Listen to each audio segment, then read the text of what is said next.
Hello and welcome to my stream. Tonight we'll be playing more of Digimon World. And last weekend we were still going after the cards. I believe that right now we are missing 2 or 3 cards to our collection, so hopefully we can finish that very soon. But maybe those cards will be hard for us to find them because as there are like 60 cards and then we are only going for 3 or 2, it's going to be hard for us to get the right ones. But let's see if we get luckier this weekend. But yeah, we were also getting some new Digimon. We had Meramon last time, and then we used him to learn some new attacks. I thankfully was able to learn a new mechanic of this game that I couldn't figure so far, or up to Meramon, which was that I can learn attacks by giving them brains, like to give brains to my Digimon. So I will also see if I can learn some new plant or earth moves tonight, because now we have Vegemon by our side. And I will also try hunting some Digimon that could give us those moves, but if I can't, then I will give him the brains, hoping for him to learn something new out of that. I was really shocked that it took me like 30 plus streams before finally figuring that that was a thing on this game, that by raising their brains we would be able to learn new things, which makes a lot of sense, but sadly it took me this long. But I will now use it for sure, in case I don't know any Digimon that could be still helping me out about that. But besides going after the cards, going after the Digimon, going after the moves that are left for me to learn, I don't have lots of things left for me to be doing in here. Of course, there are still some tiny side quests, so I can also get more Digimon to File City and then make the city completely full of the Digimon, or like to the prosperity rate of 100. We are at 85 if I'm not mistaken. So there is still like this 15% left. I imagine that part of it is thanks to what's going on in the Beetle Land, but I need to get an Insectoid Digimon and I couldn't. Or what's regarding Monochromon's shop, right? But I still haven't gone back there. But let's see how everything goes. For now, I'll go after the moves, and then maybe after the cards as well. And then if I start, I don't know, running out of ideas of what else to be doing, maybe I will go stop by Monochromon's shop, try to complete his side quest again. Because I believe that once we are done with that, Angemon will tell us news or will tell us something different, I'm hoping. But yes, we actually don't have lots of things to be doing besides the collectathon aspects of the Digimon World game. And I do hope we can finish that soon so we can actually move on to the next game, right? But I still imagine it's going to take me some more time or some more attempts before we can really move on, especially regarding getting the right Digimon to the chart, like completing the Pokédex of this game. That's complicated, and I'm also not being lucky on getting good Digivolution items that would give me a result right away. I could find some, but I'm not getting any more of those. We were actually playing more of curling last weekend, hoping for a good item to be given to us as the prize. We could not get anything good out of that. We could also not get anything good out of Dreamojamon's treasure hunting. And even the arena, right? We also joined some arena matches, and no, they keep on giving us items that I kind of don't need. But let's keep on going. It's another weekend. Maybe we get luckier. But with Vegemon with us, I will go after some more plant and earth attacks first, and then we'll see what's going to happen. Also, hey Nubbles, Edito, and Joe Dancing, how are you guys doing? Hopefully you guys had a great week. So Nubble is talking about X and Y. Man, that's one of my favorite Pokemon games, even though it's full of problems. I understand all of those problems, especially regarding the plot, the villain. Uh, I would say those two mostly. Or oh yeah, and also that the game is very easy. Like the game doesn't give you a big challenge for you to beat it. I understand people getting upset about those 3 things, but man, I love the online and the battle mode of it so much that it's one of my favorite games for sure. So the BBEG's final defeat speech. BBEG? What is that even? Is darker than what you remember in Pokemon X specifically. Final speech? Do you mean... Oh, the big bad evil guy. Well, I honestly don't remember exactly how Lysander, uh, what he says or what he tells us after we complete the arc of like beating him and stopping Team Flare from their evil plans. I don't remember it being a lot of time. I remember it being dark, especially on the anime, but then I think you were talking about the game, so it's not really a good thing for me to compare it with the anime. But yes, I don't remember exactly what he says or what happens to him. But if I'm not mistaken, he disappears, right? Like he vanishes. At least that's what happens in the anime. So nobody really knows if he's dead or not. But then why are you comparing this X and Y situation with like Animal Crossing and Digimon World? Or are you bringing up different topics? Because I did like your Animal Crossing comparison to this game. And actually this week I was watching some reactions of people when New Horizons was... Oh yeah, different topics, there we go. I was a bit lost in here. I was watching some people reacting to New Horizons announcement like last year. And I got a bit nostalgic on Animal Crossing because I'm checking some couple videos of the YouTubers I follow on my on YouTube of course, but like I was checking some videos on my feed, and they do some special videos of like, oh yeah, it's Halloween, for example, let's gather together and then uh, play the event together, and then they talk on the game. I think they have um, those apps of Nintendo that allow you to have voice speech. I don't think they are using Discord, but they could, I think. But yeah, I have been watching those videos. They have been showing me more of this New Horizons game, and I got a bit nostalgic even though I haven't played it. I have only played the New Leaf one for the 3DS, but I was binging some of those videos. Zenito is saying that I know this is jumping far ahead, but which RPG do I think I will do after Digimon World? Actually, man, you are not jumping too ahead. Like, I already have that decided. The next game I'm playing is one called Cosmic Star Heroine. It's an indie RPG, and I'm very curious about it because from what I heard, it's a lot like Chrono Trigger, especially regarding the mechanics. And sometimes I also feel nostalgic about Chrono Trigger, but especially Chrono Cross. And I thought it was a good moment for me to play something around those lines. So after this game is done, which may still take some more time to be honest, I'm planning to go into this one, Cosmic Star Heroine, also because I don't hope or I don't think it's going to be a very long game. It may take me some months or maybe some weeks for me to finish it, but like it won't be as long as this game, I hope, or at least I expect.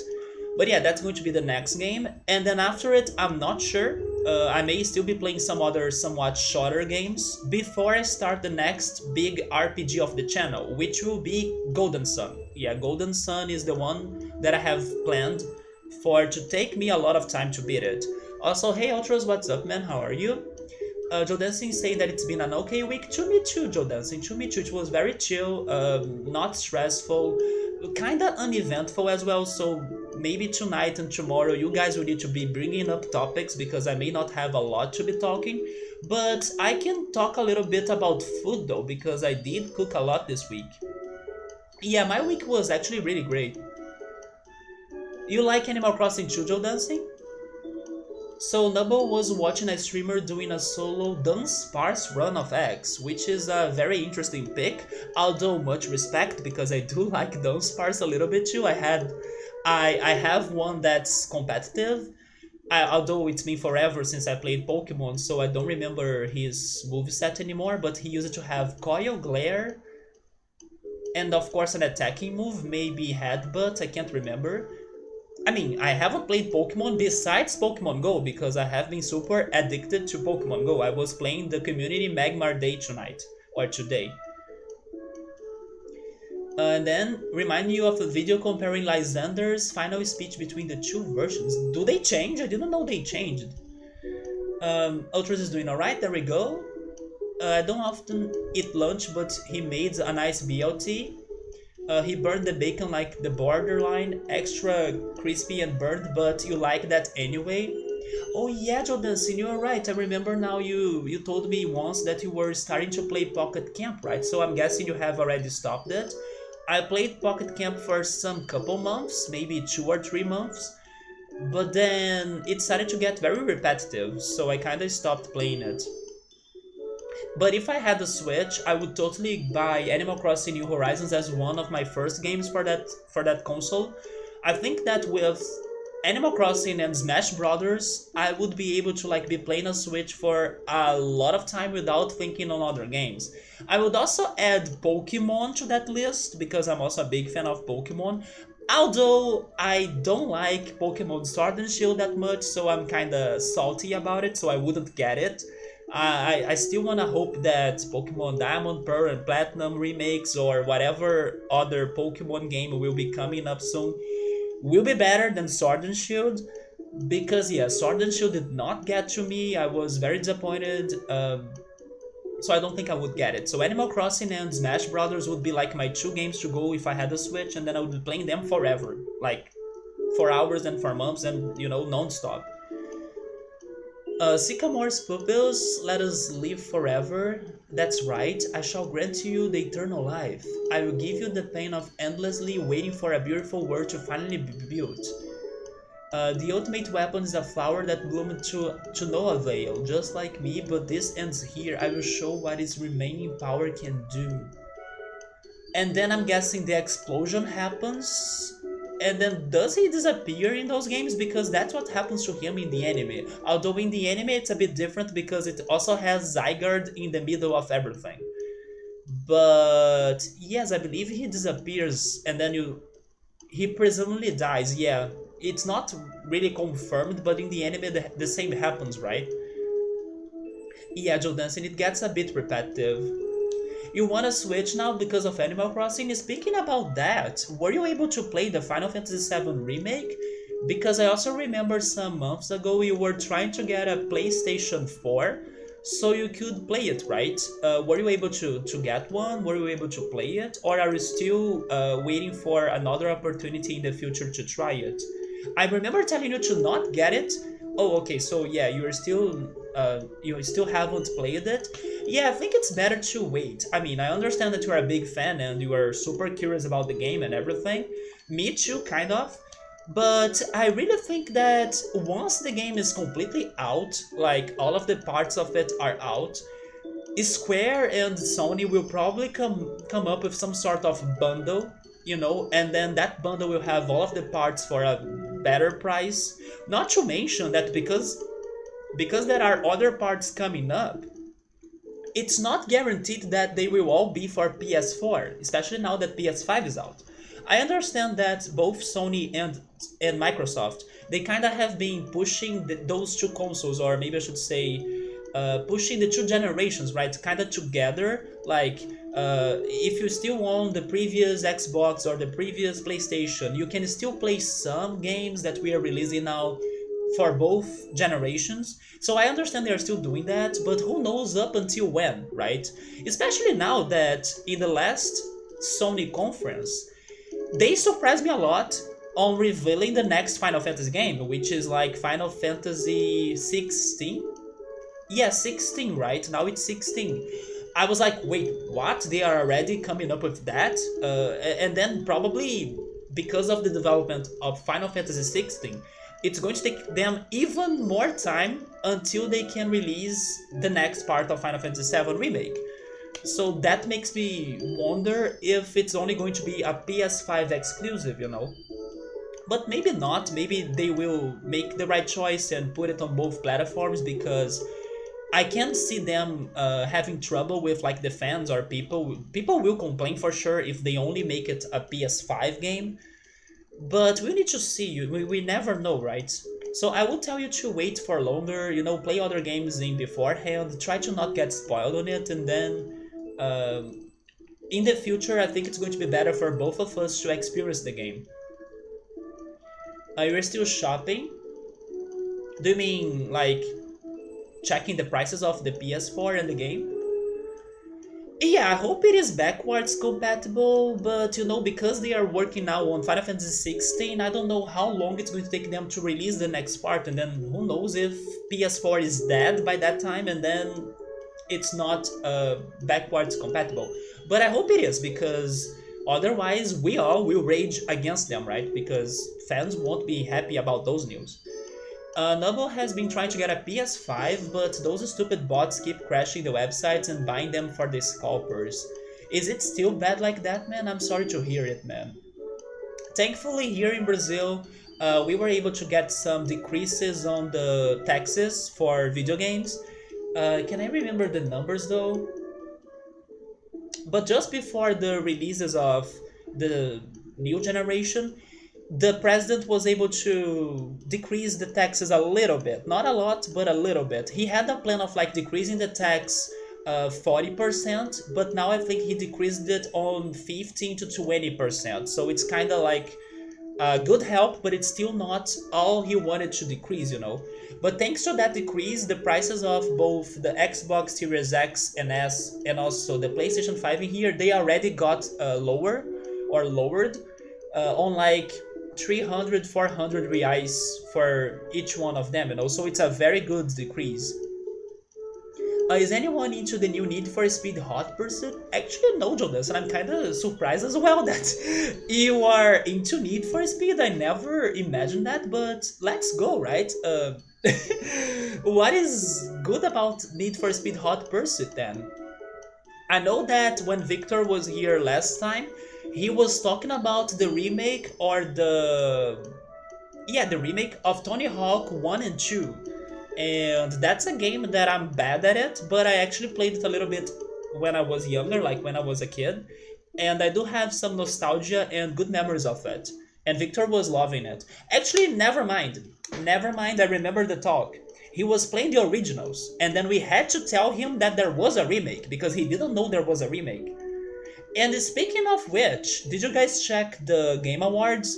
I was here thinking, yeah, nothing really happened this week, but I just remembered there was the Game Awards reveals, right? Like the games that are competing on it. Did you guys check that out? Oh, you used to play Need for Speed as a kid? What happened to Beetle Dancing was that I used to have a friend that used to play it a lot.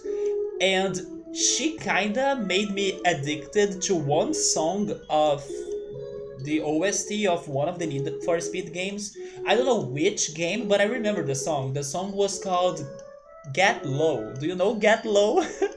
I remember being in like high school, and then my friend used to share like the... How are those called in English? Like the CD players? CD players, right? Like the music CD players? With that song, and then we used to listen to it during the break, in between the classes. Get Low. Dum dum dum. Dum dum dum dum. Dum dum dum. Of course, I can only remember the rhythm because the lyrics to me is like a no-go, as always. But I hope you know Get Low. Actually, that's one of the few hip hop songs that I can say that I like, because hip hop is not really my thing. Although, as I grew older, there are some um, 2000s hip hop songs that I now feel nostalgic about them, mostly because my sister used to love them. And then at the time I was like, no, that those songs are not for me. But today when I go back to those songs, I actually remember a little bit of the 2000s and my sister, and a little bit of the end years or the final years of my high school as well, because of the barbecue people used to do, and then those songs used to be playing on those barbecues. You know, I get a little bit nostalgic regarding hip hop. So to me, hip hop is like 2000s. That's the best moment for hip hop. So the only racing game for Noble is actually Mario Kart. So I have played other racing games. I actually want to bring up a lot of racing games to the stream at some point. Also, I'm sorry if someone is isn't here for Digimon World, but this is what normally happens. When I'm starting the streams, I do spend some time chatting with people, and then we put up the news in here. Like we update ourselves on everything. So don't worry, I'll be playing Digimon soon, but for now we are just talking again and, you know, having a conversation. So please be patient, but there will be Digimon World later. And also I'm saying this because we are going on so many topics that I can see that this talk may take some time. But let's keep on going. I do like racing games. I have played some, and then I have others to try still. For example, Crash Team Racing. That's a game that it's special for so many people, but I haven't played it. Besides one time or one day that I played the multiplayer, but I couldn't really see the single player or much of the game. So I wanna play that game a lot, or I wanna. If I'm ever going to like racing games on stream, that's one that I'm going to play for sure. But there are other ones I played for the Super Nintendo as a kid. For example, Biker Mice from Mars, Top Gear that I actually have beaten on stream, the three of them for the Super Nintendo. And which other ones? Oh, I remember those crazy Nintendo 64 slash arcade racing games. For example, Cruising USA. But I used to be so bad at those. Um, which other racing games? I played Gran Turismo as well for the first PlayStation, but I stopped it in there. But I do like some racing games. It's just that my definitely most common racing game to go for is totally Mario Kart. But I still want to play some other racing games too, or beat the ones that I could never beat, like Biker Mice from Mars. Also, hey Subaru, how are you, man? Let me go back on the chat.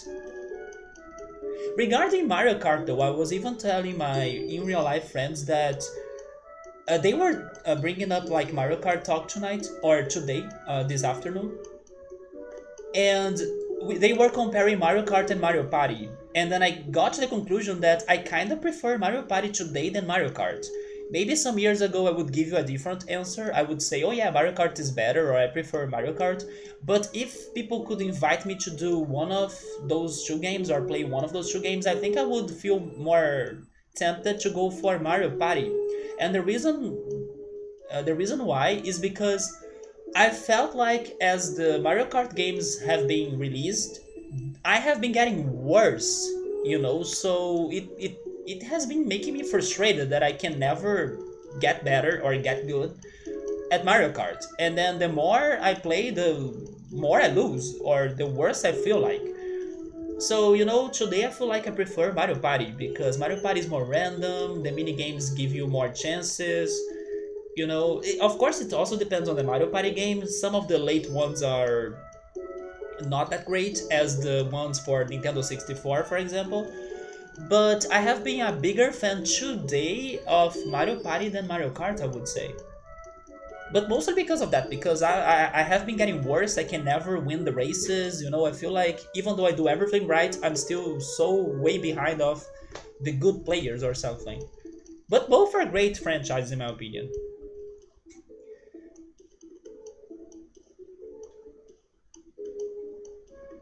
So there were always good songs in Need for Speed, but Joe Dance is not sure. I wish I could know the lyrics, but it's something like down down down down down down down down down down down down get low, get low, get low. It's something like that. Oh, Joe Dancing used to play Crash Team Racing. You see, I need to try it. Um, so Nubble has heard that Hot Pursuit wasn't very well received. Is that the Apple Bottom Jeans song? I don't know what's the Apple Bottom Jeans song. I don't know even what is the Apple Bottom Jeans. Oh, that's the one, Joe Dancing. Joe Dancing got it. To the window, to the wall. It's that one, yeah. And then there is a crazy part like down, down, again, down, down. Yeah, I used to listen to that a lot with my friend in high school for some reason. So Nubble has enjoyed 1080 Avalanche. Honestly, that was a fun downhill snowboarding racing game. I remember the day that people were telling me about the snowboarding games, and the only one that I can say that I have played, and I also wanna beat it at some point because they are so hard, are Snowboard Kids. Yeah, I have played Snowboard Kids. I'm doing alright, Subaru. The current Mario Party games haven't interested Double. Yeah, me neither, man, but if somebody invites me to play like Mario Party 3, which is my favorite, I would be so down. Because I love that game so much. Ultras is still looking hard for MP3. Wait, what do you mean by that? He has one and two, but oh, Mario Party 3. Oh, okay, Mario Party 3, right? He has Mario Party 1 and 2. I was thinking on the music format, like MP3 format, you know.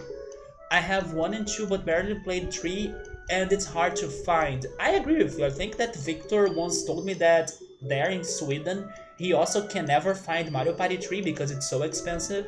But it's my favorite. It's like the one that I played the most when I used to go to the video game rental store, and I have so many great memories of it. Someday I will also bring it to the channel so we can try playing the single mode. I actually need to play more of 1 and 2, even though maybe those two are like people's favorites, especially the second one. I see a lot of love for the second Mario Party game. I gotta play more of them. I have played 3 the most. To the window, to the wall. Yeah, Joe Dancing. That song is great. Actually, it's one of the few hip hop songs that I still carry in my heart. That and Shaggy, It Wasn't Me. That one is like it brings me back to the living room of my hometown, and or of the home of my hometown that I used to be waiting for Digimon. Actually, there we go. I'm connecting the talk to the game I'm playing. I used to be waiting for Digimon to start the anime on Jetix or Fox Kids, and then they used to play some video clips before those animes or like during the breaks. And then Shaggy, It Wasn't Me. Then a man in a corner, it wasn't me. Then a man in the shoulder, it wasn't me. When a man in a runner, wasn't me. Then a man in a runner, wasn't me. Then a na. It's so good. No, stop this. I can't. Someday, hopefully, I will be able to. Like, let's have a karaoke stream that I will be so bad at it. But someday, hopefully, I will learn the lyrics of the songs that I love. Which game do you think that ruins friendships more, Mario Party or Uno? So my friends, they were telling me that for them, Mario Party gets them more stressed out when they are playing. I think I would say Uno, to be honest. I think Uno is the real friendship ruiner, or just the one that destroys them. You know, Mario Kart sometimes too if you get like hit by a blue shell or something. But Uno is the one that's famous for that, or the most famous for that, in my opinion. Mario Party is more of a friendship ruiner than Mario Kart. Yeah, my friends in real life also agree with you, Ultros. To me, Uno is the worst out of those three, though. Risk is called in here in Brazil for some reason as War. Actually, it's one of my least favorite board games because, in my opinion, it's too long. It never ends, and every time I started playing it, someone had to go home, and then the game was interrupted or something. So I'm not a fan of Risk or Monopoly. Monopoly is also another one of those forever long games. My favorite board games are Catan, that I was introduced to it some years ago. But like from my childhood, I would say Clue. I used to love Clue. And also the Game of Life. That's a classic. Never heard anyone suggest Risk as a friendship builder. Me neither, to be honest. I would just say that it never ends. Like the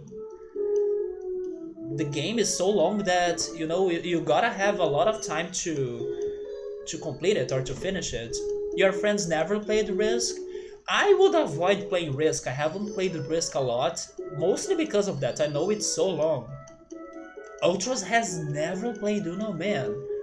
I played Uno and also some other variations of it. Because you can also play Uno by using a...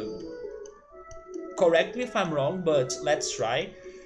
By using a normal suit deck of cards. Is that right? Is that how it's said in English? Hopefully it is.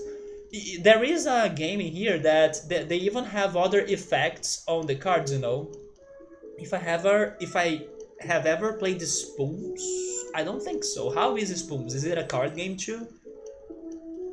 Is Spoons being the most violent? Wait, let me Google that. Is Spoons?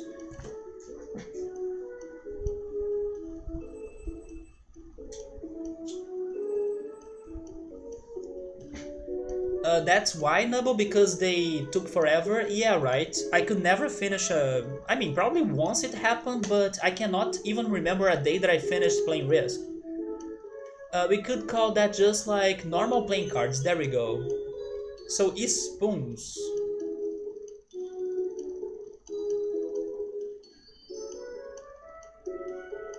I really miss playing card games.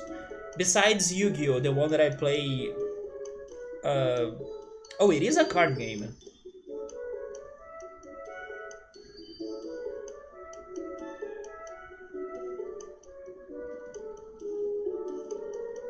It's also known as Pig. Oh, is it the one that people get like a. How is that in English? That's such a specific word. Wait a minute. Do I know it? Let. Wait. It's a cork, right? A cork.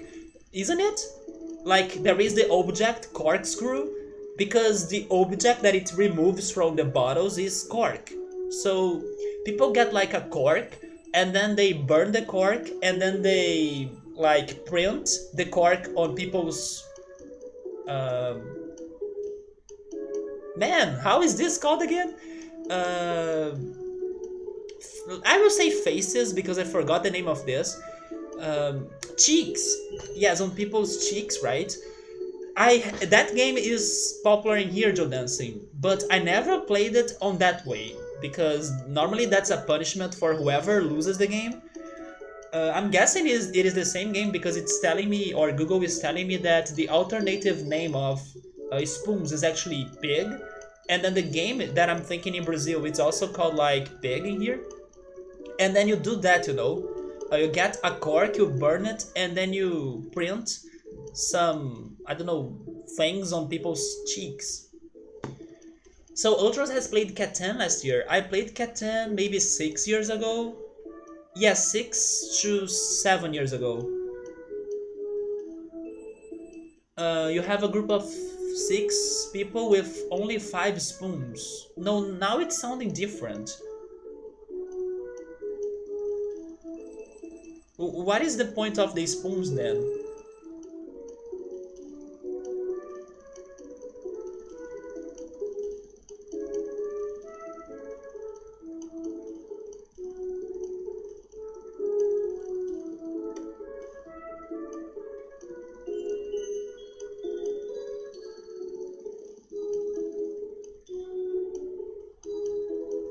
Have you guys ever heard of Rumicube or Rumicube? I'm not sure how it's pronounced.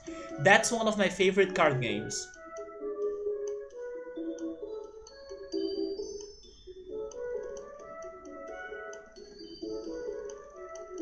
I don't remember much.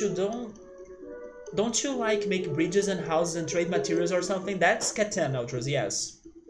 And then you have objectives, and then they will give you points, and then once you get to 10 points, if I'm not mistaken, you win the game. So Joe Dancing plays Catan about once every other week, so I'm guessing Joe Dancing is now an experienced player. I have played Catan a couple times, but I only won like a few times. But I used to like it a lot, it's very fun. I hate any type of die or making temporarily stamped on you. So yes, me too, man. Thankfully, when I played that game with friends, I don't know, we did not go for punishments, but the game is kind of popular here in Brazil thanks to those punishments, which was that one that I said about getting a cork, burning it, and then printing something on people's faces. Like concert hand stamps or especially anything on your face. Have you ever had people doing those pranks on you? I thankfully can't remember people doing anything like that to me, but I still remember this one childhood memory that I don't know if it is any popular in other countries, but thankfully it's not popular in here anymore. At least not for this situation. It's actually popular for another situation. But I'm talking about people throwing eggs at you. Is that any popular in there, or is that a thing in there even? I remember the day that I was returning home with my sister, and then we were leaving the school bus or the school van, and suddenly a friend of my sister got to me and then told me to like go behind, like go back, stay away, like come with me, they were separating me from my sister. And the reason why is because they were planning to attack my sister with like flour, eggs, water balloons, all sorts of things, because it was her birthday. And then I still remember they doing that while one of their friends took me apart from her. And yeah, I still remember that happening, but it didn't happen to me per se. Nothing like that has ever happened to me, I think. But thankfully today, I don't think it is any common, like people to throw things at others thanks to their birthdays. But sadly, that's still somewhat common when people are freshmen in college, right? So they do have that first week of like committing pranks and stuff, and that can still happen to some people in some cases. You would be so upset, to dancing, right? Actually, that's a good thing for me to point out as well, even though sadly Rian is not in here right now, because Rian was the one last weekend that recommended me to watch this series of videos that I checked this week. And then I noticed that at least in that place, or in California if I'm not mistaken, people can get very angry if pranks are done with them, right? And I can understand, but I was like, man, I think that in here, or maybe with me, if that was happening to me, I wouldn't get this angry, I think I wouldn't overreact like that. I think I would actually think it was funny that I fell for that. I'm talking about this one prank that Rian told me about last week, that it was about people at the beach taking showers. I don't know, maybe to just refresh their bodies, or to even get out of sand, like remove the sand from their bodies. I'm not sure, but lots of people were taking showers at the middle of the beach. And this prank was about throwing shampoo at their heads forever. So basically, when they were not looking at it, there was a guy above them throwing shampoo at their heads, and then they were like, "Oh my god, this shampoo never ends!" And then it was like super. I thought it was super creative and funny, but I understand that sometimes it caused trouble, because there was this one man, for example, that he had his wife at the beach, and then she was waiting for him to return, and then he couldn't because shampoo was never ending. So it was like unfortunate for him. But like a lot of people got so angry at that guy, like people were chasing him after they figured that he was throwing shampoo at their heads. And then when they were like a group of people showering together, one was blaming the other, like, "Are you putting shampoo on my head?" And then they were starting fighting and stuff. I was like, man, I don't know. I think I would take it more easily, especially once I figure what the heck was happening to me. But I think that maybe it's a cultural thing. Maybe people in the US or in other countries, they get more angry when people are like committing a prank on them, or like doing something like that. People chased him, threw objects at him, like they tried to hurt him, they punched him even. The guy that did the videos and was using shampoo on their heads. So maybe it is something more cultural, But I was a bit surprised, because I expected people to take it more chill, or like, take it more easily. Like, it's just shampoo, it's, you fell for it and it's okay. Might be a US thing, maybe, right? I'm not saying that people won't get mad in here either, like they would, but I think that the amount of people that got so angry because of like shampoo, I don't know, it surprised me. I think I would laugh. Like, once somebody told me that they were doing that to me, I would laugh, because I would be like, I was wondering what was happening to me, like with this never ending shampoo and stuff. And then I think I would laugh, because it's so unexpected, and I thought it was super creative as well. But no, people got so mad. Like, maybe it also has something to do with that situation of like people have their own personal space in the US, that you should not cross that personal space, or you are going to make me pissed or angry, which is something that I also respect. But I don't know, I think I would take it more chill. It's just a a prank pretty much. But no, people wanted to hurt the man or the guy like crazy. Maybe it's also a thing about feeling ashamed, but I don't think I would feel ashamed, you know. Maybe some people would feel embarrassed of like I can never leave the shower because there is so much shampoo that never ends. But I think in the end I would think it's funny. Like I would, I don't know, tell the guy that was creative or something. At least it blew my mind the idea of that prank. Okay, so let me catch up with everything. So I also recommend you guys checking the videos of this prank. It's by a YouTuber called Human, like that, if I'm not mistaken. And I laughed a lot. There were some videos though that he maybe crossed the lines. Yeah, okay. On this one video, he crossed the lines. He actually got some fake blood, and then he dropped some fake blood on people's head. But it was only for 1 or 2 videos. And then like once people were brushing their hair like forever, and then suddenly it turns red because of the fake blood, there was this man that was like panicking like crazy. So yeah, for that video I understand and I agree that he crossed the line. But for just shampoo I thought it was like people went to overreacting, you know. But anyway, but the videos were funny, so it's definitely not everybody's humor, but give it a try if you want. So let me go back on the chat now. Oh, Jodancy has playing Catan on her phone.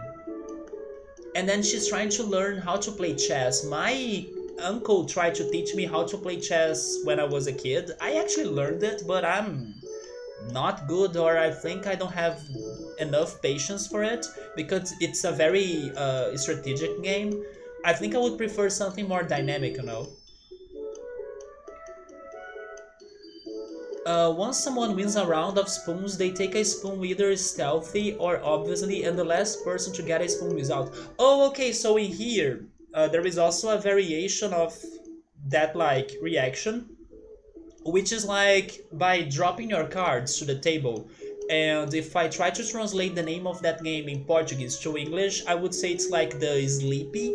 It's like the Sleepy card game because somebody, the last one to notice, was the one that slept during the game. So people basically drop their cards on the table, you know, but in a very uh, discreet way. Hopefully I said that word correctly. On a very non-flashy way, right? Yeah, and then the last one loses the game because that person did not notice the game was ending. So yeah, the sleepy game. Audrey is saying, no, I don't have any friends who would care enough to F around with him that much. Thank goodness, actually. I would also hate having shit thrown at you. That reminds me of the zoo of Rio de Janeiro back in the day, that they used to have a monkey in there that used to throw poop at people, including, once again, the greatest victim of today's stream, my sister. So I also heard the stories of when we were visiting the zoo in Rio, although I do not remember anything from that day. I only heard the stories. The monkey was throwing shit at my sister. Literally shit. But sadly, some years later, that monkey died. He was very famous, actually. I would probably be a good, right? A good sport about it, but stewing inside. Jodansin doesn't know much of anything. She's still trying to learn while playing. Yeah, chess is like, I think the basic is easy, but you know, coming up with the strategy is what's challenging. But the basic is easy. Yeah, I'm also really bad, but maybe because I haven't really tried to learn the strats. That's why Nubble likes the human statue pranks. You can't help but laugh for letting your guard down. I need to check that channel then. I was happy to see that my favorite Brazilian prank channel was back this week. I was telling Rian last time that I was missing his videos because his videos were always positive and his pranks were never like too aggressive or like too unrespectful. For example, the video that he made this week, or yeah, it was one video but of 2 pranks. They were all like regarding charity and you know helping people out.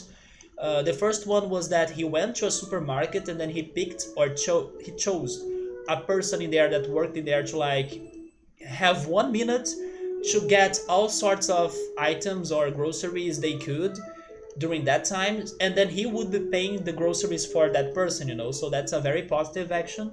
And then the other prank was like also paying people that were throwing trash in the trash can, and then just to see their reactions, like, what, you are giving me money because I threw this at the trash can, you know, that sort of thing.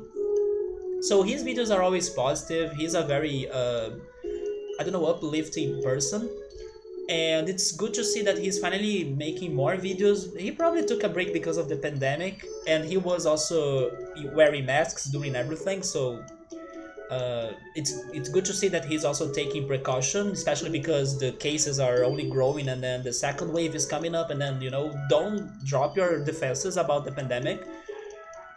But yeah, it's nice to see that he's coming up with new ideas and more positive videos, especially during these days. But my favorite video of his is totally the one that he went to the beach to sell sand.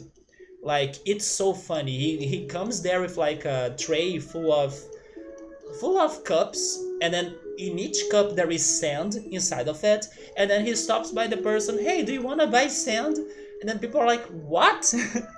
And then yeah, he tries to convince them to buy sand. He says that, oh, but this sand I have here is not the one that you are seeing around, because this one right here is hydrated, so it's special, you know, it's good quality.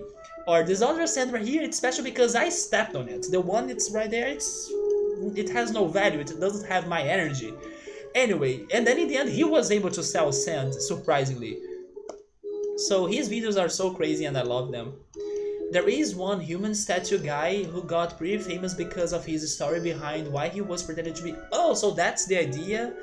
This one that I'm talking about, he also has scaring videos, right? Or scaring pranks. Like, he hides as a bush, and then he surprises people by not being a bush. So I also love those videos of him. But I guess that the one you're saying is about being a statue, right? And then suddenly he moves and scares people? Is that what he does?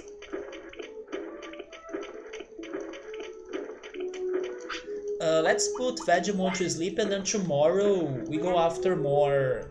Maybe even today, actually. It's the morning time, right? We go after more attacks. But coming back to a topic that I started but I haven't finished... Oh, actually, it is tomorrow.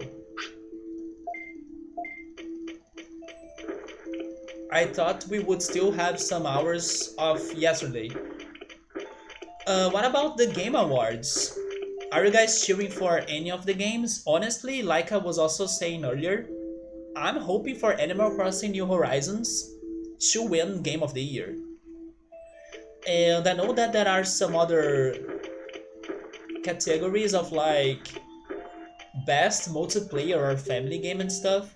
For those, I'm hoping for Among Us. I know that the year was very remarkable thanks to Fall Guys and Among Us, but out of those two, I think that Among Us, you know, hit people harder, or at least for longer.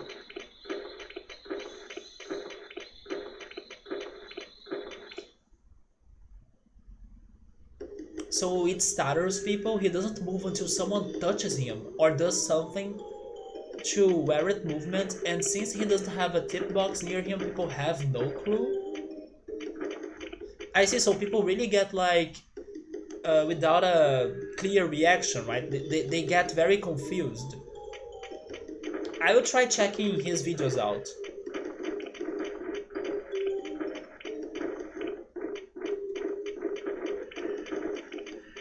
So I was fighting the enemies in the canyon, right? I'll go back there.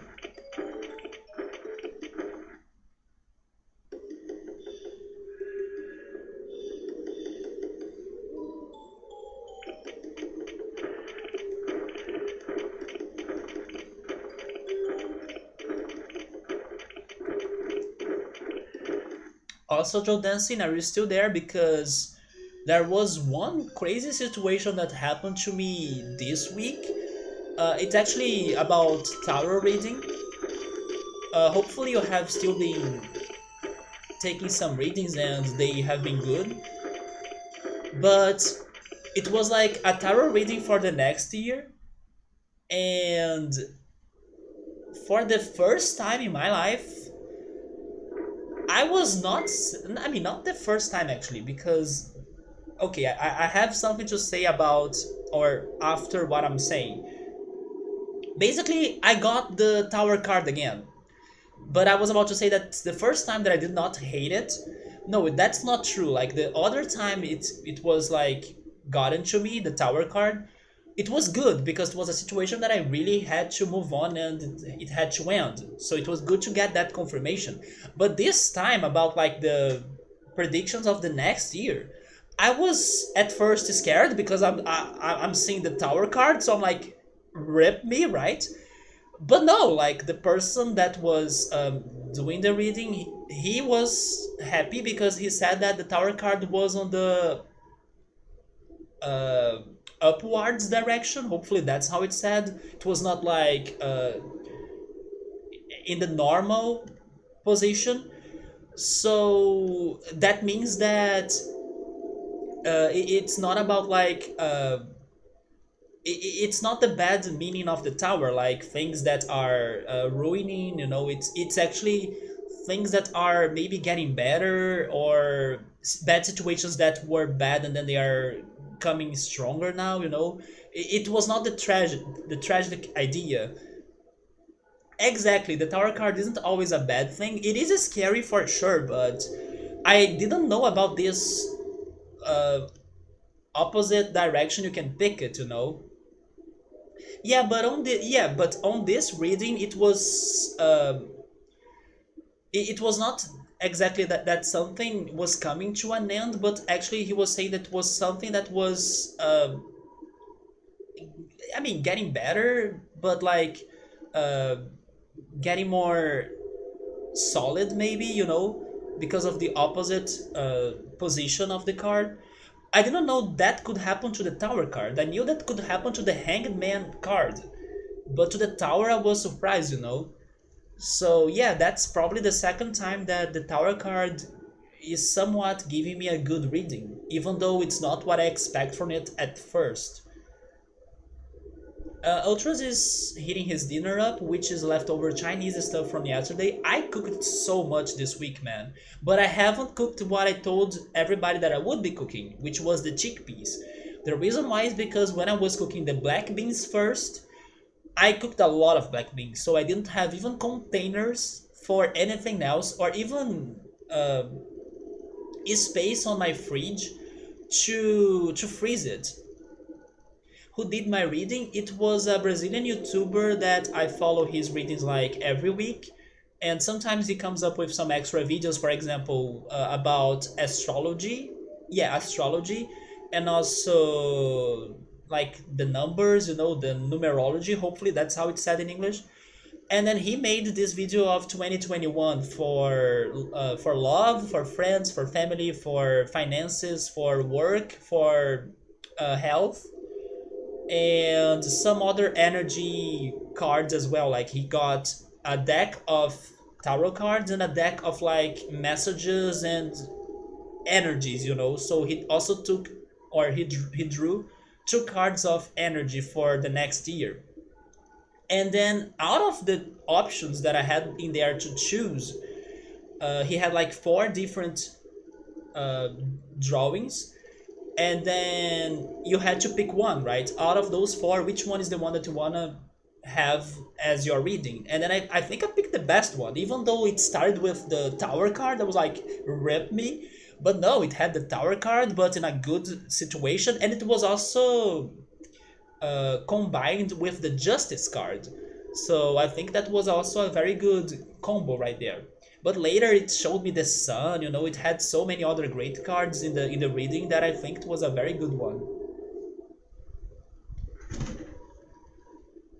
You also follow tarot readers on YouTube. I know you follow some on Twitter. Sometimes I see that you liked, right, or you retweeted some meanings of those cards. Yeah, I know you follow some on Twitter. I actually follow two. Yeah, I follow two tarot readers on YouTube. There is this one that I'm talking about. That's the one that I watch the most because his videos are like weekly. But there is also this woman that she takes longer to post videos, and she kind of has a different vibe as well. Like she's like a gypsy, so she has a different spiritual energy. She also loves the culture of Nordic mythology. She believes in Thor and Freya and those gods from the North mythology or Nordic mythology. So it's also giving me a different idea or like a different reading. But she takes longer to post videos. Like it's in every maybe one video per month or something. She takes longer. And this guy, no, she posts every week. He has all sorts of videos as well about uh, which sort of color should you wear for the New Year's Eve, for example.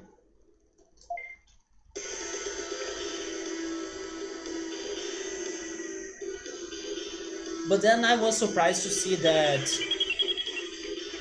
his predictions of the next year to me were really good, especially because of the tower card being in a positive meaning.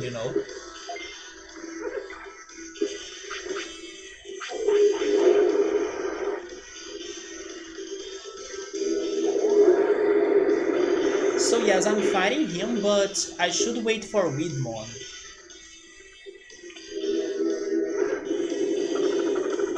Although the first one of the drawings he had was kinda bad.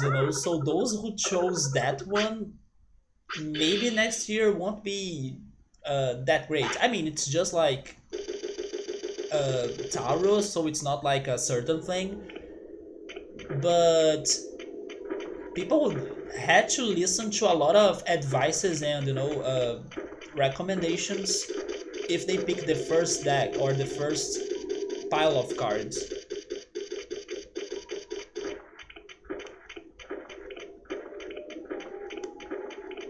Angel Dancing, I still haven't got back to Twin Peaks, but I was finishing two series that I was watching this month. I was watching Girls from Ipanema, that I even recommended Rion to check, and I was finishing the last season of Riverdale as well, which was the sixth season. That was kind of bad actually. That show is not a recommendation. But they had an episode that was referencing David Lynch. So that was kind of like a coincidence. And the reason why they were referencing David Lynch was because the name of the video store in the city in there, in Riverdale, was called Blue Velvet. And the owner of it looked like Agent Cooper from Twin Peaks. And I also think it was a reference that the secret room, or like the, I don't know, the VIP, not really VIP, but like the special room, or let's just say secret because it was somewhat a secret room. They had like a red color to it that remind me of the Crazy Dream in Twin Peaks with that red room as well, right? But I'm not sure if that was really a planned reference, but that's the feeling I got from when I saw it. Wait, Shelly from Twin Peaks is a star on Riverdale? Wait, what? Who is Shelly? Wait a second. Wait. Is it who I'm thinking?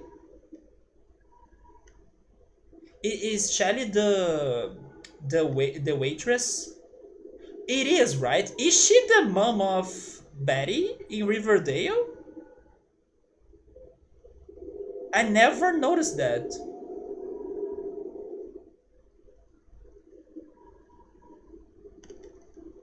Are they the same actress?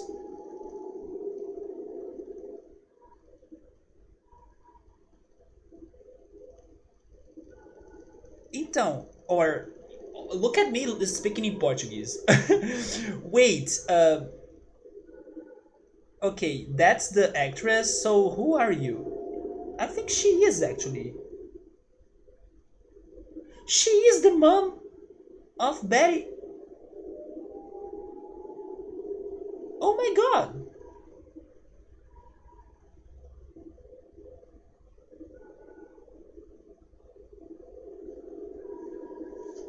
You have only seen the first episode, so you're not sure, but it's she. There we go.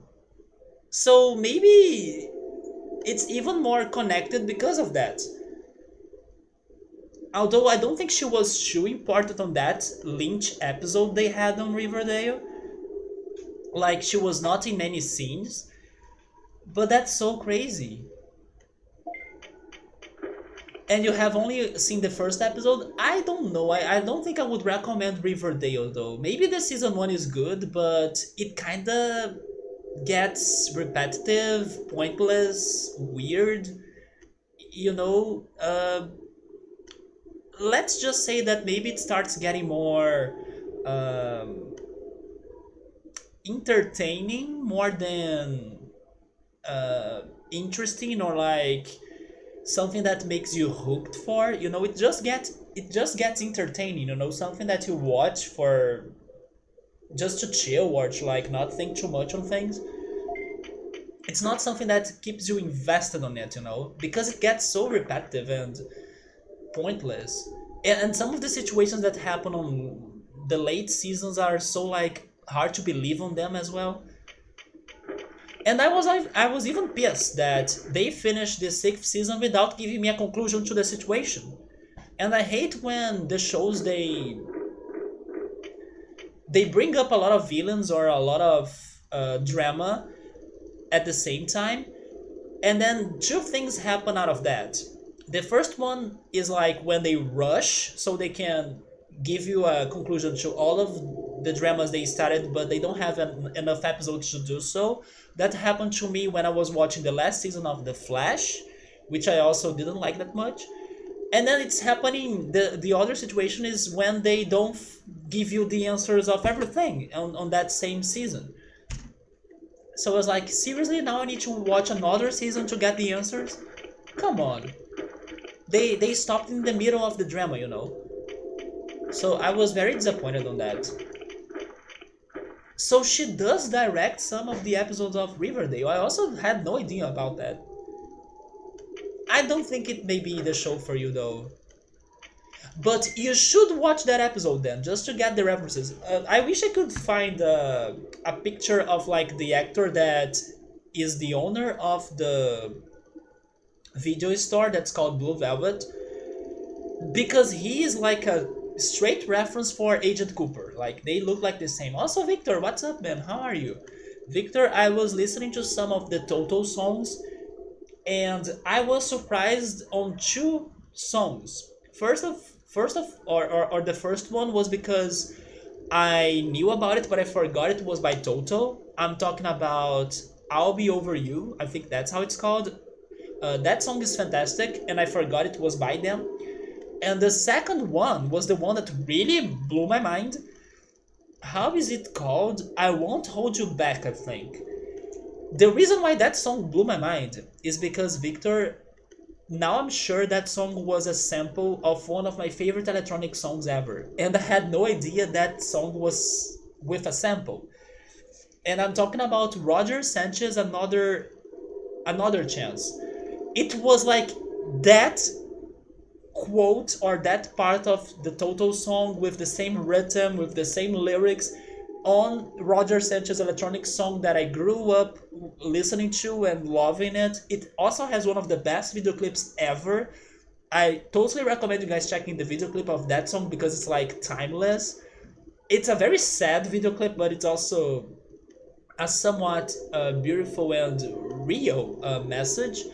So Victor, just for that sample of like Toto and Roger Sanchez, CD Player, thank you so much for the follow. How are you?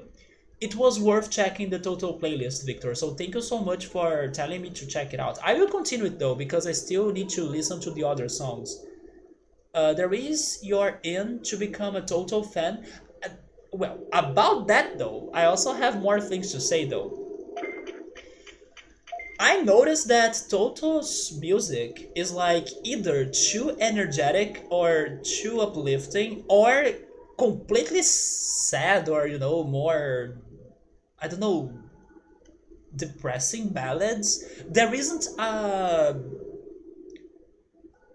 balance or something in the middle of that. I could only hear or notice the extremes, Victor. And then because of that, I may not really love all of their music that much or everything I'm hearing because I think I would prefer something in the middle, not too energetic or too intense or too like Rosanna, Rosanna. I would prefer something more. Let's put it more chill and then, but not too depressing either. But I'm noticing that they have the two extremes. It's either a very somewhat depressing, sad ballad, especially a love ballad, or Rosanna, Rosanna, and then come on, But it's been good to know more of them for sure. And crazily, they have tons of songs with names of women, like Rosanna, um, Leah. I was listening to a song called Leah today as well, and they had a third one that I forgot. But I was surprised to see that it's like they mostly have songs with women names. Maybe they will have an album for, I don't know, only with women names as titles, or a song for each woman, or for a song for each woman actually, right? And hey, Gabriel, what's up, man? Even the animated songs from them are kind of depressing in the lyrics. Animated songs, despite how animated they can sound. Animated songs? Do you mean the uplifting songs? I see. I never noticed the lyrics of those more uplifting songs then. But I was happy to remember I'll Be Over You because I love that song. And I was also super mind blown by noticing that sample from Roger Sanchez Another Chance. Man, I love that song so much. And I never imagined it would be a sample. Like, it makes sense though, because lots of Daft Punk songs are also samples, And many electronic songs have samples of other songs. But I never knew that. And I use it to go back to the video clip of Roger Sanchez every freaking time because I love the song and I love the video clip. And man, I was mind blown. Basically, it sounds happy, but it's a very sad lyrics. So most of their lyrics are cheesy heartbreak type stuff. That makes sense because of the women names, right? But so far it's been interesting. Like so far they are surprising me a little bit, even though I think their songs need more balance regarding not being too happy or too uplifting or not being too depressing. I would prefer something more balanced. Like a lot of screamo rock, they scream so hard, but it's about the sad feelings. Yeah, sometimes loud music can be sad too, right? So right now I'm waiting for Widmon to show up.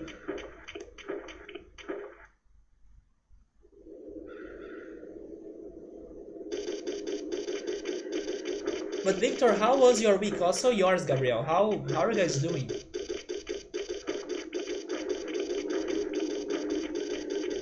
I wanted to watch this week's episode of Dragon Quest, but I think I will be only able to do that after the stream.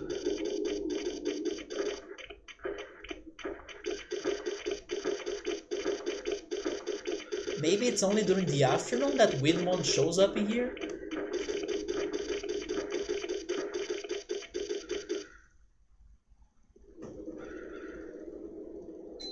But I was expecting more variation, Victor, because you told me last week that they worked on so many different projects that I was expecting more different songs by them. But so far it's either sad romantic ballad or completely uplifting and energetic rock music that's also about love or about sad themes. You have had a pretty nice week. There we go, man. Me too. I have been listening to a lot of Iron Maiden lately. I can't even say that I know one Iron Maiden song. Probably I have heard something, but I cannot even remember. Like, I cannot uh, sing anything by them, you know. And Gabriel has been listening to AC/DC new album. They are still there, man. That band is old, right? Oh, there is a weed money here.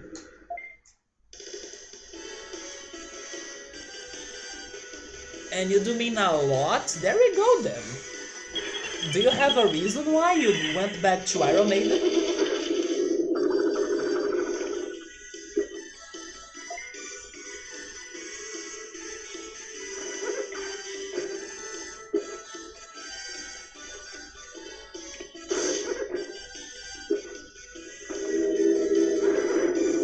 Oh, by the way, Victor, can I make us like old people now?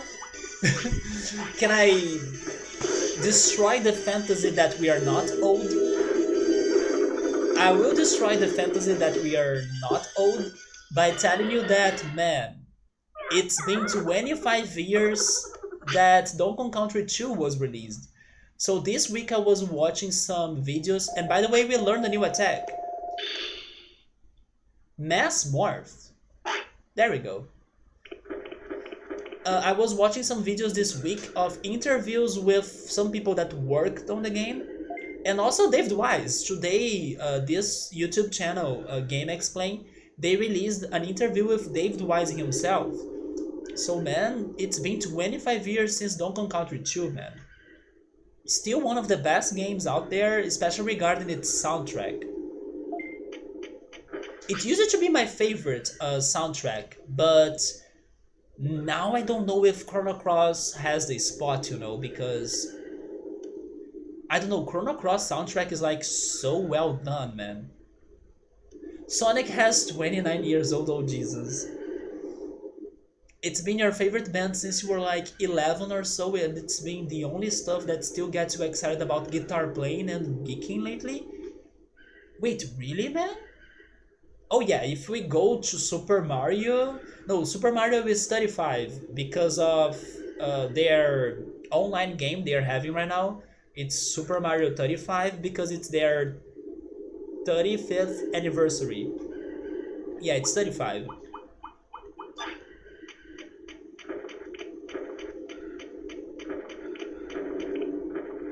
So who else could have earth attacks? And also, how many more can I learn? I can learn two more. I can try going back to the gym and studying, right? Because maybe I can get one of those by studying, especially because I don't know which other grass attack I should go after. You know what? I'm going to study. I hope I can get at least one by just studying. No, it's 35, man. At least that's the number that Nintendo has been promoting.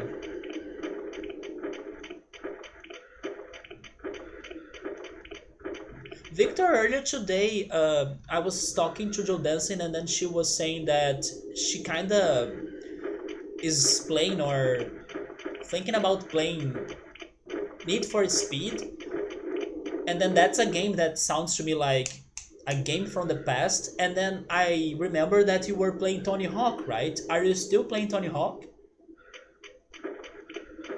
Because that's another game that brings back memories from the past to me. Because of school and stuff, you had kind of lost interest for a while.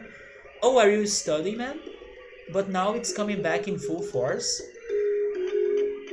Super Mario should be 35, yeah. I think the first game was in 1985. That sounds correct. Which I still need to beat, because I could never beat the first Super Mario Bros. Game.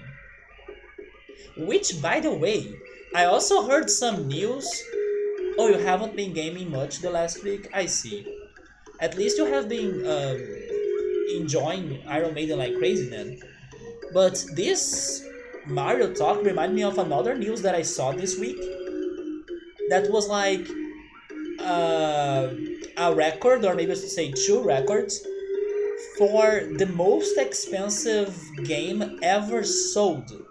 And then the previous record was for Mario Brothers, like Super Mario Brothers, the first one. But there is a new record now that happened this week for Mario Brothers 3. And the reason why that was the most expensive sold game was because first was enclosure for all of these years, but it was also a special box. Like it had a different um, positioning for the words on the box that made it extra rare. And then I don't remember the number anymore, but it was something insane. I don't know how many thousands of dollars, but now it's the new record, like the most expensive game ever sold. I have seen you have been playing this for a while. Yeah, man. If I'm going for the medals, not really. Although I got one, I was able to get the medal for playing this game for too long, basically. Yeah, that's the one we got. The medals is the thing that I'm not going for during this playthrough. I'm trying to get the... I mean, this is even super hard, but I'm trying to get the other Digimon to complete this chart. Then I'm trying to collect the cards. And I'm also trying to get the moves, right? The Digimon skills. I'm trying to complete this chart as well. And also File City. I'm trying to find all of the Digimon and then put them in File City and then give it the 100 prosperity. Those are the things that I'm trying to collect. I'm pretty sure that getting all of those medals are super hard. And it sounds like too much to me, you know. I also don't think I will be able to get all of them. So it's 39 if you consider the Mario Donkey Kong game. Oh, okay, yeah, maybe. Victor was playing Star Wars Clone Wars. We were talking about Star Wars last weekend, right? A couple of weeks ago, but haven't really laid much since. And it is 35 from Super Mario Brothers. I have gotten all of the medals, damn. It was time consuming for sure. I imagine, like, this one, for example, is like you gotta play this game for 10 years. But there is also the factor that I don't know what are those medals for. I'm actually hoping that... I mean, and by saying this, I don't want to know straightforward what are they for, right? I'm just saying that I don't know which objectives I need to achieve to get them. But I'm hoping that by collecting the cards, it's a medal. It makes sense to me. I'm also hoping that by completing the chart, it's a medal. Or maybe by getting all of the attacks, it's a medal, you know. So maybe I can get some because of those other objectives that I'm going after, but I have no idea as this is a blind and my first time playing the game, so... But just from getting one, I'm happy. But definitely not going after all of them. They sound too hard, too brutal, too time consuming. I'm going for the other things that I think that are more possible for me to be doing. Even though they also take forever, but at least I have more control over them. And let's go back, let's go to the gym. Because I want to try learning another grass attack. So, CD Player, have you played this game as a kid? Were you able to beat it as a kid as well? Have you played other Digimon games? Is this your favorite? Because this seems to be people's favorite Digimon game, even though there are so many others after this one.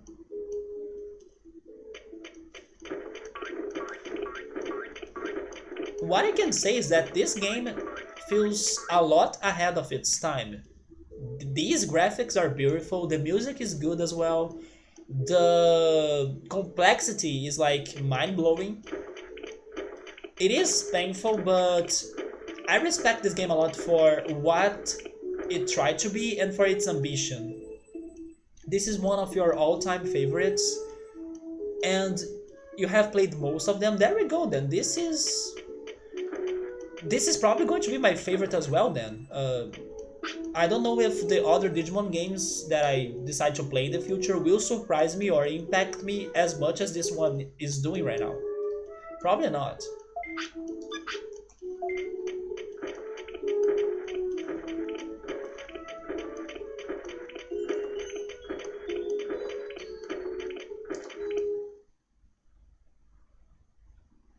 Victor, have you played the Star Wars game for the Nintendo 64? I remember Ultras telling me to play that game. I think it's a first-person shooter. I don't know if Ultras is still here, but he was recommending me that game. Wait, I want brains. Unfortunately, the only other one that's similar to this one is Next Order. Yeah, I heard that they changed the Digimon games a lot, but I'll try to play them in the future with like lower expectations and also try not to compare them too much to this one. Because maybe they are still good games even though they are very different. But yes, it's the expectation that can ruin it, you know?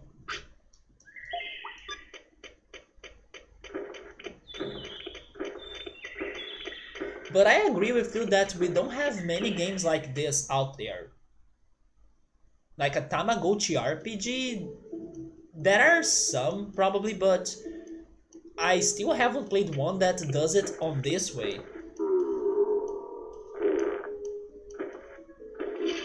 Because this game is kinda extra painful, if I can say it like that, because you need to do the cycles all over again because your Digimon dies. For example, Pokemon. In Pokemon, your Pokemon doesn't die unless you're playing a Nuzlocke. But normally speaking, your Pokemon doesn't die, so you don't need to train him all over again, you know? So it's not the same idea.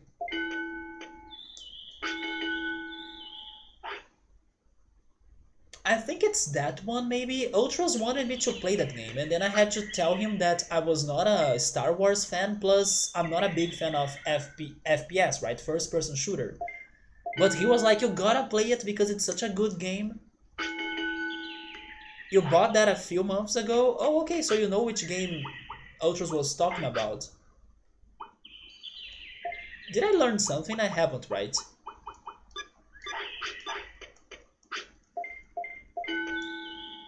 Maybe some... Oh, that's New Orders, okay. Maybe someday I try playing some other genres of games that I'm not a big fan of, like FPS for example. But it's the combination, like FPS and Star Wars, I don't like any of those. I could skip World 2, 3, and 4 and go for 5. Well, but then I don't know if my computer can handle that. It's a PSP 3DS title. Well, I don't know if my computer can handle it. I don't think that's a FPS, but it's a shooter. Oh, is it a third-person shooter? Actually, never mind. If it is a third-person shooter, that's the one Ultros was talking about. That's true. The whole race, battle, and growing with the Digimon until they pass away is what draws you to these games. I agree, this is not something common at all. Like, it's only on this game. And it is frustrating, but at the same time, it is, something good. It's like a guilty pleasure. It makes everything more serious and more rewarding when you can actually do something new or get a good Digimon. PSP is basically PS1. Yeah, but I remember when I was trying to. Although I tried that on my phone, I haven't tried that on my computer. But it's not basically a PS1, it's basically a PS2, I would say. Because the game that I tried to play on the PSP was Persona 3 Portable. And Persona 3 is a game for PS2. So it's a bit more than a PS1, you know.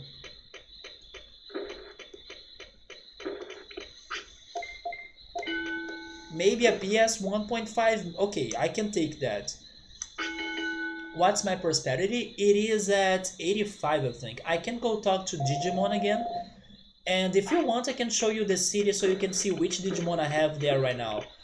The only one that I think that I'm still like missing, and then the game told me about it, was Monochromon. I still need to finish Monochromon's side quest, but I still don't know when I'm going for that. It isn't between, you would say, the PSP. Also, Ultros is the game that Victor said right there, the one you were telling me to play last time. The Empire, Shadows of the Empire, Star Wars Shadows of the Empire. Because Victor has that game. I'm close to 100, yeah. But after this Monochromon side quest, I'm hoping that Angemon will tell me more details about other side quests. Because there are only two side quests on my mind that I can still do. Monochromon side quest and having a fight in the Beetle Land arena with an insectoid Digimon. Those are the only two missions I still know that I still gotta do, you know. But Angemon only tells me about Monochromon, which is this one, and then he says that before I tell you more, you gotta finish that up. Yeah, you see? And then Digimon will tell me about Mount Infinity, but he's going to tell me that I have 85%, I think. Yeah. So we have Airdramon, Angemon. We have Monzaimon as well, but only his costume back there. We have Andromon, we have Dremojamon, Gabumon. We have most of them. It's almost fruit time. I actually baked, yes, I baked lime pie this week. So I have some cold lime pie at my fridge. I was eating that after lunch.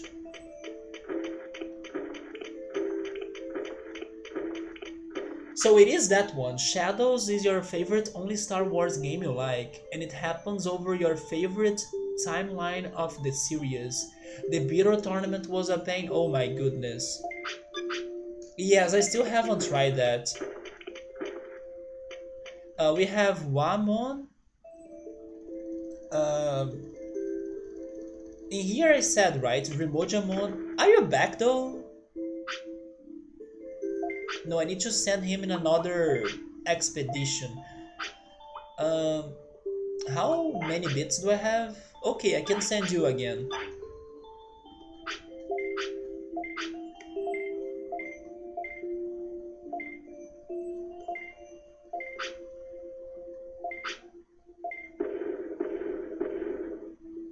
I would say closer to the type of games that you play would be more RPG only, like Knights of the Old Republic, which also would not bother you having to know anything before playing it. And then Victor agrees that it's fantastic. Pilot tried to buy me that game or to gift me that game, and then I refused it because I was like, no, Star Wars, I don't plan on playing it. But I see that everybody here kind of likes it. It's basically a side story of the characters, not in the original movie, but happens over episode 5 and 6 timeline, so you see some overlapped storylines and timelines. You love Shadows of the Empire, it's not like a perfect game, physically by any means.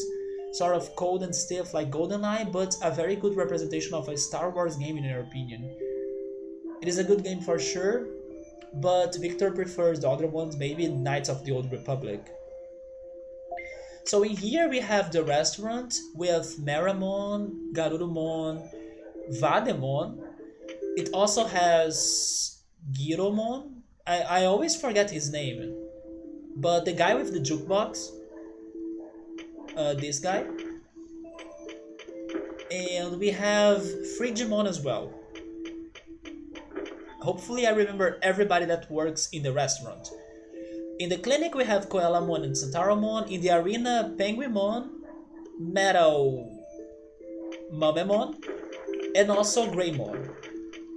Shellmon is in here too because of the bulletin board. We have Bakemon, we have Betamon, and Ogremon during the day. Elecmon is there. And in the shop we have Piximon, Biomon, Patamon, Unimon, we have a bunch of people. And we have the secret shop that has Numemon, Ninjamon, and Mamemon. Yeah, these guys. And then we have Leomon and Birdramon in the transportation shop, right? And then we have Itimon outside of the city. In the gym we have Kabuterimon and Quagamon. And I believe that's it. I think I went through all of the Digimon we have in here.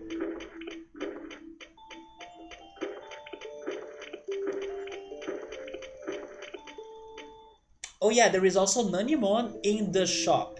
We found him there last time. Don't worry, I actually tried the jukebox a little bit. I forgot about Kokatorimon too. We tried the jukebox a little and it did not crash the game, but it was like a very quick check and then I left it. And I saved before trying that because people have awared me of it. Everybody should play Knights of the Old Republic. I think you can play it on Steam now. Yeah, you can find it on Steam as well. You don't have a good PC, but who knows what the future holds. Yeah, maybe it is not a very demanding game. You don't really keep up with video games, to be honest. Do you mean PC games or even console games?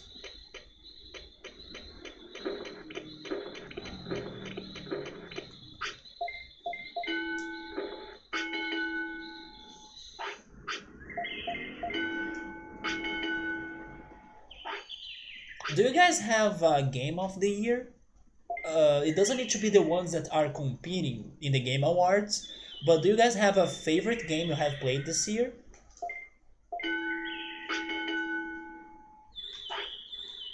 It's hard for me to say, but on stream, I would say, oh my god, Automod.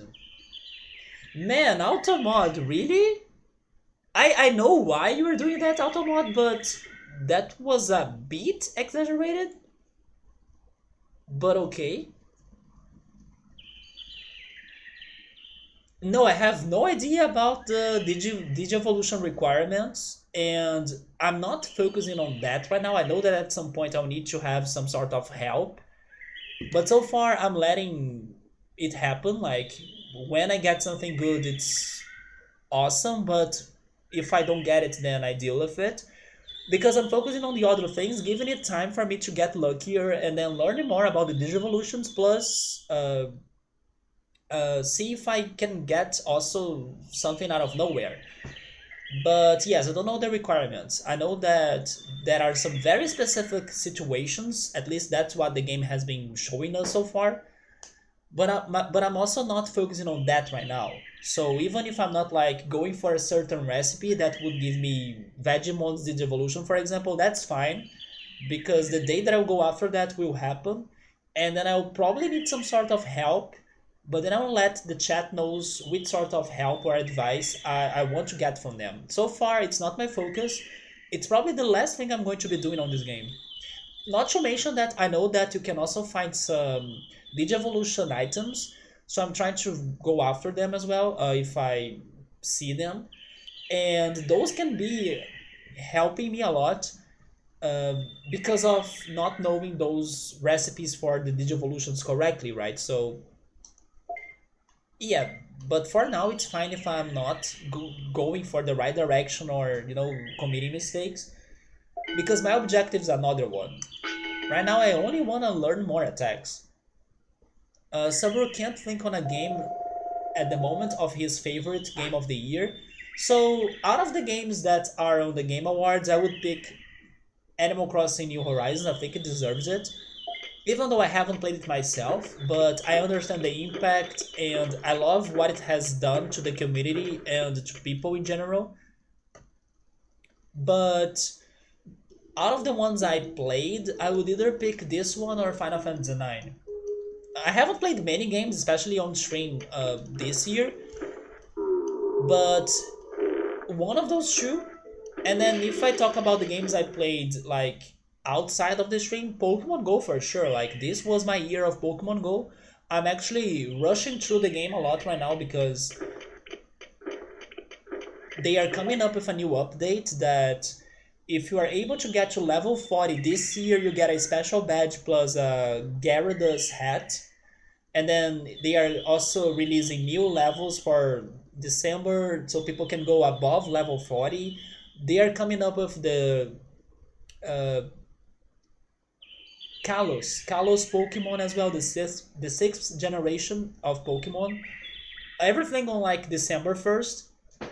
So I'm like rushing because I want to get my level 40 before the end of the year. That's the way to play, right? CD player, I have. Let me show you. I have a map of the locations of the game when I was starting it, but now I don't need to check it anymore because it's been so long and then I kind of memorized it. And I have a list of side quests that I went back to solve, right? And that list is almost completed because I found all of the answers or most of the answers of things that I could find on this game. I'm only missing those two things I told you. Monochrome 1 side quest and the Beetle Land arena that I haven't fought. So yes, I keep track of my notes in here. I try to remind myself about the events that I have found so I can investigate them more in the future. And yeah, that's how we play games in here. Even if it takes like months for us to beat it, I think that at the same time I'm also taking the most the game has to offer. And it's much better when you are completely unaware of whatever is happening and being surprised by the events of it. And this is one of the most surprising games I have played in my life. If not the most one. Not plot wise though, because if there is a problem on this game, it's the plot. I think it's its biggest flaw because there was a game that had like a very strong plot that was so mind-blowing that was maybe as surprising as the surprise of this game. I'm thinking of Xenogears. Xenogears plot twists are like insane, really insane. But this game is surprising on its other ways, like on how you are having a bad day and then it changes into a fantastic day, or how you can go from gold to trash, from trash to gold in a second. So yeah, this game is very unpredictable. Link's Awakening for the Switch. That's your favorite game of the year, Ultras?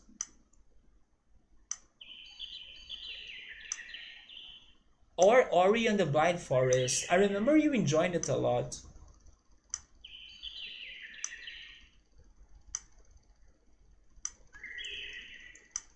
You think it's because they are similar games?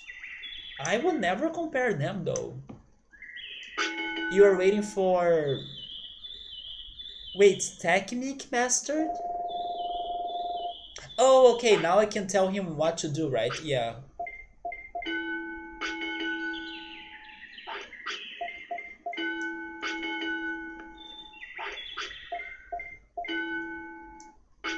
Although this seems to not be working, so maybe I should go fight another Earth Digimon.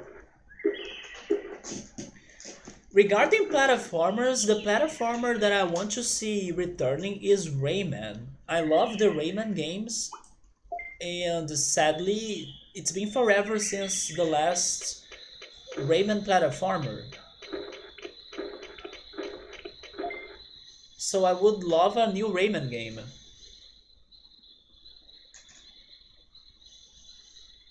Victor is also waiting for a new Metroid. So by Metacritic, despite not being something trustful nowadays, the critics review Knights of the Old Republic 93 and the original Final Fantasy 7 92. Damn. And then the user score for Knights of the Old Republic is like 90 and Final Fantasy 7 91. It's still, it's like a, yeah, it's a good comparison and like Good game, like that's crazy. Ultras liked Ori, but felt it was very one-dimensional. Yeah, play the sequel, man. Yeah, Metroid Prime is among some of your favorite games. I hope that next year they drop some news about Metroid Prime 4. There are some rumors of Samus Returns, I think. Metroid Samus Returns to be ported to the Switch, but I don't know if that's true. There are just some speculation about that. You're not much of an FPS multiplayer fan, but definitely the campaign style game. They have been dropping news since 2017. I mean, more news. Like, it's been a while since they had to restart Metroid Prime 4's development. There is no release date. It's still very abstract. Exactly. I'm expecting for like solid news or updates. Especially now they restarted it. So if I'm going after Earth Digimon, because giving Vegemon brains is not doing it, where should I go? Let me think. Hmm.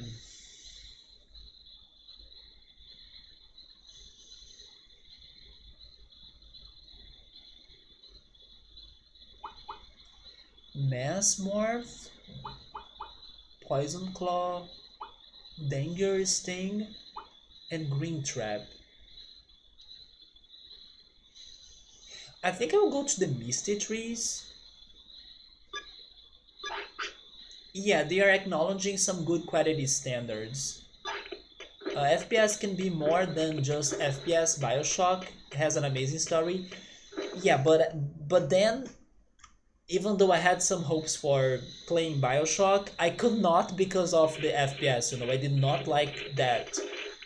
But I agree, Bioshock has an interesting story or an interesting plot. I was very curious about it, especially because it's full of references of other works, right? It's full of Easter eggs. But then I cannot see myself playing it because I did not like the FPS of that game. By the way, I heard something curious uh, this week. Actually, it was yesterday that this guy was realizing that in many sequels, or in many good sequels, there is a moon involved. He said that for Paper Mario The Thousand Year Door, which is the sequel of Paper Mario 64, and then there is a moon involved in that game. He said that for Portal 2, and also, if you think about it, um, Majora's Mask, right? And then I was thinking, are there other games or other sequels that a moon is important? I was thinking if Donkey Kong Country 2 had a moon in there, but it doesn't, I think. Or at least it's not important, but Donkey Kong Country 2 is one of the best sequels ever. Can you guys think on any other examples? But he noticed that pattern of like sequels and moons.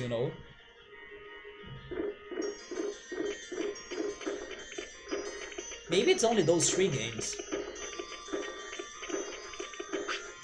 Yeah, I mean, I'm not saying like a crazy theory. I'm just saying interesting thing I heard. I wanted to find more games to see if that adds up, but maybe it's limited to those three, right? But in my opinion, thinking on three good sequels, not really sequels, let's just say following games, because like Majora's Mask is not a sequel of Ocarina of Time. But I never realized that there are so many moons in somewhat second games of, a generation or a franchise. And those sequels are good. Like, those games are good.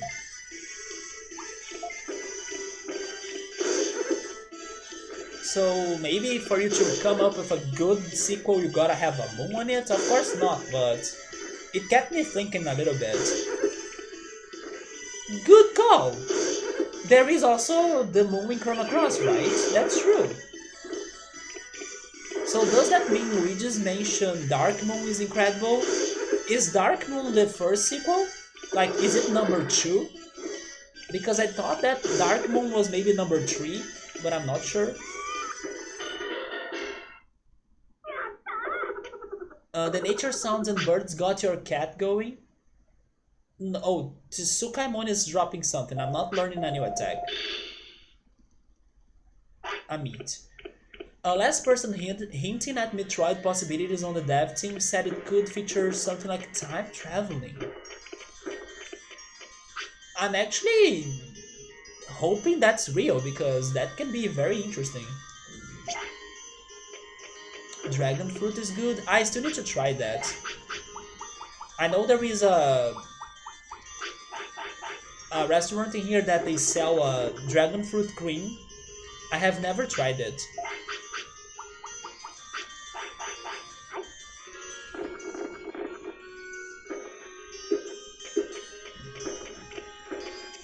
By the way, do you guys know exactly when is the Black Friday? Because I need to buy, or I want to buy some trays and things for me to be cooking. Especially trays. I want to buy a round cylindrical, right? Cylindrical uh, tray for me to be baking panetones or chocotones. I want to buy a pie tray, but I'll see if I go for a silicone one because it seems that it's easy for you to remove the pie from it, and then it doesn't get too dirty, like food doesn't get too stuck on it. So I'm looking for a silicone one. I have found some options, but I want to know when is the Black Friday so I can like try buying it on that day or something. Some websites have started it, like Amazon for example, but I don't know when is it. I don't know if it is this Friday, next Friday. Maybe it is this Friday because November is almost over, but I don't know. Your interest for Luigi's Mansion stopped before a sequel was ever made, but weren't you telling me once that you kinda wanted to try playing those games again?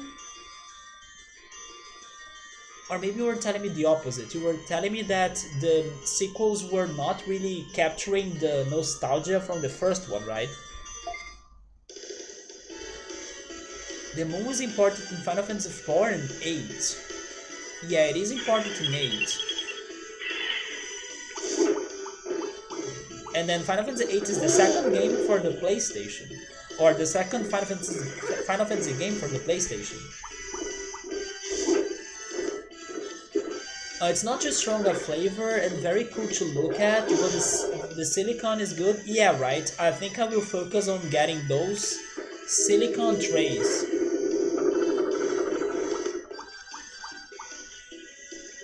You were going to play the Switch one and everybody told you to not do it. Luigi's Mansion. I'll be honest, I never felt that much interested on Luigi's Mansion. But at some point I will play it. But I never really felt crazy to play it, you know. It's because it looks repetitive to me.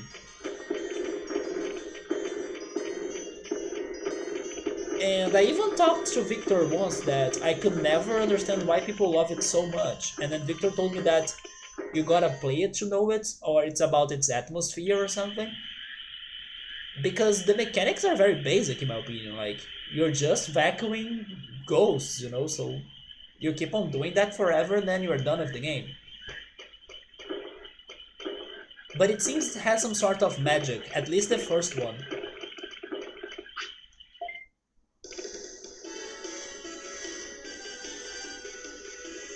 You were kind of thinking about getting the latest one right when it came out, but then you played the original again. Yeah, I think you told me when you were playing the original again. And then we had that talk, right? You loved it and then you had no interest in playing the sequels.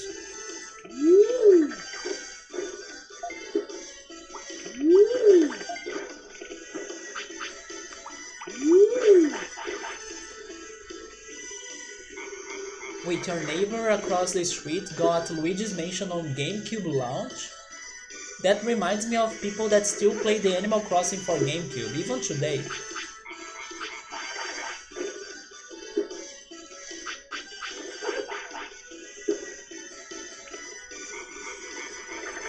And games like Final Fantasy aren't repetitive. I mean, but at least they have some variation. I don't know, I think Luigi's Mansion is more limited, like, you can only vacuum, basically. In Final Fantasy you have all sorts of attacks, all sorts of summons, all sorts of monsters. In Luigi's Mansion I can only think on vacuuming.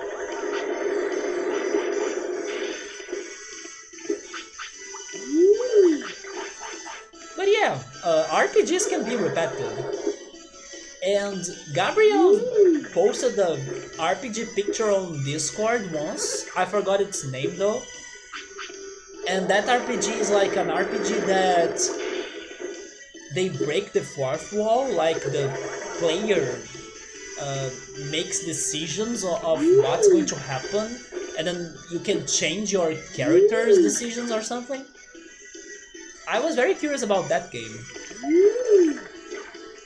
And then maybe that game won't be as repetitive as some other RPGs, because the game kinda listens to you. A little bit like Persona in my opinion. Wait, that's his special? I see. It reminds me of Monsaimon's heart attack. That the heart goes after the enemy. They never had a memory card, so you would go there and watch him restart the game every single time. Luigi's Mansion? Oh, okay, your neighbor's Luigi's Mansion. And for some reason to him, he didn't see issue with that. Sounds like me and Paper Mario 64 in the video game rental store. I played that game from the start so many times because people were erasing or deleting the save file. So every weekend I went back there, I had to restart the game. And I still had fun. It's a simple idea, but it's well executed. Yeah, it's a very simple idea. There's just something about the original Luigi's Mansion that's so fun and captivating. And then you played through Luigi's Mansion right before Halloween, last year, wasn't it? Because it's been a while since we had that talk. Was it in October? I don't think it was in October this year. No, it's been longer than that. I'm not crazy. The different attacks and whatnot are all just fluff. You are not completely wrong. Luigi's Mansion is very one-dimensional, but this year? Dude, we had that talk this year? What? No, or maybe it didn't happen when you were playing it, but there is no way we were having that talk in October. It feels like an old talk, you know? Oh my god. Okay, then you were... Okay, Gabriel is messing with me now. Then Luigi's Mansion is more Bomberman.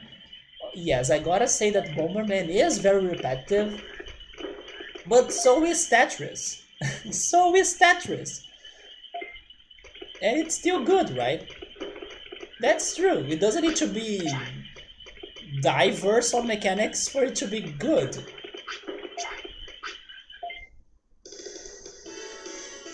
You don't remember? Yes, I think it's some time ago, right? But you played it before Halloween this year. I feel like Mario Sunshine mechanic was cool and unique, but wouldn't ever want a sequel. I don't know. I still gotta play Super Mario Sunshine myself.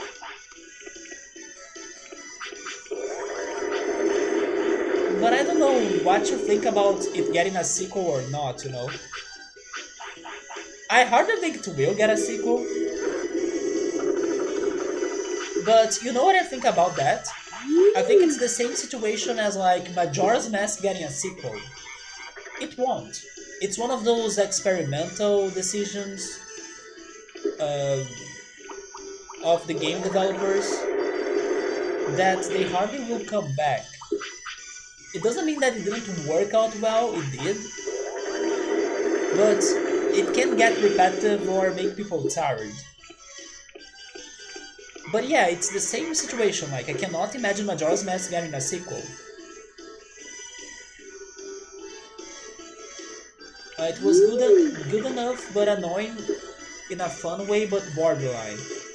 Maybe reintroducing the hose machine, the flood, as a temporary power up or something would be cool. That's actually not a bad idea. That would be very cool, actually. Maybe something around the lines of what Crash Bandicoot 4 has been doing with the masks. Like you get a temporary power up for this level, you know. Do I have cards to... No, I sold all of my cards, right? Oh no, I do have... Oh no, never mind. I sold them all, but I have two of these because I wanna make the trade. The trade with Toyagumon. The game is called Numina, and it's for free. That game is for free. I didn't know that game was for free. Dude, that game looks great and it's for free?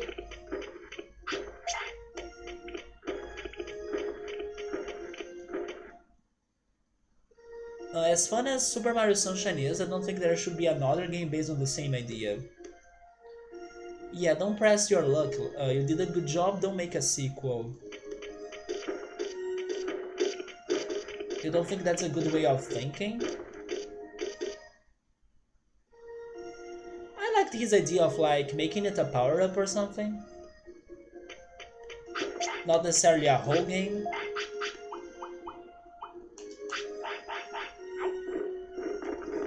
A whole area of a game can call it like Sunshine Bay or hell even Delfino Island. Yeah, for example, some people were speculating that Super Mario Odyssey could have a kingdom, right? A kingdom based on Super Mario Sunshine, and then in there you would have all of those mechanics. Actually, there is a transformation that kind of goes around the same lines of the flood. It is a water enemy, like an octopus, I think.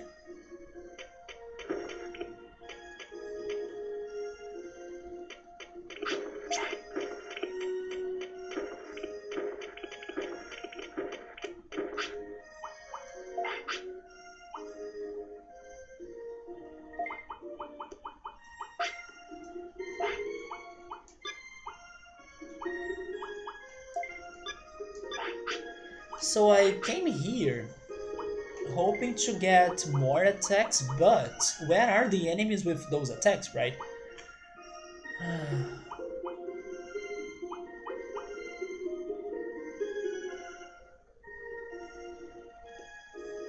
Sunshine was your last Mario game. I played the one for the 3DS.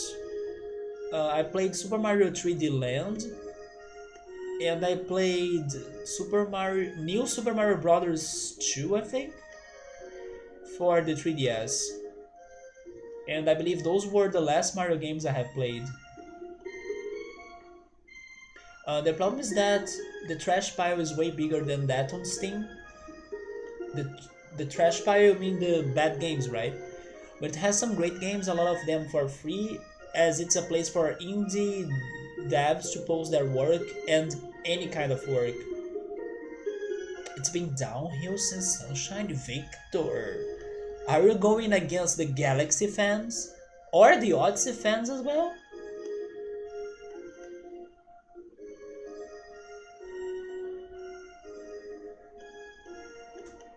Oh, that's where they were born? I see. So it's like a... I don't know, experimental website for people to test those games. Does somebody that know this game right here, Digimon World, that's right now watching this stream, Do you guys know which attacks are those two? But don't give me the names. Just tell me if you know or if you don't know, like yes or no. Because maybe I wanna make some questions about how to get them. You guys have no idea? Would you check? Because otherwise it will take me forever to find them, I think.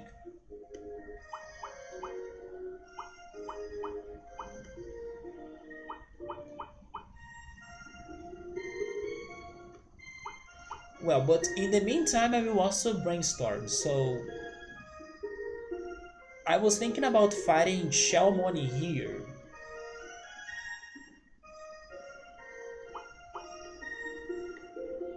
Because, yeah, there aren't many places.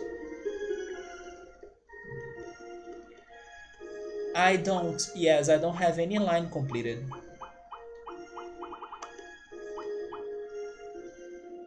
Galaxy is not as good as Sunshine, no way. Galaxy got back to the linear boredom that you couldn't care less about.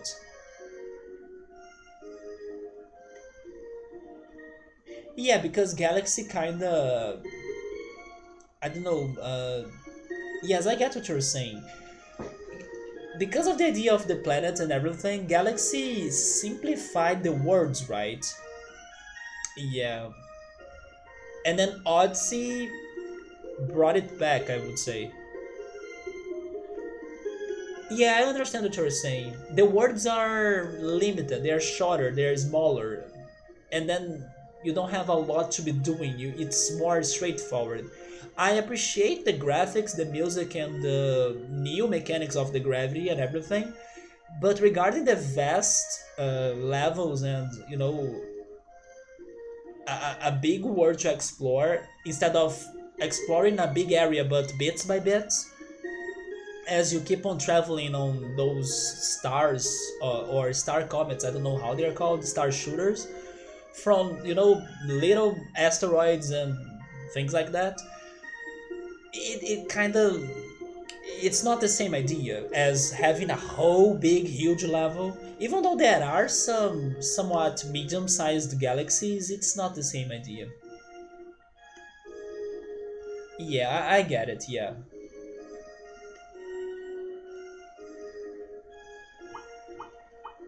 man.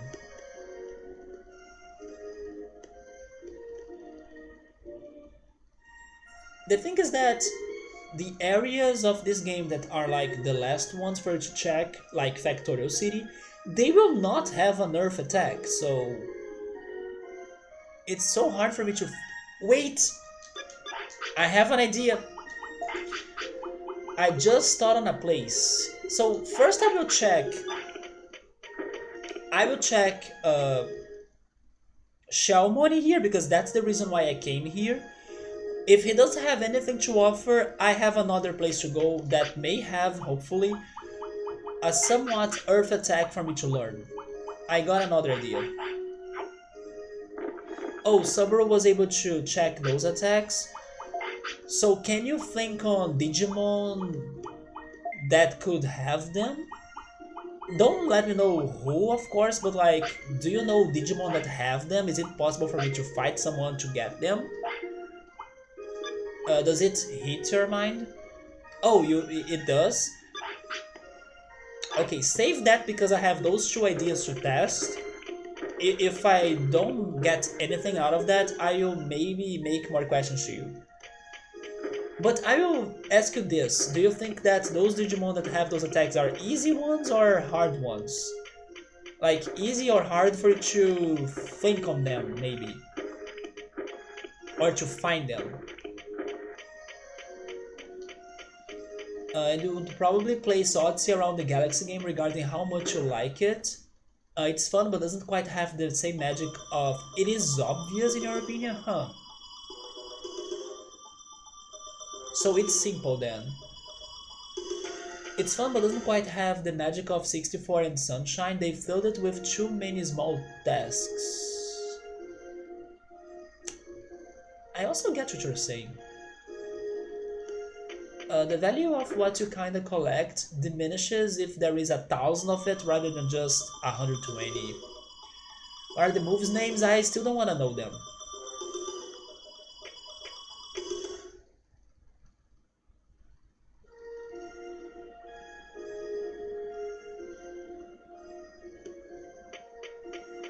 That's true, Mario Odyssey has that somewhat problem, right? Instead of giving us more levels to explore, they gave us more objectives in the same levels to do.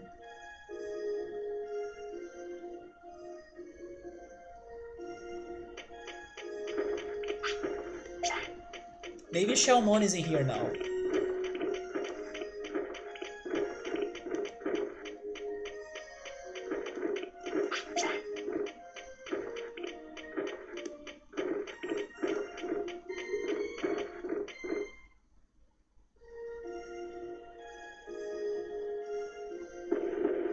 Yeah, there he is. Or actually Maurice Shelmon. The moves in my tech list, are they similar by the columns they are? I don't think so. No, I don't think so. There are some moves that are to raise my stats. Some other ones have a wide range, others short range, but they are all mixed up.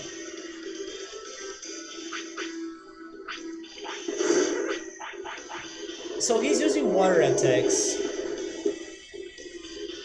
Don't you have anything earth-based?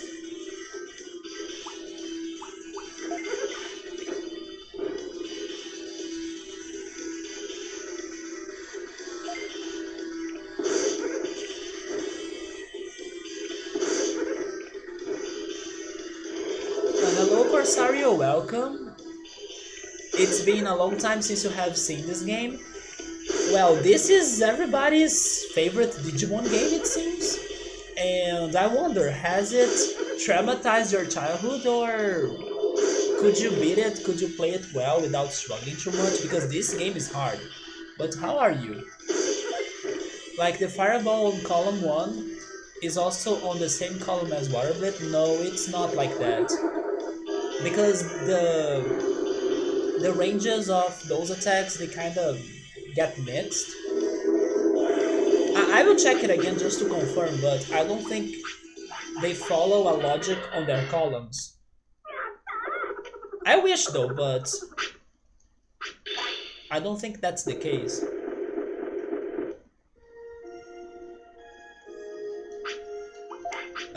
Text. You see, like Fire Tower, Thunder Justice, and Giga Freeze. Wait, they all have an L range? What? No, here we already have a change. You see, Prominence Beam and the Muscle Charge. Those attacks are not connected. And this first one is Tremor, so yeah. No.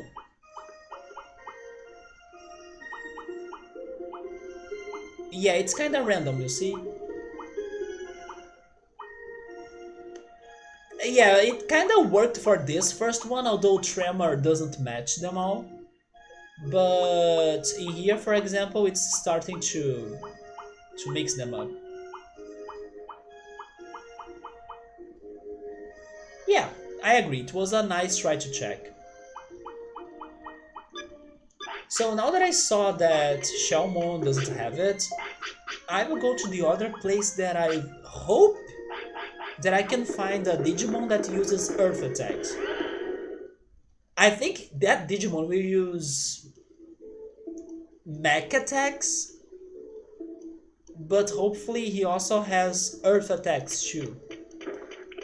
But before I do that, I will buy bodies because I'm out of them.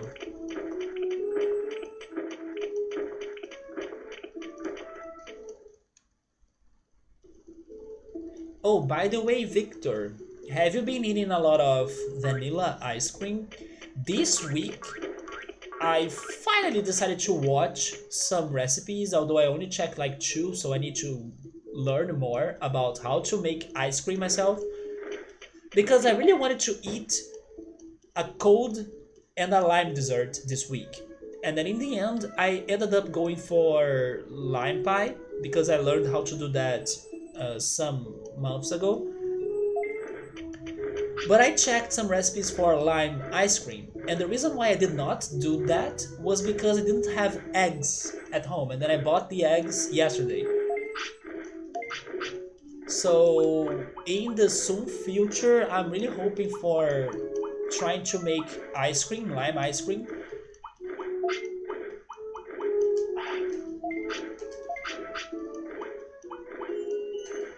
But I will also need to learn how to do this one um, technique, like this one cooking technique that I never tried before. I don't even know how is it called in English, but basically you separate the yolk from the rest of the egg, that I don't know how it's called in English. And then you don't use the yolk, you only use the water of the egg, and then you add sugar, and then you mix it like crazy fast until it turns into a cream. And is that whipped cream? I don't know if that's whipped cream. I'm just trying vocabulary right here. Maybe I'm completely wrong. But then you need to have that right there to mix it with condensed milk and lime juice, and then you freeze it. Exactly, it's not hard, although I need to do this technique that I never tried before. I had to separate yolk and the water of the egg, that I don't know how it's called. For the panettone recipe I went for 2 weeks ago, so that was the first time I did that.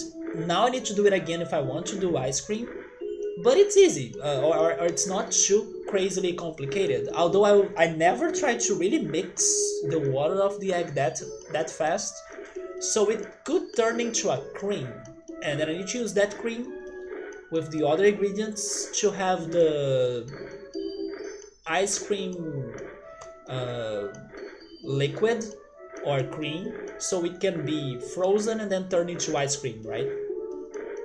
There are recipes that you don't need eggs, that's true, but from the ones I have seen, uh, and because I do eat eggs, like I'm not vegan or something, I could go for that, for those recipes. Maybe they will give me a better result, you know? You haven't had ice cream lately? Yeah, man, I was craving some cold lime dessert this week. Although the lime pie that I did or that I cooked is kind of too sweet because of the condensed milk. Not that the ice cream won't be too sweet, but I'm hoping for it to be, a little bit different, not too strong in flavor. Maybe more refreshing than sweet, because lime pie is sweet, but an ice cream, a lime ice cream, it's more refreshing, So I'm hoping it kind of gets refreshing instead of very sweet. But yeah, I have the lime pie at my fridge or in my fridge, and hopefully soon I can go for this ice cream recipe. Oh, but I don't have that, Gabrielle. How is that even in English?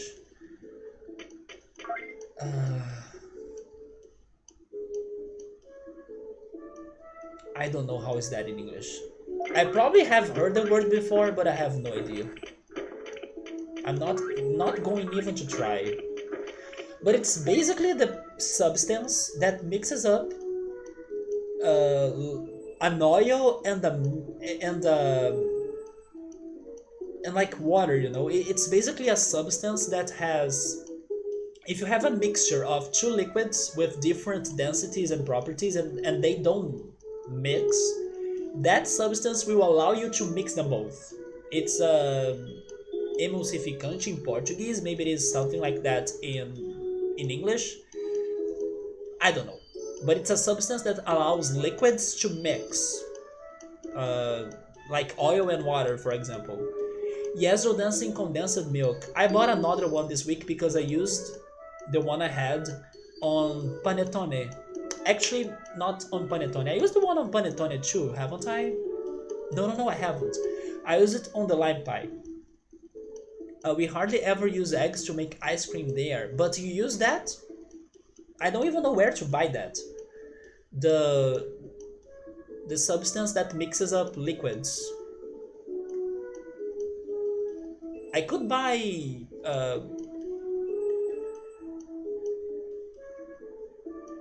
the biological yeast but I don't know where to buy that, especially online.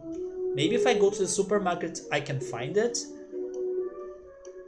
Yeah, we need to go there, I think then, because on the apps that I use, I cannot find that. It's too specific.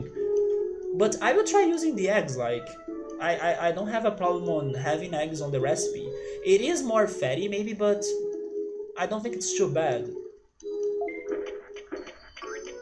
What about you, Joe Dancing? Have you been eating a lot of ice cream lately? Because I'm talking about trying to make ice cream for the first time.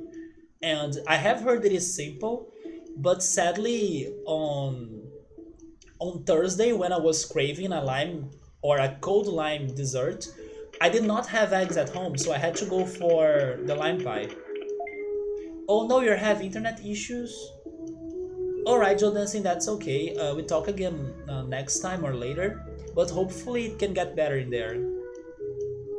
Also, on lime or lemon ice cream, do you use a bit more of condensed milk? A bit more? Is it not like a box? You mean you use more? I also saw one recipe that they were using heavy cream, but then I don't know if I will use a heavy cream. I don't know if it is really necessary, you know. So yes, I need to go to the place that I remembered that could have an enemy with those attacks. Because it may end up really bitter. I mean, you need to... Yes, you need to use some condensed milk so it can have a mix of sour and sweet, but not bitter in my opinion. Maybe sour.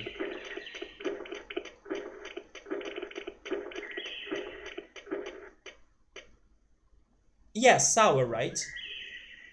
Bitter would be if you're using the white part of the lime, because that's the bitter part of it.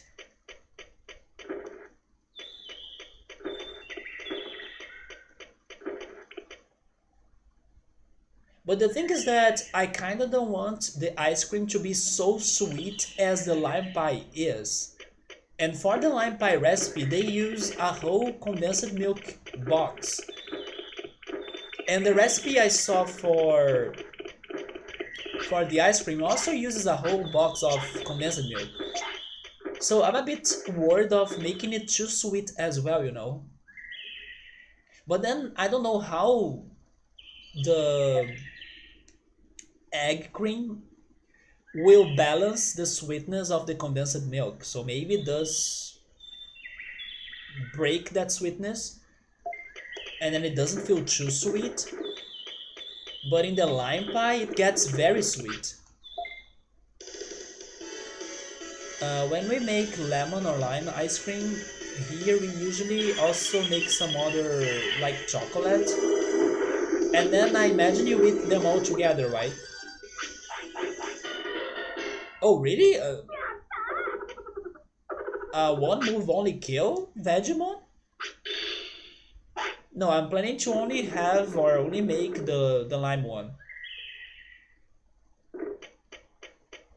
It's going to be my first experiment.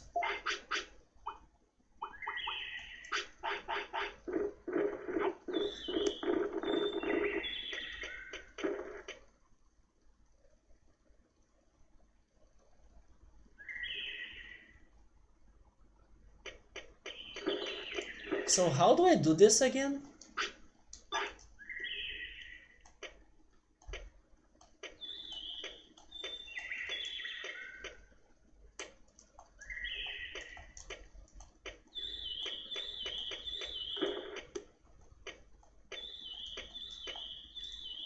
Oh,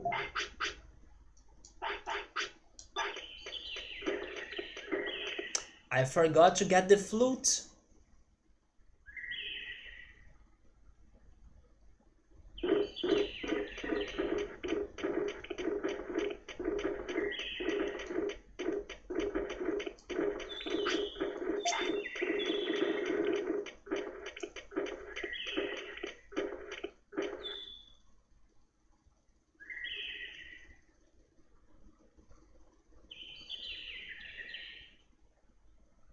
If you fly there without the flute, do you get stuck there? It depends. No, probably Sidramon will be waiting for you. But you can also have an autopilot, right? But I believe Sidramon will be waiting for you.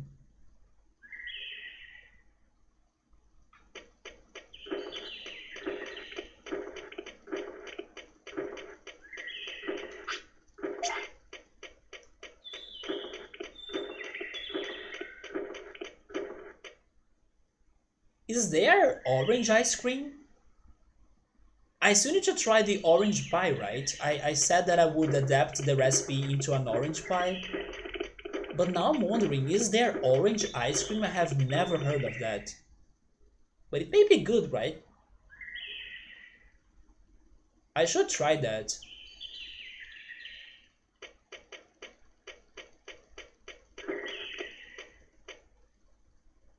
Now I kinda wish I had orange cake. Yeah, right? It's because the day that I did orange pie, lime pie, I considered replacing the limes for orange. What about an ice cream as well? I will be experimenting those things. And I will see if I can use the Black Friday to be buying the utensils and equipment and tools for me to be cooking, you know? Yeah, passion fruit, pineapple, grape, mango, lime, strawberry, coconut.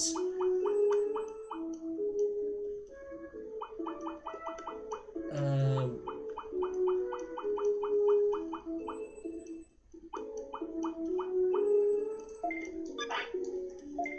yeah, I also have never heard orange. I wanna try that.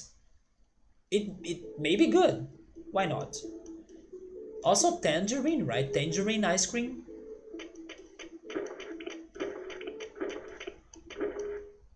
That's something to try.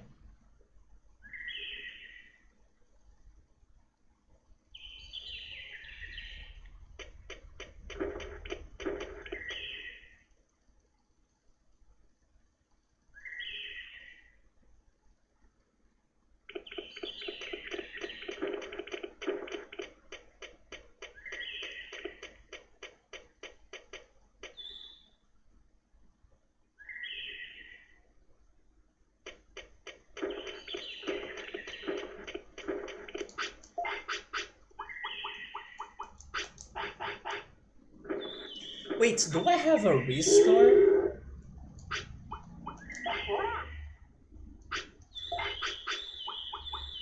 I have restores, okay. Yeah, maybe it is weird, but I don't know, I still think it can work. Maybe if you mix it with another fruit, in case it is too bad. For example, one of my favorite juices ever is strawberry and orange. Once I had that in Outback Steakhouse, dude, every time I go to Outback, even though it's not like too many times, I have to drink that. It's so good. So maybe a strawberry orange ice cream sounds delicious, in my opinion.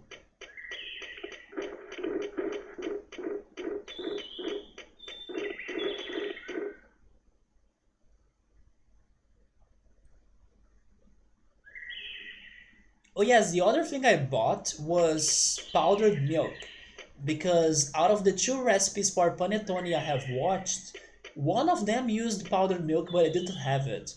So I now can test it out and I'm hoping that it can give me a better panettone than the first one. Wait, you discovered why there is orange ice cream?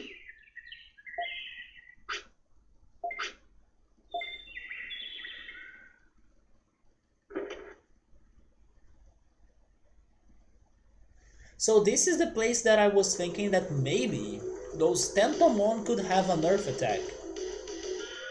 Although I think they have a mech attack? But let's see. You are my last shot.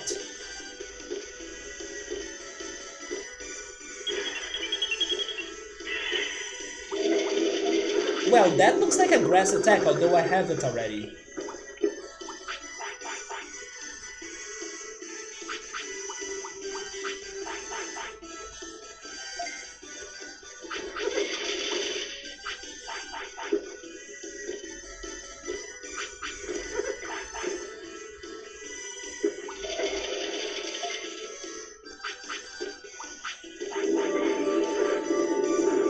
Maybe that one? The poison gas? Yeah, and that's the mech attack that I was thinking.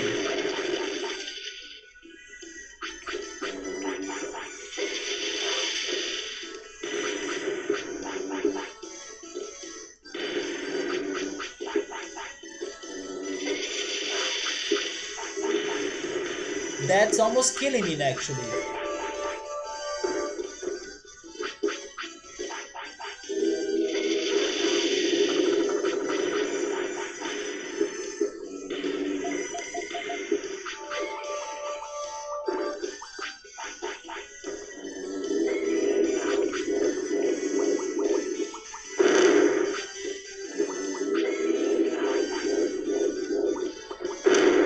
There we go, I sorted the items.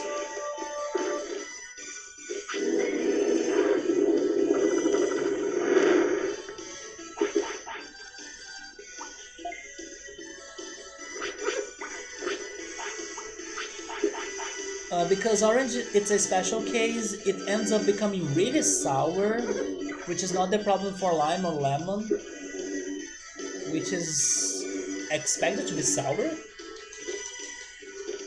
And then there is an orange ice cream, but they are usually made in a place that there is enough demand, so they don't need to stock it. So the flavor of it changes a lot.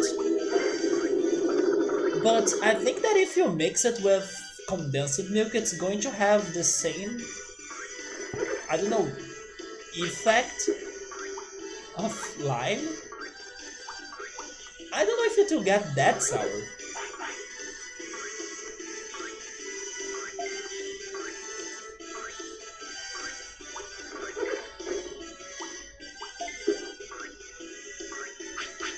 But sure, maybe that's why. It's because the flavor changes. Only 3 of damage?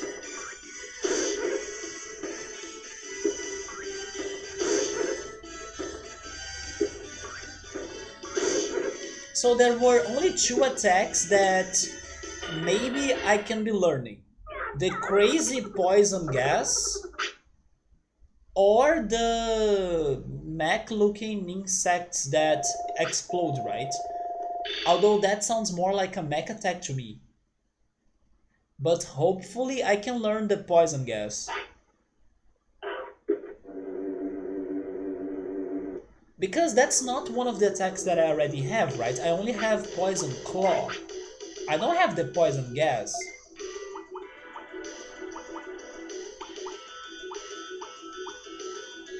Yeah, it's poison claw and dangerous sting. What is dangerous sting? But it's none of those. So I will try learning that poison gas.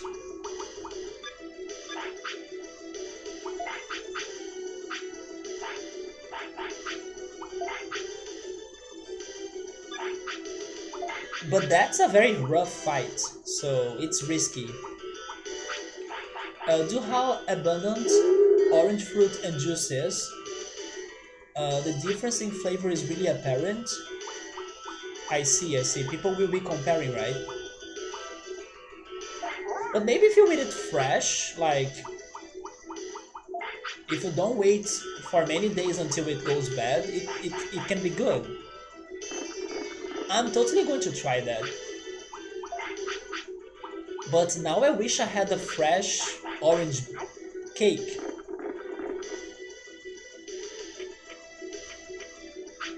Oh, I will have another fight and then you can sleep.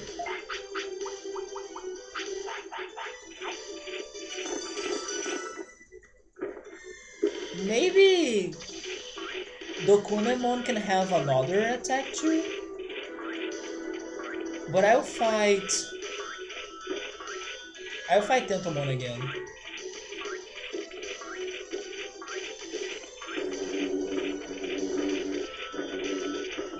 Although, how am I going to separate them all, right?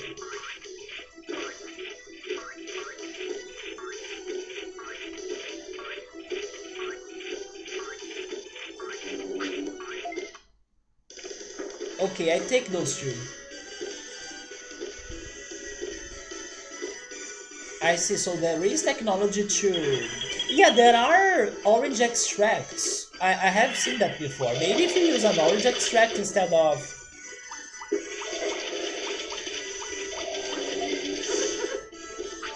the fruit itself, it can give you a better result, you know? There are orange extracts. There are even panettone extracts. That's one reason why I don't think my panettone was tasting a lot like one.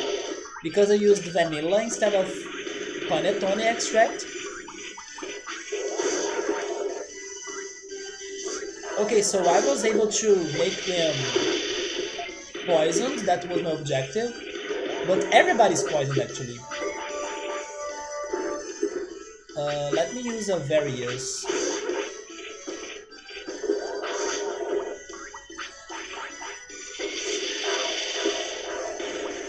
Distance.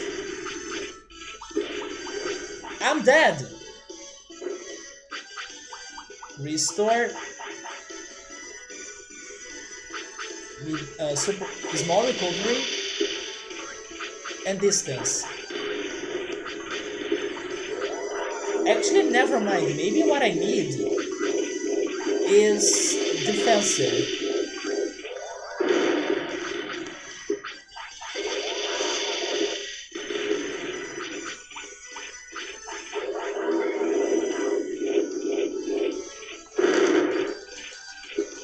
And then they got me poisoned again.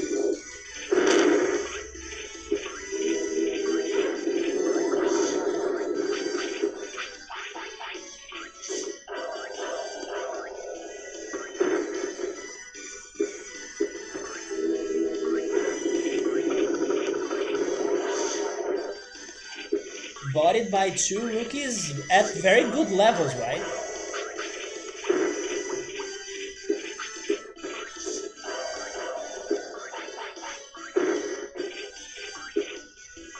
The poisoning is not working really much or a lot on them. I believe that the poisoning works better against other Digimon.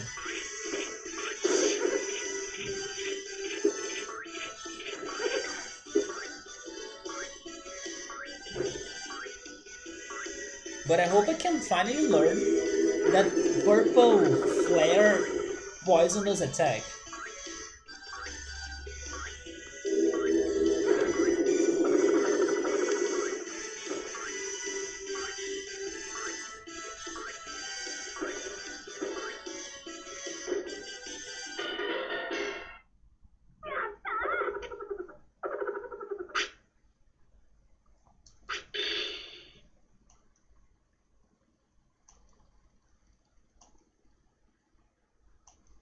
Oh, I did! Poison powder. There we go. I got 2 items and poison powder. Let me write that down. I actually should have written down the other one I learned earlier today too, right? But yeah, that was my...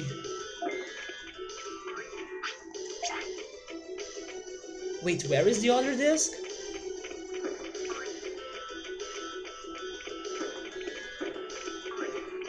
Where is the second one? Oh, right there. Oh, it's because it was an autopilot.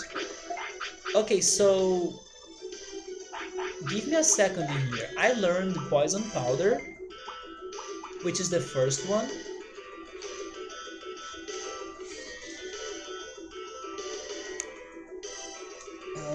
Poison powder.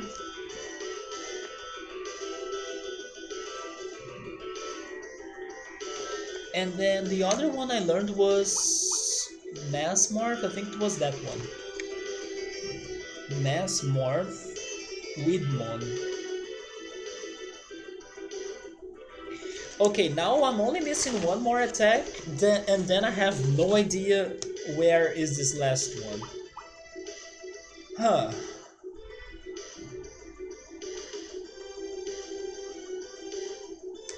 Subaru, is that remaining attack also easy, in your opinion?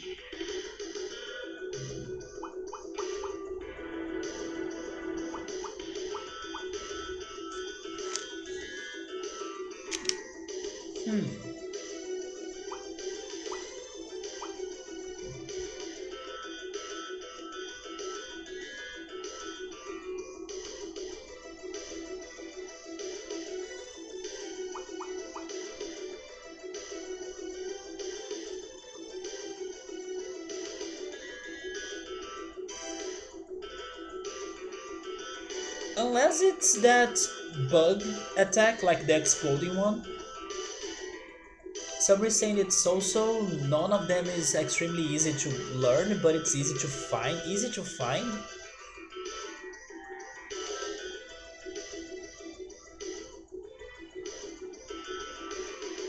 Easy to find.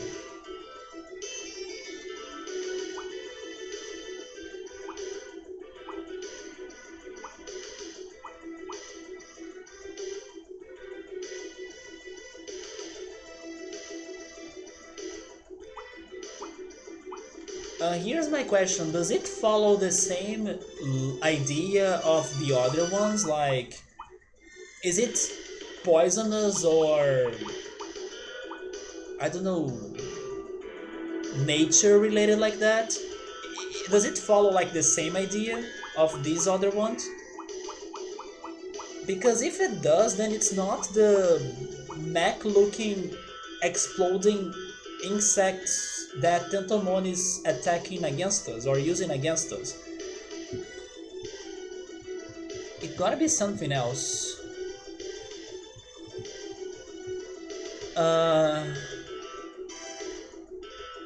Oh, he's actually saying that it can be one of the moves that were in the previous fight. I mean, unless it is the insects. But he's saying it's about the same nature. Well, let's try it again then. But I don't think it is the insects, because those are more like mech looking. Now we have 34 to 35 attacks. We are little by little getting there. But these earth attacks will be hard for me to learn for sure. Also, who is in here during the night? Oh, it's more of them. Actually, I don't know if I should have this fight because I wasted or I used a lot of my items. So maybe I don't have a lot of recoveries. But at least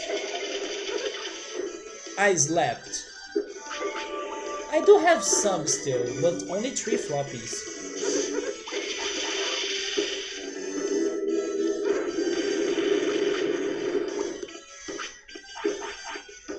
I need you to poison him.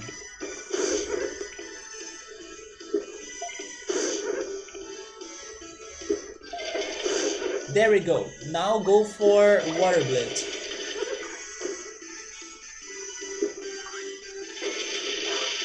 Actually, defensive.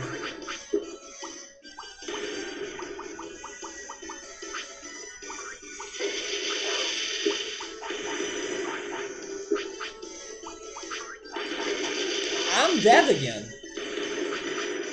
There goes my last restore.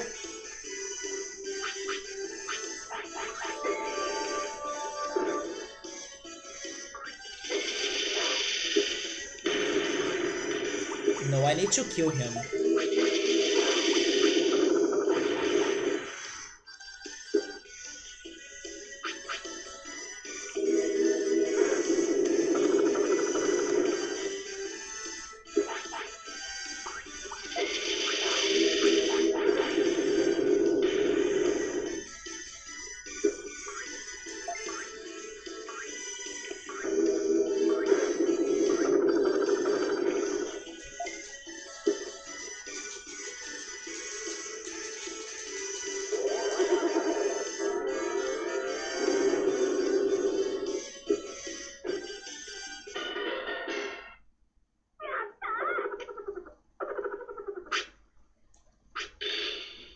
So, Gabriel, this is the answer of how you don't really get stuck in here because they drop autopilots. The insects can be OP because they can cause damage more than once on the same attack. Oh wait, there is another autopilot there. Yeah, right, maybe those bugs they explode at different times. But I cannot have another fight right now, I need to heal. Let's go back. Yeah, there are several bombs. I noticed that, but thankfully on his last bomb attack, I noticed that the insects vanished instead of exploding at me.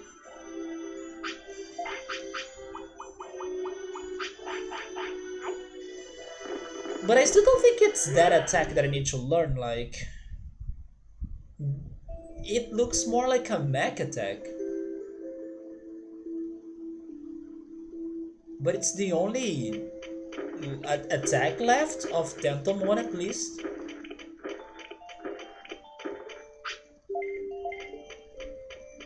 But anyway, let's suppose I finally learned this last attack. What am I doing next? I could go for the cards, or I could go for Monochromon. Considering I have Vegemon, I think I should go for Monochromon actually. He's not too strong and I'm using a lot of my items.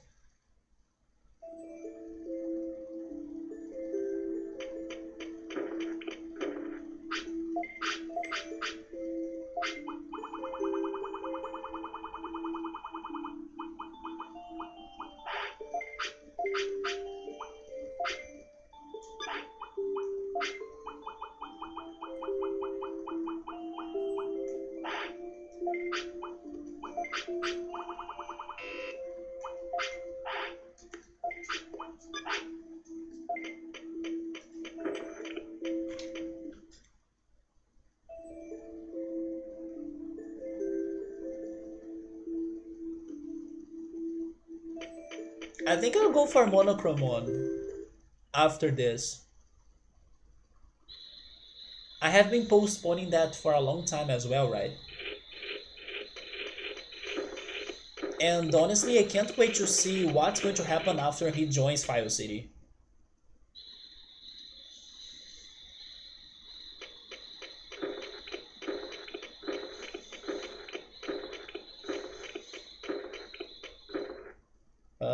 No, this is the wrong place.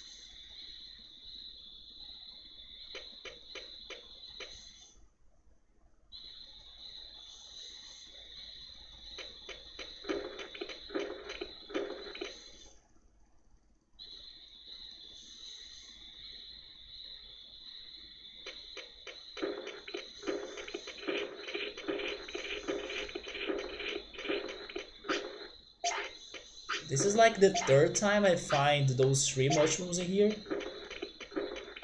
We gotta go to Friesland too.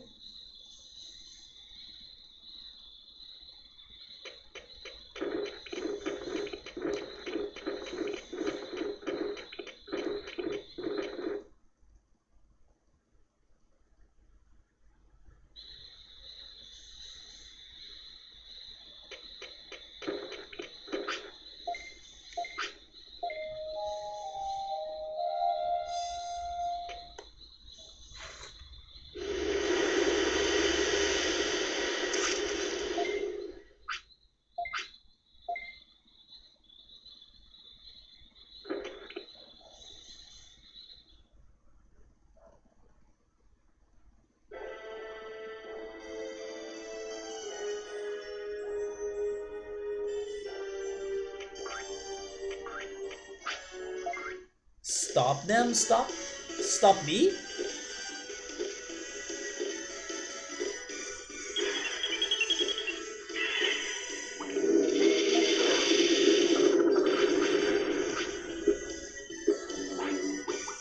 I need to sort this again.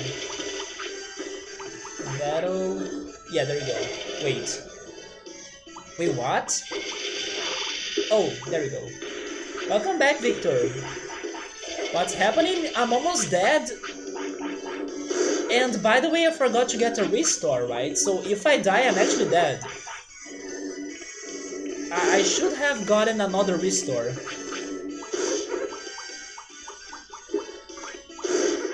Yes, I was almost dead.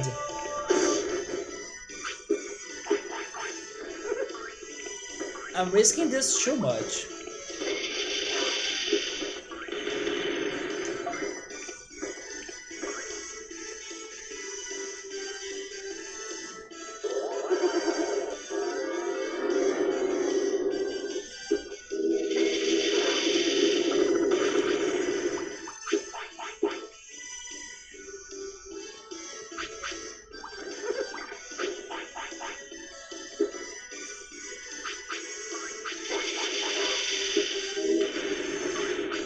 You think that I can't have less than 900?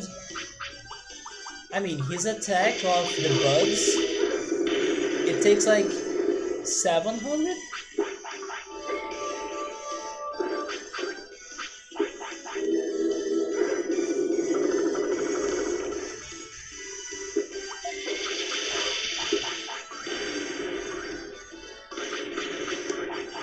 Oh, now this is... Go! Oh, thank goodness.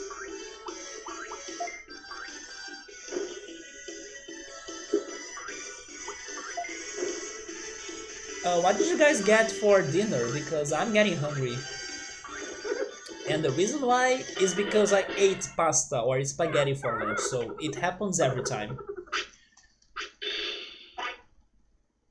Oh no, Sabra, are you kidding me? Sabra had hot dogs. I miss hot dogs. It's unhealthy AF, but I miss that.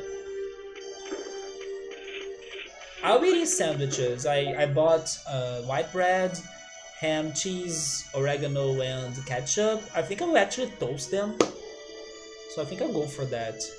I could also slice a tomato or maybe a green pepper. Then it's settled. I said ham, right? No, I don't have ham. I have mortadella actually. Let me fight. I will actually go back, get my restores just in case, and then return here. Oh, Victor ate some tacos. I ate taco for the first time last year. Maybe a little bit more than a year from now, because it was during the Oktoberfest, which I know it doesn't make a lot of sense, like an Oktoberfest and then you're eating tacos. Shouldn't it be German food? Yeah, but they had a Mexican stand there, and then I went for it. But I still need to try guacamole and burritos. Yes, I cooked a lot this week too. Those black beans that I cooked, they took me forever to finish them. I was already expecting that to happen because that's a reason why I kind of stopped cooking black beans. It's a lot of work. But at least once you go through that work, you can freeze them and then you have black beans for a lot of days. But I will need to fix something that I did this time for the next time, because my strategy for this time was like adding a lot of seasons to the black beans water while it was in the pressure cooker. But even though I add a lot of spices and a lot of herbs and a lot of things, in the end it still didn't get like the the flavors. It's still lacking on the flavors. It has some flavors, but it's not as strong as what I wished. And the reason that happened is because you do not should add the seasonings and the herbs at that time. You need actually to cook the beans with just water, and then after they're cooked you have to in separate add the flavors to the beans, for that day. For example, yes, I cook them, then I'm going to freeze them, and then today I'm going to eat them. So I get one of the containers, I prepare a pan with some garlics, onions, bay leaves, pepper, and hot sauce in there, and sausage, and then I fry that at first, and then I add the beans, and then I will have a somewhat more freshly seasoned beans instead of like trying to season them up ahead when they were baking, and then that's not really giving them the taste. So I'll do that next time. I will cook them just by adding water, nothing else than water, and then I will season them when I'm eating them. That's what my friends told me to do, so I could have a more powerful tasting beans. And I will do that too to the chickpeas because I still haven't cooked the chickpeas, but I'm expecting them to work the same ways as the beans. So yes, I will just cook them on water, and then when I'm eating them, I will season them right away. You have been cooking a lot of your mom. You guys made a lasagna. You guys are so evil. Like lasagna and hot dogs. Come on. I want that. So lasagna for dinner, man. I even saw the supermarket selling some lasagna pasta for you to make your own lasagna. But then I don't have the bolognese meat, right? I don't have ground beef. So I kind of gave up on that. I could go for a somewhat ham and cheese and tomatoes lasagna, but the good one is the bolognese one, and I never buy ground beef. What I saw selling when I was searching for trays on websites for me to buy for Black Friday were uh, some items that can shape burgers. I saw some of those being sold, but still, I never buy ground beef to make burgers, which is something that I should start changing. I need to break that barrier of mine and then start buying ground beef. So I can make quipes, I can make lasagnas, I can make even other dishes. Okay, so I'm back here because I need to buy, or I need to get a restore. Do I still have restores?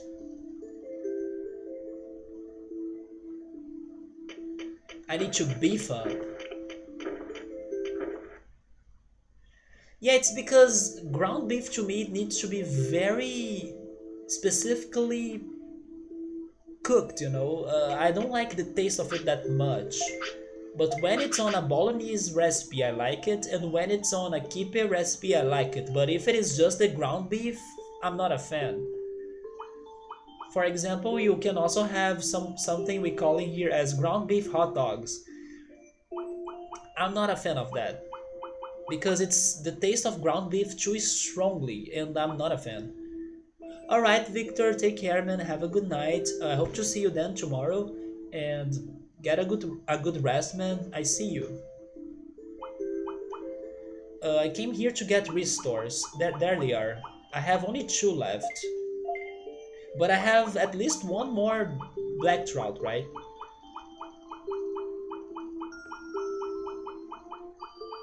Yes, so I can also get a third restore if I go back to Friesland.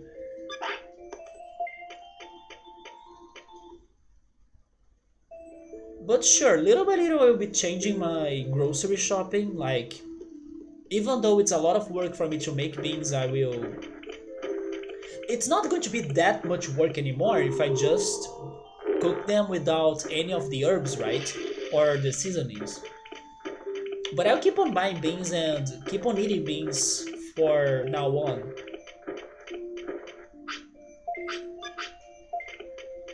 And in case I like the chickpeas, I will also be buying the chickpeas. I need to have more variety going on in the things I cook.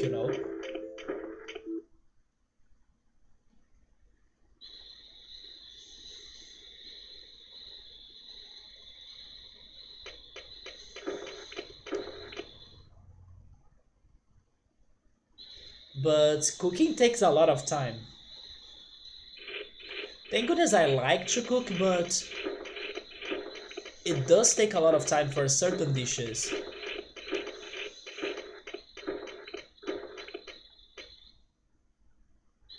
But yeah, hopefully the ice cream recipe will also work out. Once I have the panettone tray, I can also improve my recipe for panettone, especially because I can also use the powdered milk. that I'm hoping it's going to give it an extra flavor. That's not where I need to go. So little by little, I'm learning, trying new things out, and improving my techniques on cooking.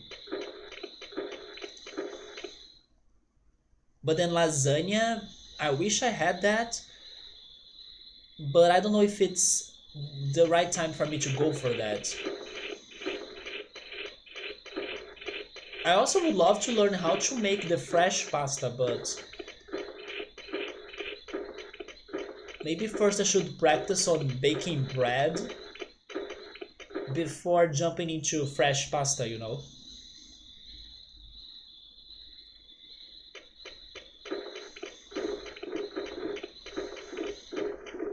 And I also need to try baking a different pie than lime pie. For example, strawberry pie, which is a classic, or a cinnamon banana pie. Oh my god. Man, I got it. Or an apple pie, right? An apple pie. What I had this week, if I'm not mistaken, on Monday, was a fried cinnamon apple, which is like super easy, super basic. But having an apple pie, damn.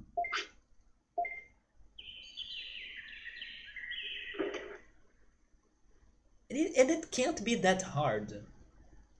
I should watch a recipe of that. So I kinda lose my uh, fear of it, like thinking it's too hard, too complex. It's probably not that hard. Once I see it's easy or doable, I can see myself trying it. Just like the panettone.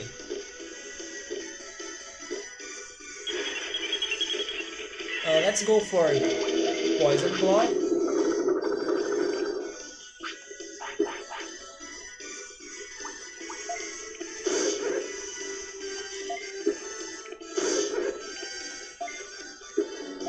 It's Poison Claw until you make him poisoned. There we go. Water Blade. I just posted the original Into the Woods musical. I have no idea what's that.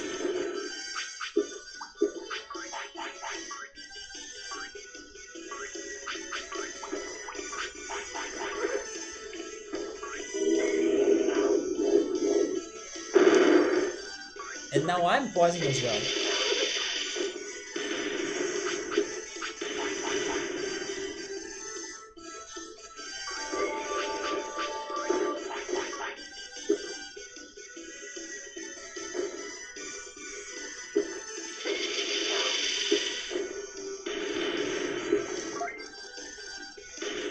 Dang it.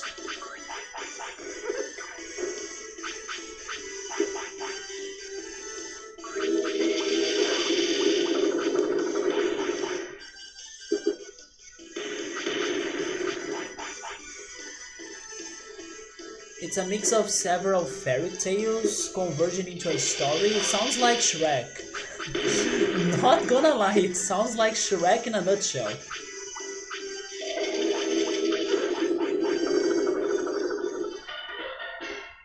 Yeah, it sounds like Shrek. Like Red Riding Hood, Cinderella, but it's older than Shrek. Like a lot. Okay, I think that by this moment I kinda need to know. Because I have my suspicions that it's not that attack. So is this move the insect attack? The mech insect one? Because to me it makes sense that it's not. But that's the one that I'm kinda going for. Is it? It's not, right? It's something else. And if it is something else, it's probably the Kunemon's attack. Welcome back, Ultras. You feel like pudding wish you bought some? I also need to try or to learn how to make pudding. Good call. But I was watching some ice cream recipes, so Ultras, can you give me some vocabulary in here? Because I was explaining the recipe before and I didn't know how to call those things. How is the part of the egg that's not the yolk named? Like the water of the egg. How is that in English? Is there a word for that? There is a word for that in Portuguese, but I don't know what. It's just the white? The white. Hmm. The white? Okay, I will write that down. I will say in egg water. I have no idea.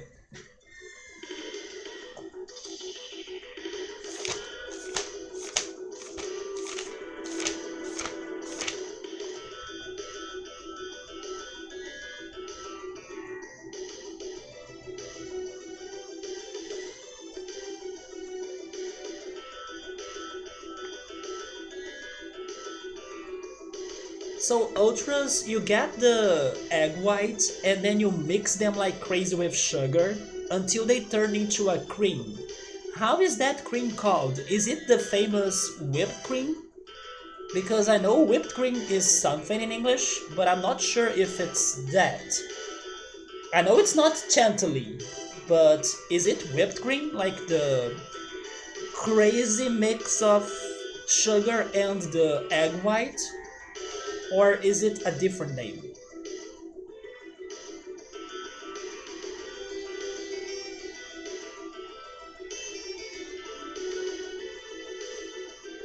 Okay, so whipped cream is something else. It would be made from 35% of fat whipping cream plus vanilla and sugar. Yeah, it's not that then, but does it? Oh, it's meringue? Or is it like merengue? No, maybe it's meringue because you were whipped egg whites. Okay. Is it meringue?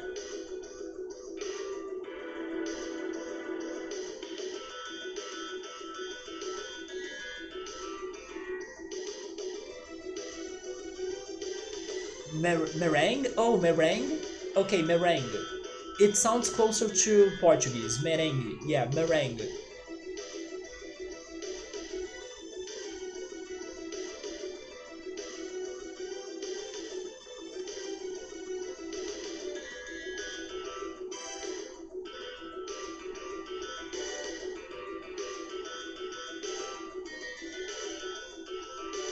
Okay, there you go. So Ultras, I was checking some recipes for lime ice cream this week, and you gotta get the meringue, and then you mix that with condensed milk and lime juice, and then you have like the ice cream liquid or like the ice cream preparation. You freeze that and then you get the ice cream. Is that how you somehow make your own ice cream recipes, or do you have a different ingredient? Do you make it differently? Because I'm really willing to try ice cream or lime ice cream soon.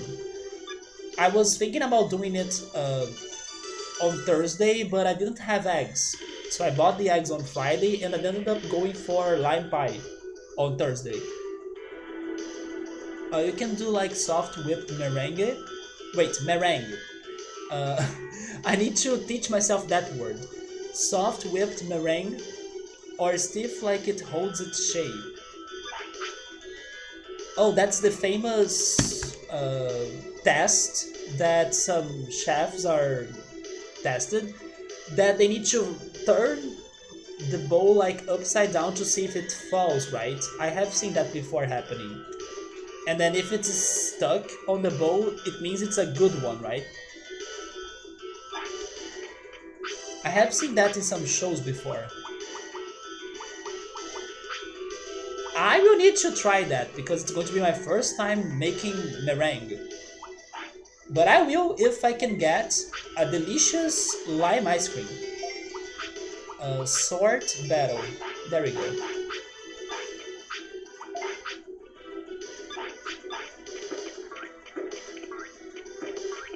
So several were saying that it was a poisonous attack, but I kinda do not see or I can't remember any other different poisoning attack besides the ones I have gotten already.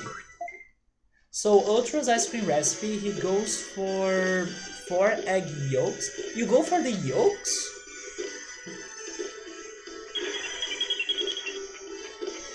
Yolks, man? Not the egg whites?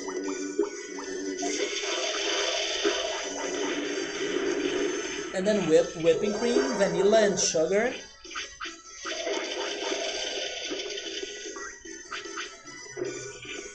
All cooked over a double boiler. Oh my god, okay, that sounds complicated. So yeah, your recipe is way more complicated.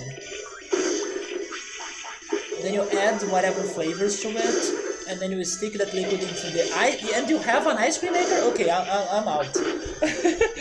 I'm so out.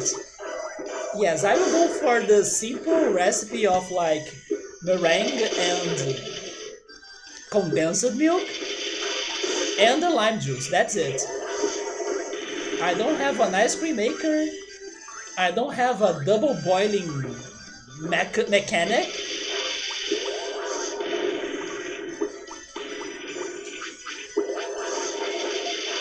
And I'm dead.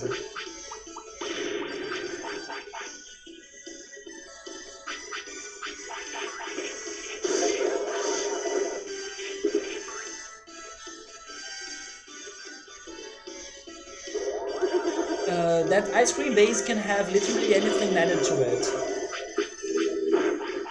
If you don't have the ice cream maker, yeah, there is stuff you can do like the semi-freddo, which is a low chum ice cream with cream, sugar, then that's followed into condensed milk, maybe also with egg yolks. But you are seeing the egg yolks, that's what's surprising me. The recipe I saw, they were telling me to use the egg whites, not the yolks.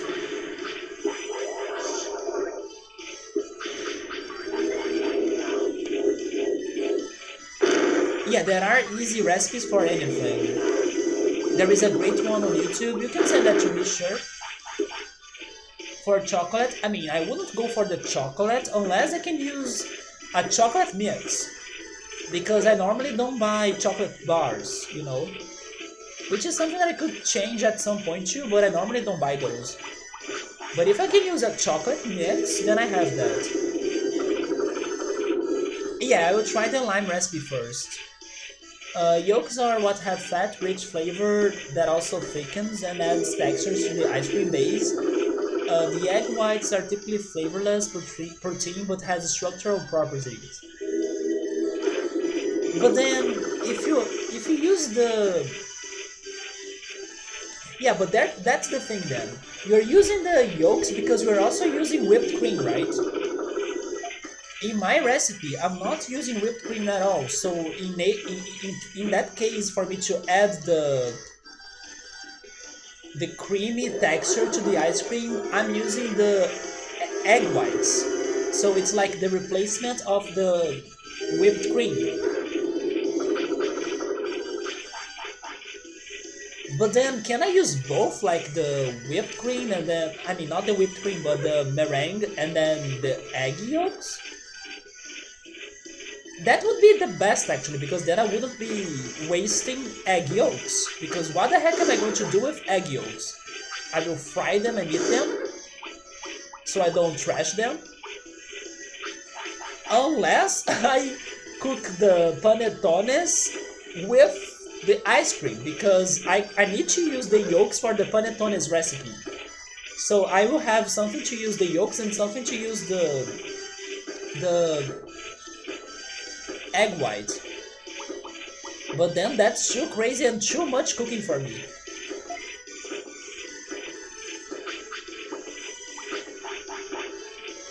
You can make dressings or sauce out of egg yolk or mayo. Oh my god, how do you make mayo? Is it olive oil and egg yolks? That's what I think.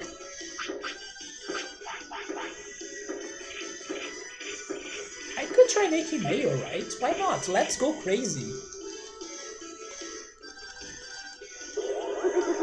Although, it also makes me scared because mayo uses fresh egg.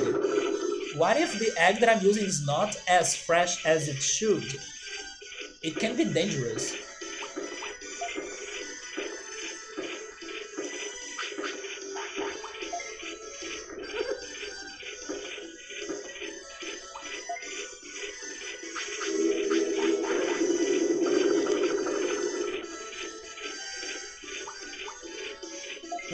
stuck at the top of this battle arena. Yeah, the only attack that can hit the Kunamon right now is the green trap because it's kinda homing, right?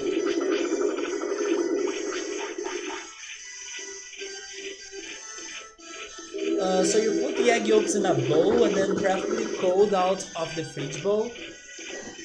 Then you use a whisk for a long time. I don't have that though. I need to buy that. Until the egg yolk gets a little foamy and soft looking. And flows in ribbons off your whisk. It should look like ribbons coming off. And then you add a little Dijon mustard and then you slowly whisk in oil of your choice. So it can be soy oil as well, not necessarily olive oil. Yeah, those are the two oils that I have at home. By the way, Ultras, do you know something called English sauce? Because I was checking the groceries that I could order online, and they had this somewhat called English sauce. And then I was curious about it, but I decided to not buy it because for most recipes you can use it. They were saying it's mostly used on meat dishes, and then I don't cook meat that much. But some of them said soups or salads as well, but then I was like, maybe. But have you heard of English sauce? That's how it's called in Portuguese, at least. I can Google it again and tell you the ingredients. But I was considering buying that just to try it. Let me see.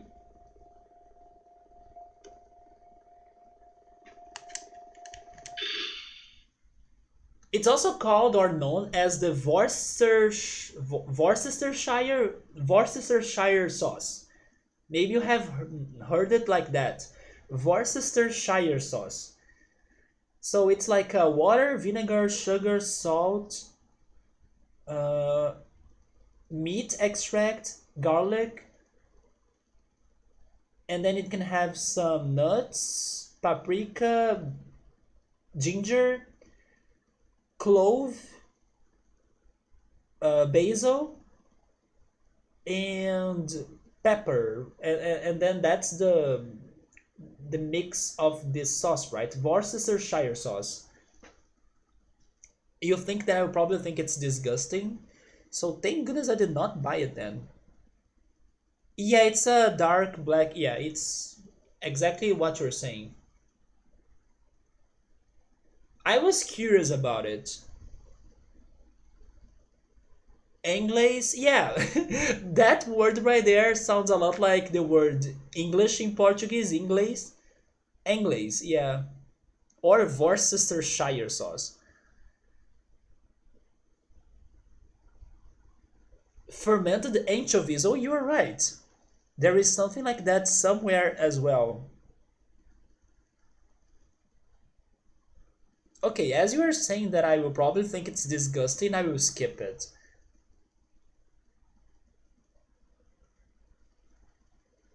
But I just remembered that I was curious about it. It usually has fermented fish in it. Nope. You think it's similar to shoyu? I also don't like shoyu. We use it to sauce things, mostly salads. Yeah, they were saying like a meat or a gravy. There is no fish. I saw it somewhere. Maybe there are variations. I use it when you make or when he makes homemade hamburgers in the meat. I do a few dashes, a few dishes, right, of Worcestershire. It's not something you have as a topping on something. It's something you mix with the rest, right? Like in the gravy. Yeah, I know what soy sauce is, but I do not remember the taste of that. I don't even know if I have had that. Isn't Wait, let me confirm something. Isn't shoyu soy sauce though, or am I mistaken?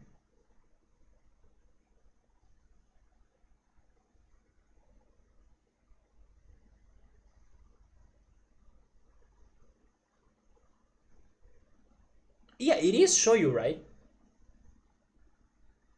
Exactly, it is shoyu. I'm not mistaken. So I have had that and I don't like it. Worcestershire sauce is made using three main ingredients: anchovies, red onions, and garlic. Red onions? That's specific. Yeah, that's shoyu right there. That's actually very close to shoyu now that you are describing it with that with those ingredients. Yeah, but there is um, there are variations. That's what it's saying in one website, but I also saw another website saying that they use the anchovies.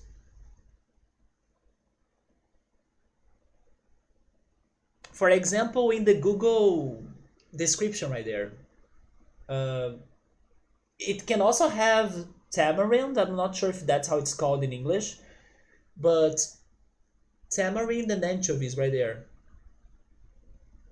So there are variations. Maybe the basics is what you said, but then you can have variations, you know? Even corn syrup. It's even saying corn syrup in here. Chili. It can have a bunch of things. The most common sold brand across the US and Canada would be the one you speak of. Yeah, but there are variations for sure. Tamarind. Yeah, that one also said tamarind. Ultras, have you ever had Vegemite? Because that's one of the most infamous. I don't know if that's even a dish, but one of the most infamous edible things ever. It's like 1 in 100 people will like it. Vegemite.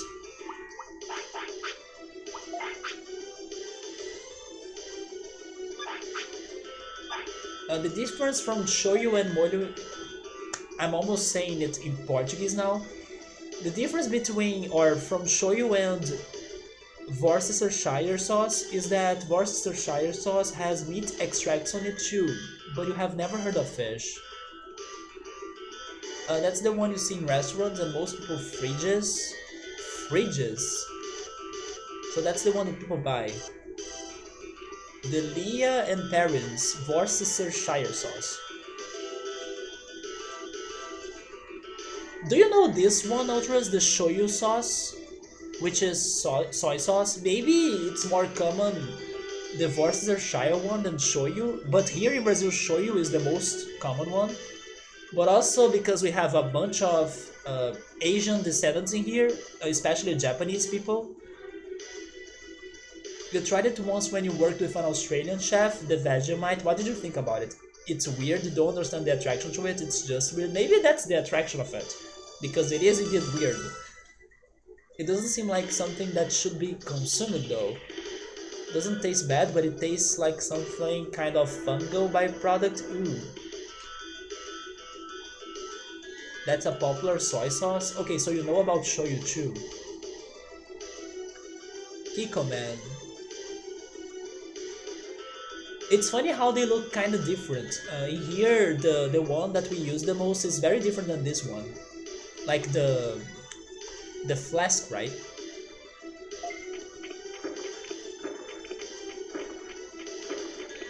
Oh, there is an item right there.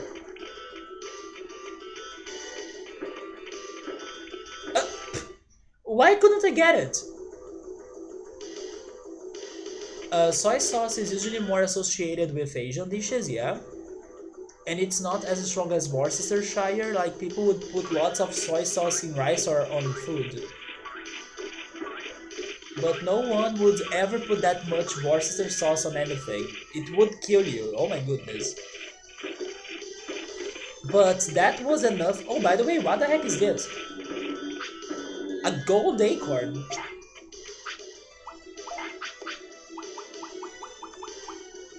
Oh! Okay. Let's see how much though.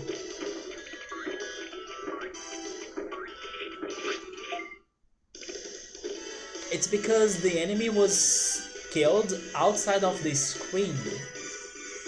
I was thinking it was a matter of depth, but maybe it was impossible for me to really get it. It's another popular Canadian brand one. Can I pause? I can pause.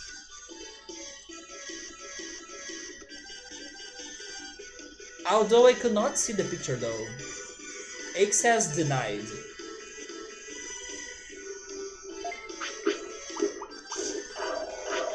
Or access, right? Access denied.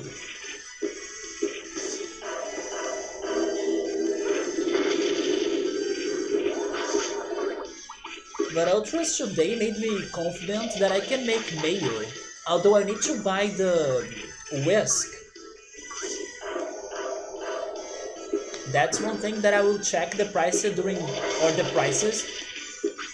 the Black Friday.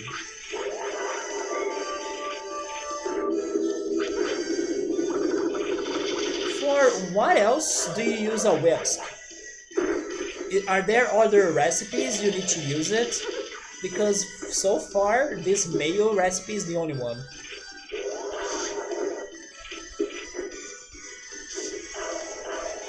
How many egg yolks will you have left over? Wait, do you mean now? Oh no, you mean regarding the ice cream recipe? 3 or 4, I would say. Are those enough for you to make mayo?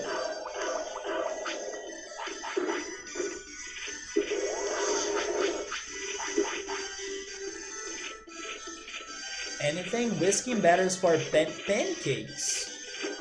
Salad dressings, eggs for scramble.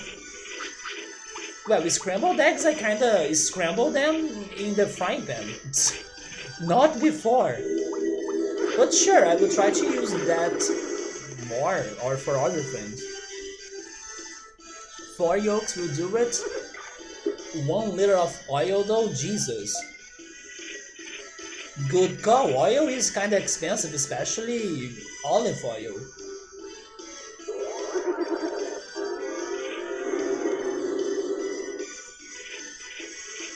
No, I'm not using olive oil on that recipe then. I'll be using the soy oil. But 1 liter, Jesus.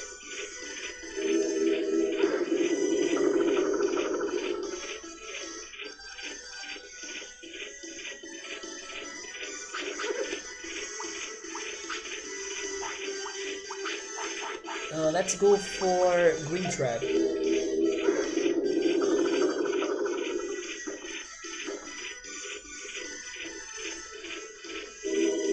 Whatever bowl you are whisking in, you can put a wet towel underneath it to keep it secure.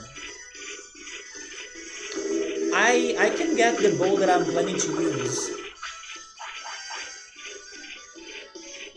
I think it's not dirty, so I can get it. Yeah, I will not go for olive oil. 1 liter of that? Nope.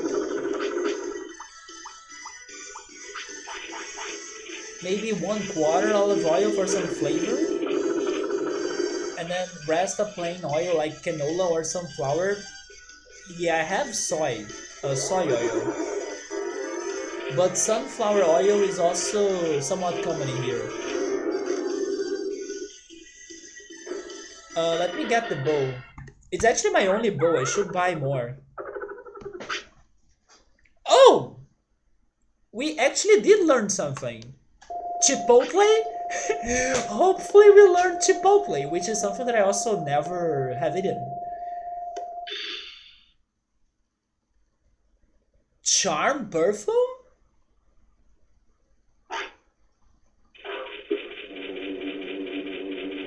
Sure. But what? Wait, was that the gas that made me confused? I noticed that I was getting confused sometimes. It is! Oh my god! So they have the same animation, but one makes me poisoned, the other one makes me confused. Okay.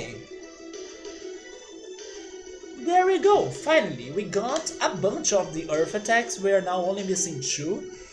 I have no freaking clue of where those 2 are, but hopefully we can learn at least one of those by studying in another Digimon cycle.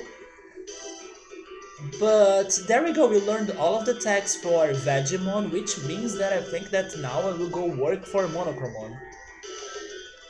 Let me go get the bow though.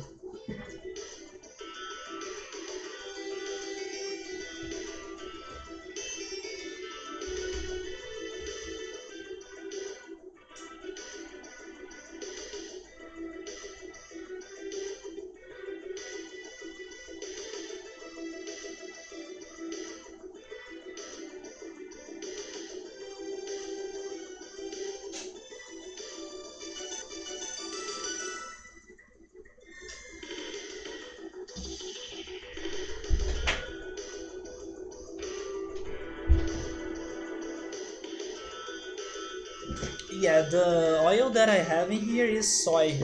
It's the one that I use on my pizza dough as well. It's because soy is also very, uh, very common, or like we have large farms of soy in here. So it's also maybe the most cheap oil you can buy too, you know, because we have lots of soy exportation and farms. So yeah, it's very big in Brazil. But that's the bowl that I have. It's where I make my vinaigrette sauce.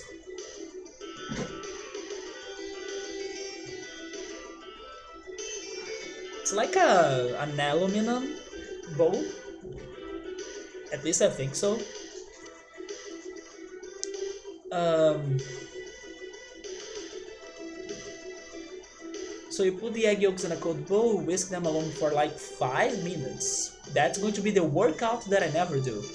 Remember, you wanted to come off the whisk in a ribbon. I don't get what you mean by ribbon, but I'm pretty sure that if I watch somebody doing it on YouTube, I'll get what you mean. When they're at that stage at the spook of the John, I don't have that though. Then mix, and then slowly drizzle oil in at a time for it to thicken and then become mayo. I will need to see if I can get Dijon then. Once the oil is all thickened up, put in some salt, pepper, paprika, vinegar, and whisk that all up.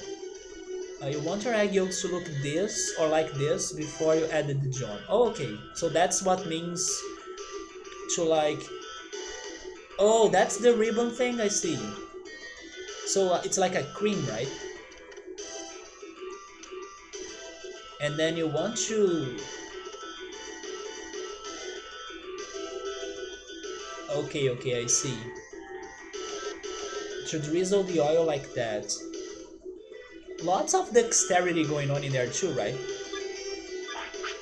I will save it more time. I think I will go for the ice cream recipe after the chickpeas recipe as well. Maybe not actually, because I baked so many... Not baked, I cooked. I cooked so many black beans that until I cook the chickpeas, it's going to take some, like, maybe months.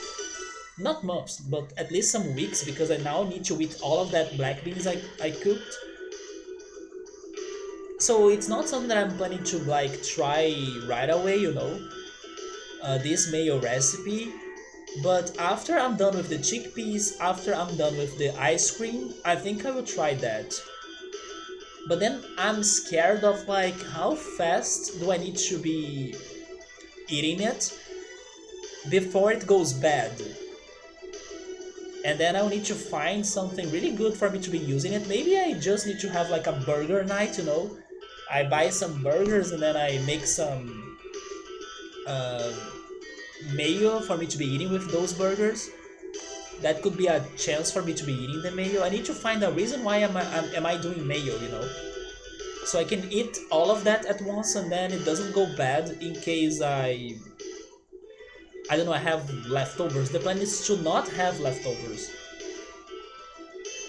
It was a workout but you do it once and then you love it. Yeah, I imagine. Mayo is not bad. Don't you add lime to it as well? I see that some of the industrialized mayo they sell, they have lime.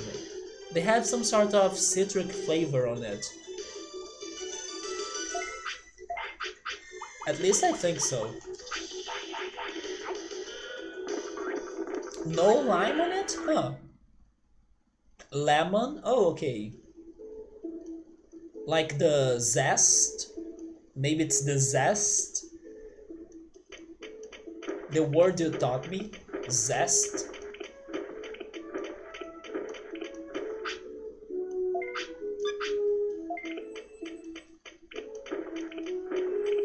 So as I'm back here, um, I'm buying floppies, more recoveries, and I'm checking this gold acorn.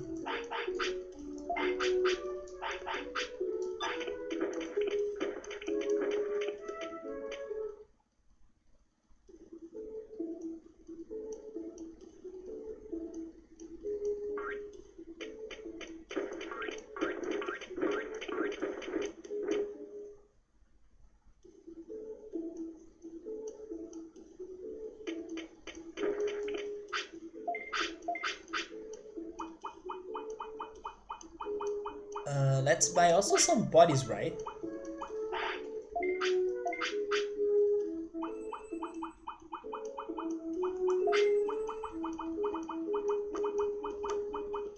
Wait, computer?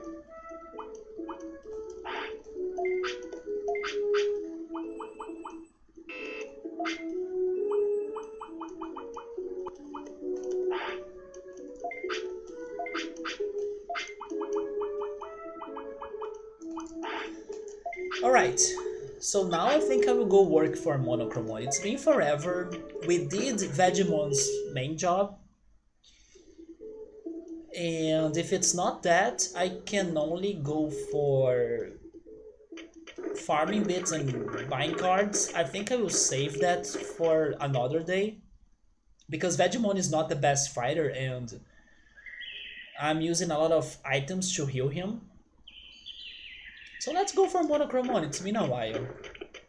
And who knows, maybe we can finally complete that tonight. Oh man, you know what I could do though?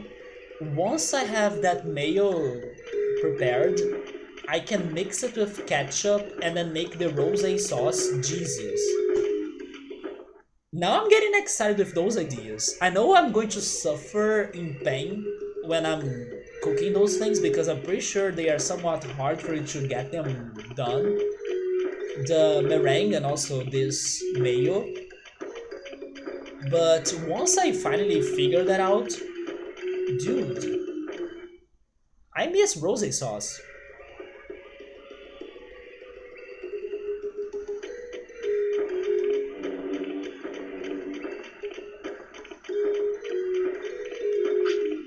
And I really hope that I can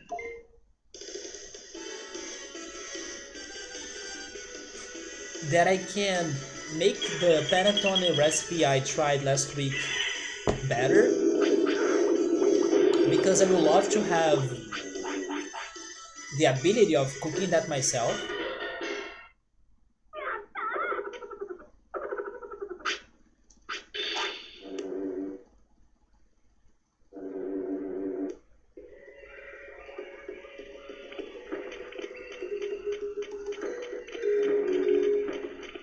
And then maybe next year I can jump into savory bread recipes.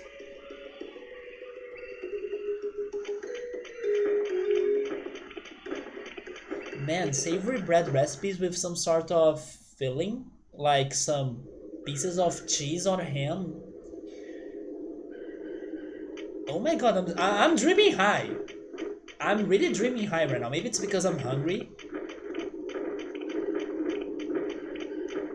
But let's freaking go. Imagine if I can really start making those things like some, seasoned bread. The ones that I love to buy in the bakery.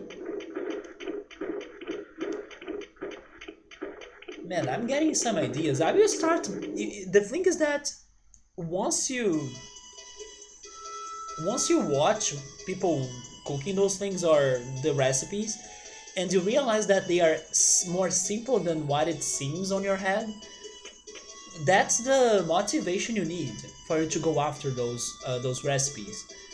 I just need to watch more videos of all of those things I just said, and then I will see, oh, really? It's just that? And then I will totally try them. But here we are again, speaking about trying things. Here we are again, trying this out again. Hi, Gotsumon. Uh, Raise price. I will use that strategy of like keep on changing the answers until they feel happy, right?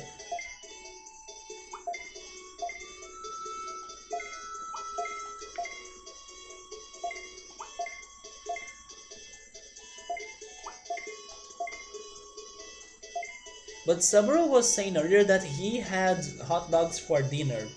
Hot dogs is one of the first things I learned how to cook. And I still remember the day that I learned that. It's because I was hungry and my parents were doing business outside or something, and then I was like, I will cook this myself. And then I chopped the vegetables, I cooked the hot dogs, and then it was good. Only by the end of the recipe, my uncle showed up and then like helped me to season it. But I still remember that day, and it was one of the first things I learned how to cook, even before frying an egg, I think, because it took me forever to fry an egg myself.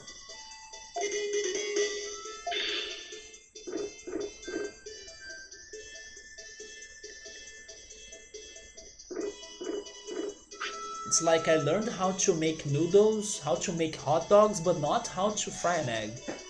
Also, hey Godot, how are you? The first thing I learned how to cook was rice. Did you get it right without burning it? Because I think that rice is challenging, especially if you don't have a very good pan. It's so easy for you to lose the time of it and then have it burned, you know? But I would recommend getting a good pan, like one that it doesn't get your food stuck on it, or at least not too much stuck on it, because then you start hearing the rice frying once all of the water evaporated, and then that's the moment for you to turn off the is it stove? Yeah, right, the stove, and then have it. But I did burn some rices when I was trying to learn it. I learned rice in 2008, which was when I started to live alone, um, after I moved to this city. So it was like a matter of survival. I had to learn how to make rice. And then thank goodness today it's much easier for me to make rice. I also season my rice much better. Recently, I have been using hot sauce on it even because this year kind of, not only this year, but since last year, after the Mexican taco first attempt I had, like I tried taco for the first time, I was already on a hot sauce spiciness way of life that I decided to go. So yes, in the past years I have been trying to spice my dishes like my rice. You do things a little different. You never missed even one. There you go then. Just miss the salt sometimes. I actually miss the salt every time because I don't add salt to my recipes or to my dishes that much. I tried adding salt to the black beans I cooked this week though, but in the end it was not enough to get the flavors I wanted. So I will try cooking it differently next time. I will try just cooking the black beans with water and then freezing them. And then when I'm eating them, then I add the spices. Because adding everything and then cooking them on the pressure cooker like that, it doesn't really give it the taste as I wanted, you know? So yes, even after doing that and adding salt, it did not get the taste as I wanted or the flavors I wanted. But regarding rice, I kinda don't mind if it doesn't have salt on it because I go for carrots, I go for raisins, I go now for hot sauce as I have been adding hot sauce to rice, and I also go for when I have those things, of course, I can go for arugula, watercress, or even parsley. Yes, I add those herbs as well to my rice, and then those flavors they mix with it, and then I don't mind if my rice doesn't get salt. Not to mention that now that I went back to cooking black beans, I put black beans all over the rice, and then there it goes. Like the taste of the rice becomes the taste of the black beans. So it's not too big to me to add salt to rice. For Ultras, he feels like he has been cooking so long that he doesn't remember his first dishes. I remember the first time I cooked hot dogs. I was not even in here or in my hometown. I was in Natal, which is like a city in the northeast region where my parents are from. I was there during a vacation, and then we were visiting the rest of our family. I still remember that day. I was like, I'm going to cook this myself because I'm hungry and I don't want to wait for my parents to come back home.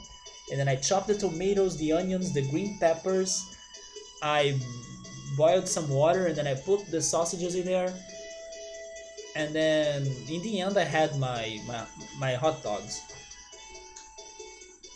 And then I remember, do I remember any other first time? Like in the past though, because recently I still remember the first panettone attempt I got. No, I think those hot dogs. Yeah, the hot dogs is the oldest memory of trying a new dish for the first time that I can get right now.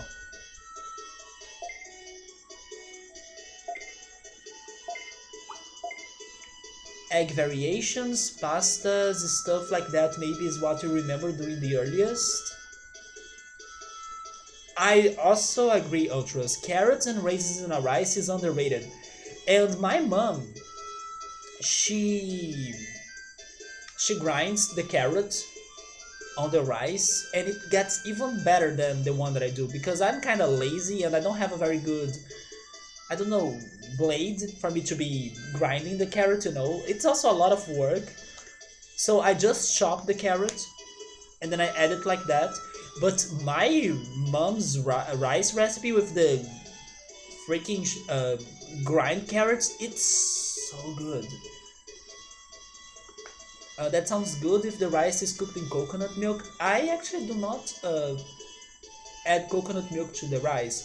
I would add that if I wanted to go for a sweet rice recipe. Yes, you can add the. Wait, it's called shaved, right? Shaved coconut and the coconut milk, or cloves as well, and cinnamon. That's the sweet rice. Raise price.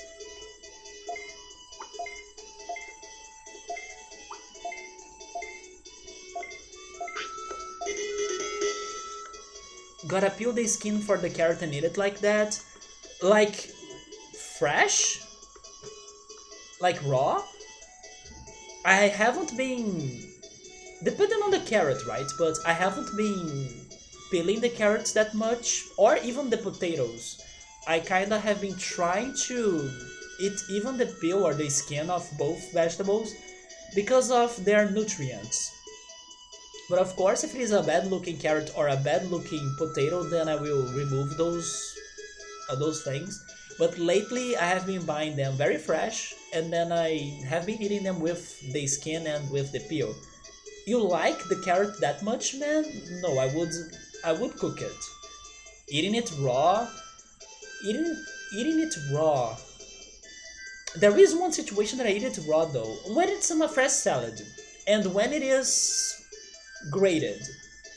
Yeah, when you have grated carrots on a fresh salad, then I'm down. But eating it like, I don't know, only the carrot, then I would pass.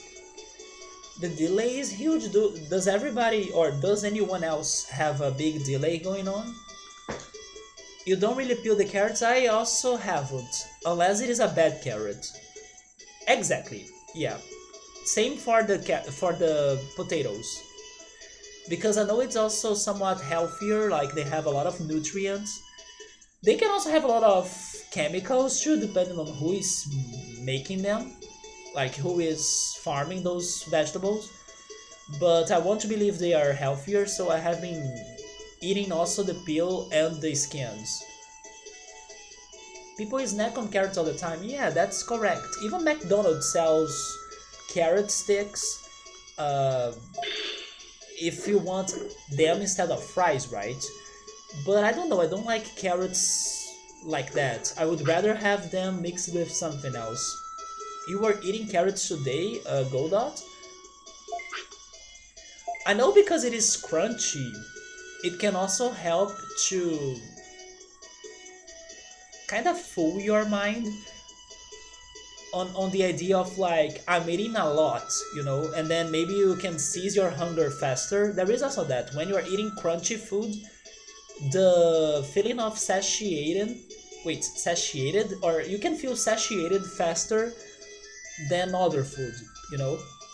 So yeah, that's why popcorn or nuts, and then I believe carrots as well, they can help you to really stop feeling hungry even though you're not eating too much. I don't peel potatoes unless it's russet potatoes because the skin is thicker. Russet potatoes. I only know two potatoes. Regular potatoes, or those potatoes that are appropriated or like proper. Those potatoes that are proper for frying. Those are the only two potatoes I know. So russet potatoes.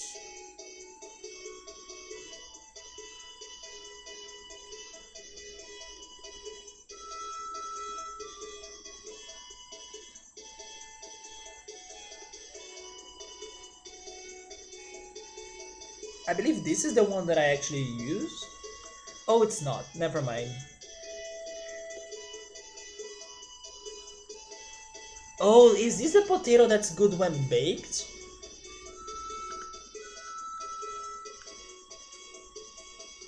Wait, never mind. I'm now confused. Well, this is the one that I eat the peel. This one. But the same search is also giving me that one. And then that one, yes, I would probably remove the skin of it. But this is the one that I buy and then I eat it like that.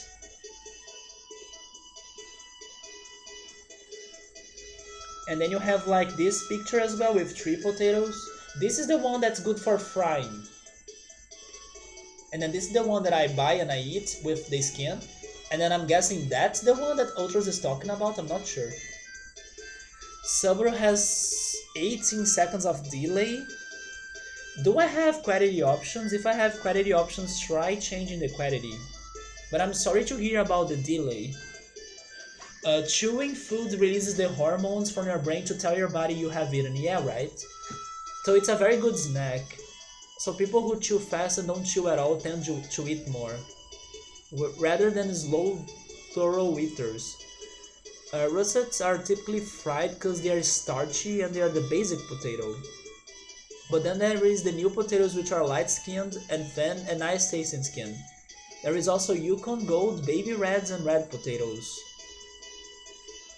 They are used for baked potatoes, man. And then the one I eat, you guys call it the new potatoes. Yeah, that's the one that's the most common in here. There is no option, I'm sorry, man. Although, to be honest, like the quality of the stream is already kind of low. It's at 480p. That's a very low quality.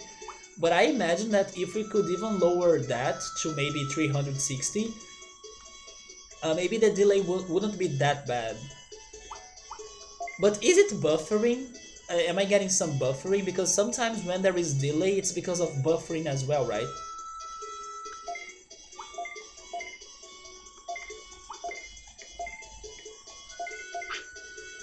Oh my god, there we go. Oh, it's not over? Okay, I can try again.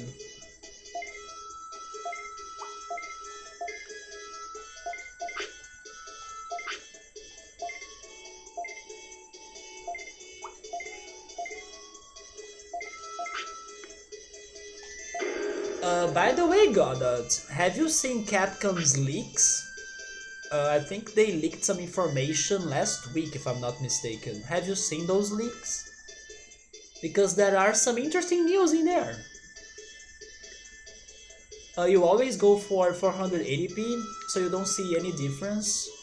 It's normal to server, so I don't know, maybe it's the server's delay or something?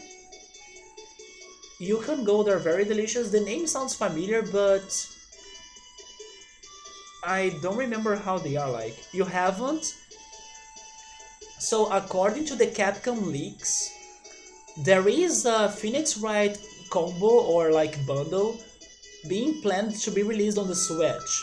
And it's like pretty much the games of, I don't know, that spin-off that was only released in Japan.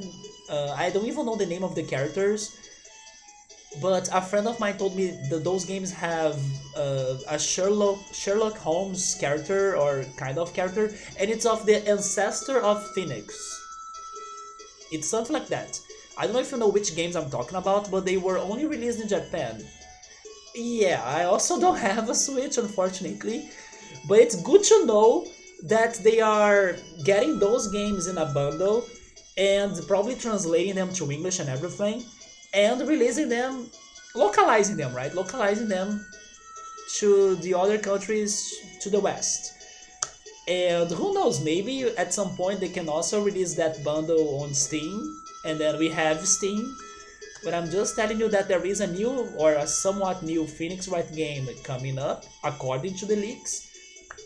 Even though it's not a fresh new game, from the reviews of those games, people actually love them. So my friend was telling me that from what he has heard, some people even prefer those Japanese games of Phoenix Wright more than the ones that are not the spin-offs. So I'm expecting those games to be fantastic, and thank goodness they are coming to the West. Although, yeah, I also don't have a Switch. But let's be honest though, whatever next Phoenix Wright game is going to be, it is going to be for the Switch as well, so yeah, we will not be able to play any of those options. You're not interested in that game though? I was not even, or I was also not interested. But after my friend told me that some people preferred it over some of the main games, I was more, wait, really? So maybe I'm missing out on an opportunity here. So I did get more interested. But normally or before that talk with my friend, I was very not interested. I'm good for ultras, and he's usually the one with some internet struggles.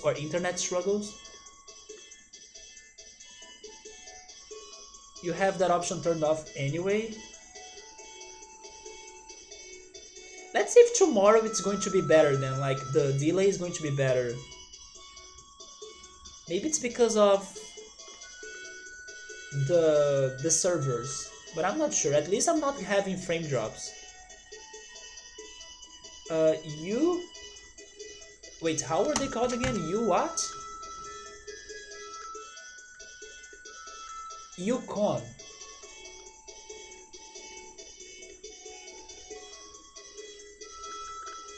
Oh.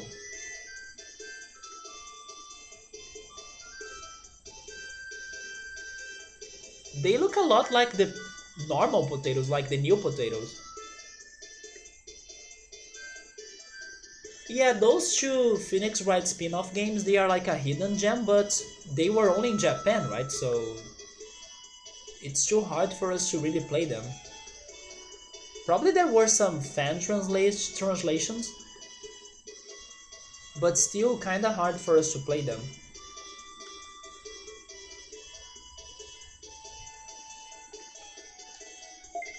Have you played the Phoenix Wright Professor Layton crossover? Because that game was also good. Not my favorite, but I cannot say why because that would be a spoiler.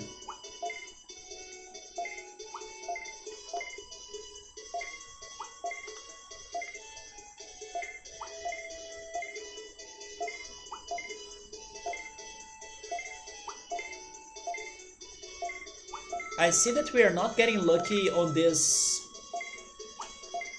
shop today.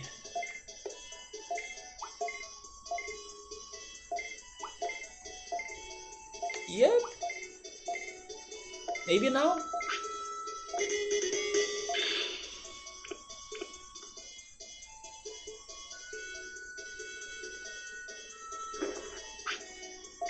One of the things that I really wanted to buy was a air fryer, because then I would be able to like make fried potatoes, fried chicken nuggets without really going for an unhealthy recipe, you know.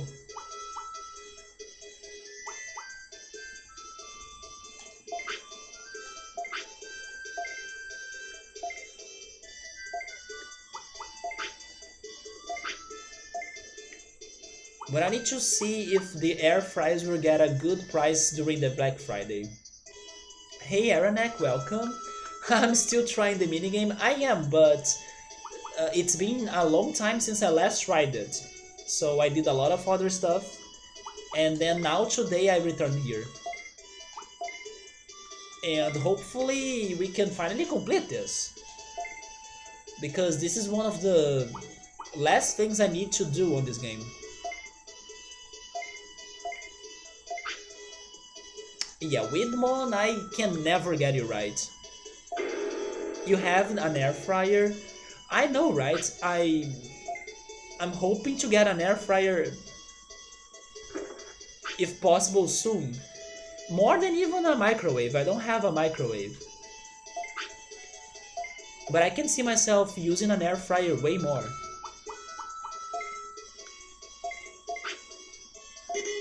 Finally, Widmon. Yeah, it is very hard, but I learned some strategies. Sadly, they are not working for the Widmon. The strategy is just to insist. If they look happy, you go for it.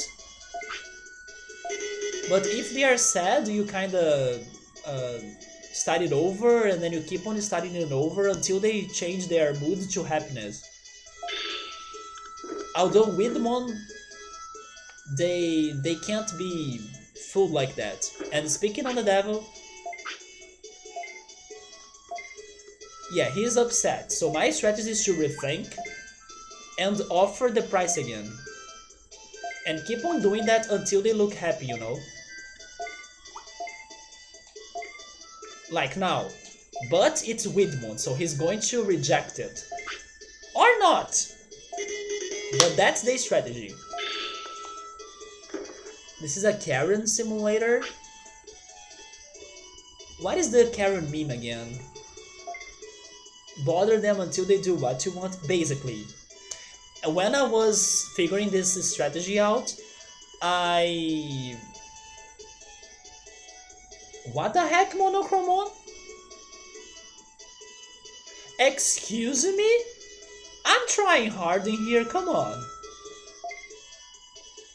I know that they are only giving me Widmon, unfortunately, but I did get some good profit from the sallies that I could complete. It's just that they are only throwing Widmon at me. We need a run without Widmon.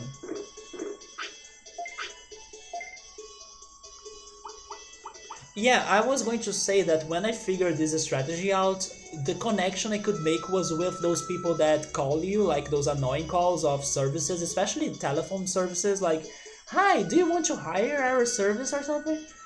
And then I was like, we always deny those calls, but then eventually they end up insisting so much and calling us every time, every day, that we end up like, okay, fine, like, I will take it, you know? That's the connection that I could make. But I don't know this Karen. What do you think about the Penguinmon? Do you mean the Muchomon? Yeah, there is the Muchomon in here, right? I want to speak to the manager. I love how the manager is actually next to us. Muchomon is also tricky, but I think that lately they have been alright. Widmon is the worst. Goburimon is the easiest. Although I don't get a lot of money. Yeah. Am I getting a lot of Widmon because I have Vegemon as my partner? It can't be that, right? It can't be that. It's just because of Arniji.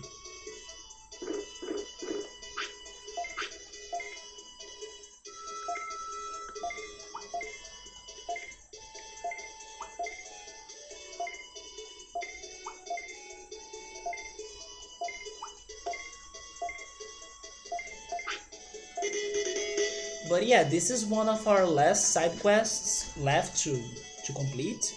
This and the Beetle Land Arena Tournament.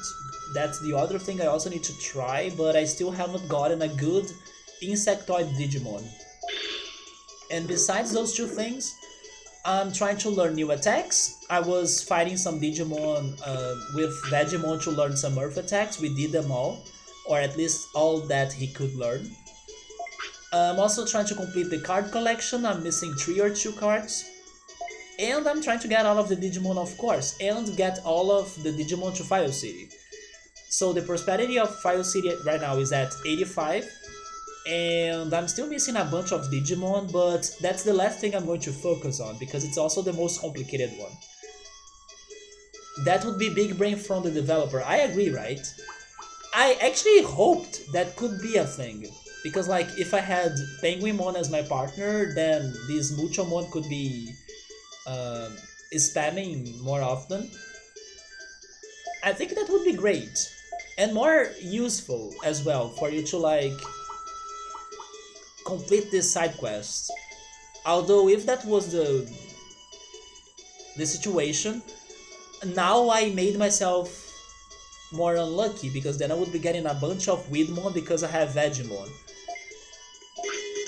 But I would hope that's a thing, or that would be a thing in here.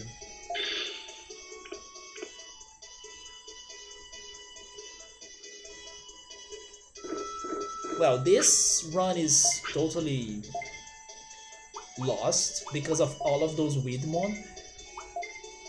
So let's just try to finish it.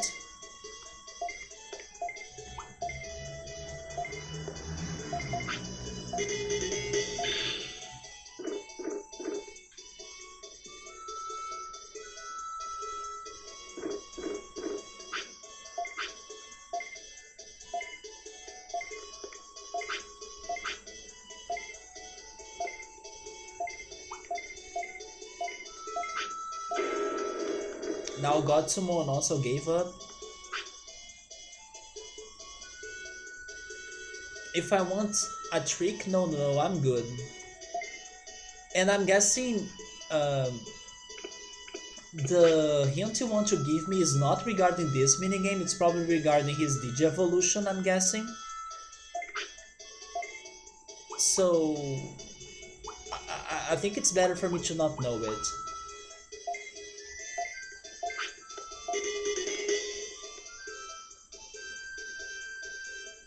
Wait, what? No hints. No, I'm not asking for hints.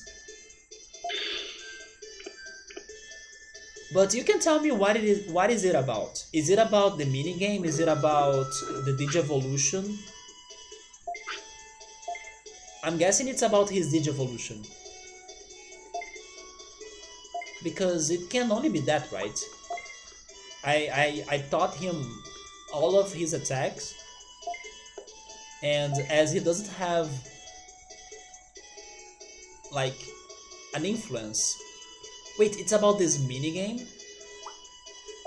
Huh. Oh, when you're talking about the green dude, do you mean Goburimon? I thought we were talking about Widmon. No, but I'm good. Like, I was able to figure this strategy by my own. That, in general, it's a somewhat good strategy. But these Goburimon are very easy for you to sell whatever they are asking for every time, you know? They rarely will deny it.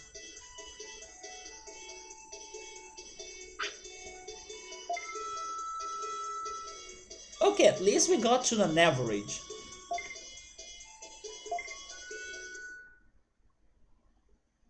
Yeah, let's keep on trying. It's fine. I'm very patient as well. I know that eventually we'll be able to make it. And that was only the first attempt of the night. Let's see if I can still learn something else. Although, if they keep on giving me Weedmon, it's going to make it more complicated.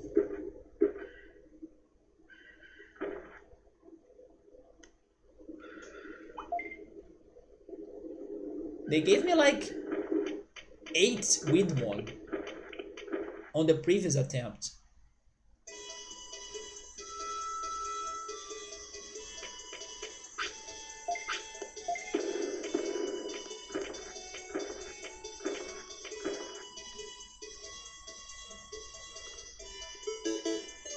Aranek, thank you for the follow, man. Yeah, and then we are starting with another Weedmon though.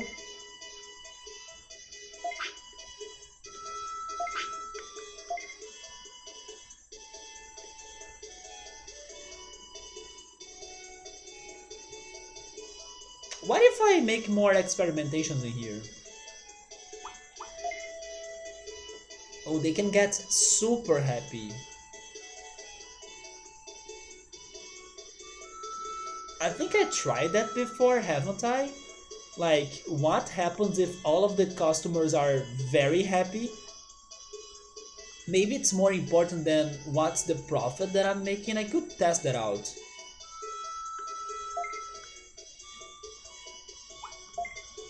Or maybe I can try combining those things.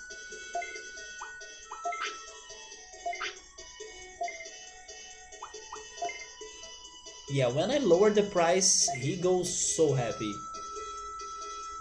You know what? Because you are Widmon and it's so hard for me to sell something to you, I will actually test this out.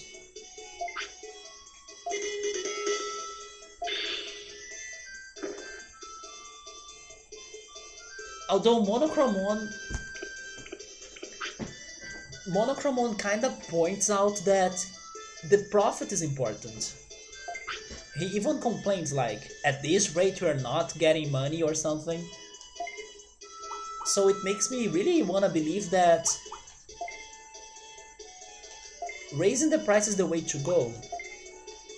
But it hasn't worked so far. Wait, I did not get even a dialogue in there. What? Was that a glitch? The only thing this minigame is missing is like a speed up option, a fast forward. Oh my god, the Estelazio, man, Jesus. Estelazio for the 13th, wait, yeah, 13th, right? 13th, wait. Yeah, 13th, that's correct. The 13th horoscope. Man. Yeah, that one I gotta get some help. But again, it's like small help. And then I work with what I get. And then I see if I need more help. But for now, I don't need help. Like, even though I'm not winning this or doing this, it was Pisces. No, there was another one. I remember number 13 one. And then I definitely got to get some help for that one. It was the Ophiuchus, something like that. The serpent one. No. You forgot about it? There aren't 12 Estelazios, there are 13. And then getting the 13th after the 12th was mind-blown. But yes, getting Scorpio I think was also hard. Raise price.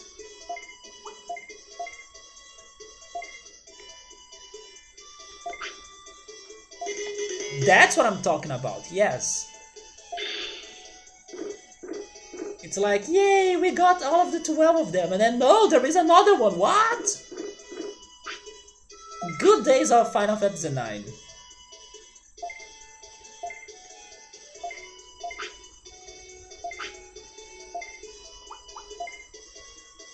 Man, I should try making everybody happy though.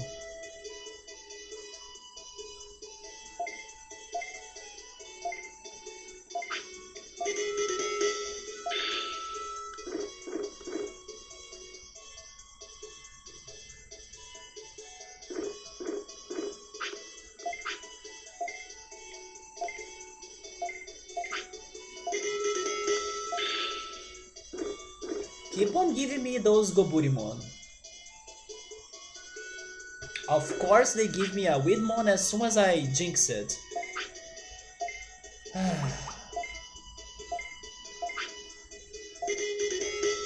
Just leave this place and never come back. Oh my god!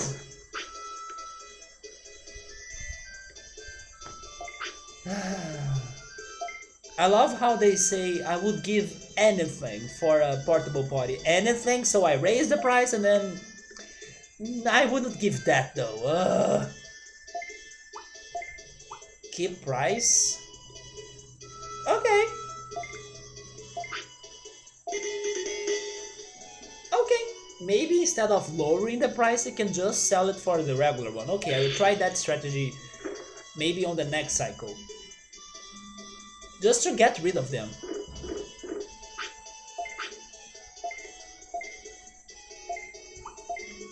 God Summon is risky, but I have been going for raising the price. Most of times it works.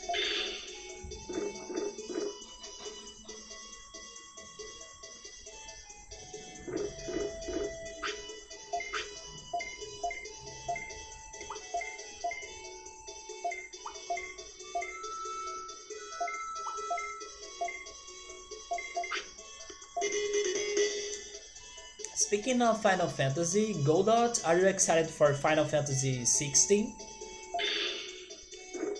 I actually was excited for it, because I'm happy that...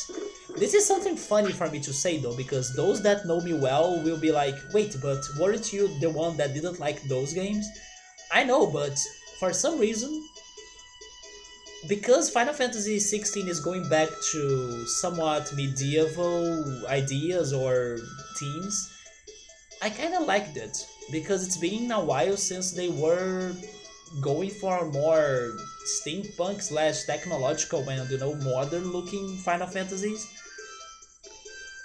So I was happy to see it's now looking different than like Final Fantasy 7 Remake, Final Fantasy 15, although I haven't played it, but the idea I have from it, the impression.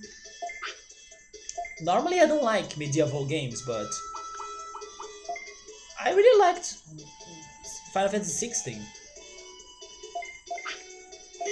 because it's going to be different. Just like Final Fantasy 9, like Final Fantasy 9 was more medieval than 8 and 7, and I also enjoyed it.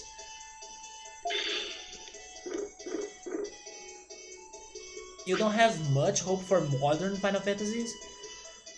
Well, I still haven't played those modern ones, but I don't know, I did like what I saw. Not even Final Fantasy VII Remake? No, you probably still like Final Fantasy VII Remake, right? Wait, I haven't had this in a business? Wait, he's actually saying good stuff. Is this the run, the earn, the run, the earn?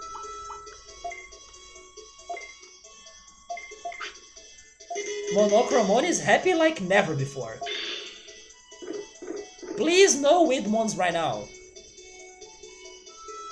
Although Gotsumon is also complicated. But sure, take this. No, no, no.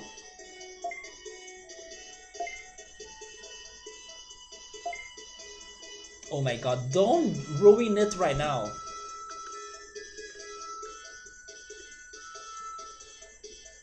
It's a completely different game. Do you mean Final Fantasy VII Remake? I heard it is somewhat different. I still hope that someday I can play it and then check the differences.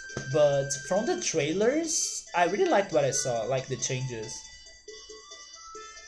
Although I know it is competing on the best game of the year. I'm hoping for Animal Crossing New Horizons.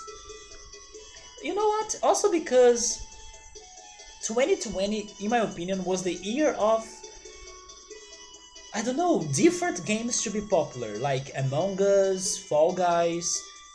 You know, Animal Crossing is, of course, strong, popular, and everything, but it's not normally the game that gets the attention of everybody in comparison to, I don't know, The Witcher, more serious games, right? Like even Final Fantasy, or which other games were the best games ever? I don't know, Fallout, serious games. So because 2020 was the year of like different games like Among Us and Fall Guys, and you know, something more chill and less serious looking. I'm also hoping for Animal Crossing because of that, because it's going to make sense to me. Like it's a game that's not as all of the other games that have won that freaking award for all of these years, as 2020 was also not the same year as the others.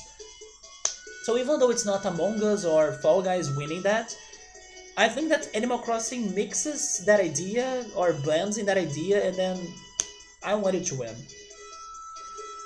I don't know if you have an option on Final Fantasy 7 an opinion on Final Fantasy 7 remake. I think they will launch more. Oh yeah, they will have the other parts. Yeah, exactly. You gotta wait for the rest of the parts. And then I'm hoping they will be backwards compatible to PS4, because maybe depending on when they are going to release those parts, they can be only for PS5, but hopefully they won't. I agree with you. Although I'm guessing you have been watching it, I'm actually saving myself from everything, like from spoilers, because I want to believe that someday they will release everything on Steam, and then I'll be able to play it myself. Um, I will try this, but this can be like the end of my run. Oh god, someone, please take it. Thank goodness!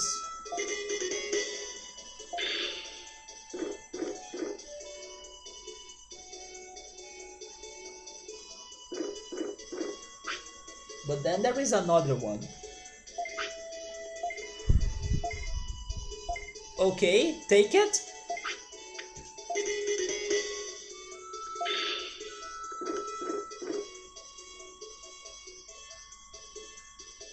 It's a Widmon, so I'm going to give it for the regular price.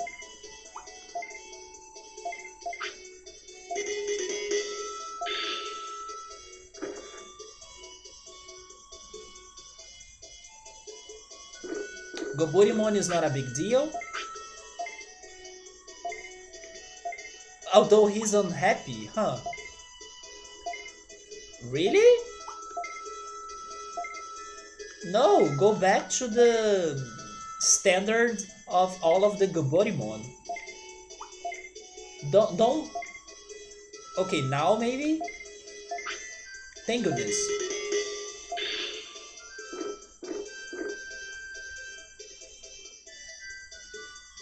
Oh my god, stop those though.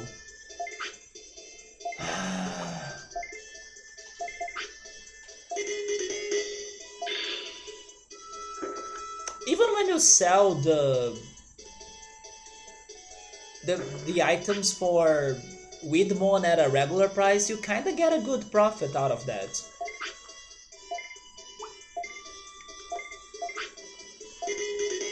You see 90? That's not bad.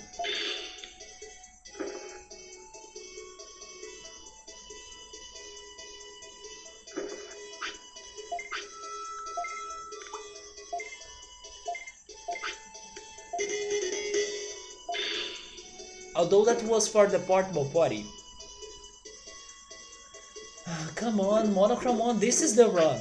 You said that you have never seen such profits in your life, so come on.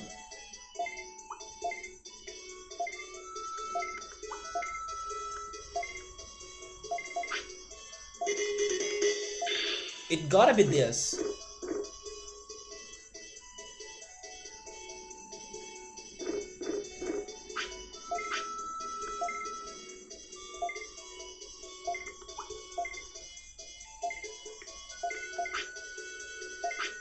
Then now it's risky again.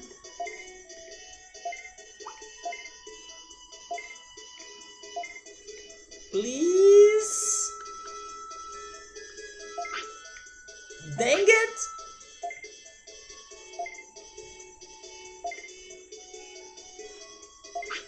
Ah, thank goodness! This is it, guys. This is freaking it.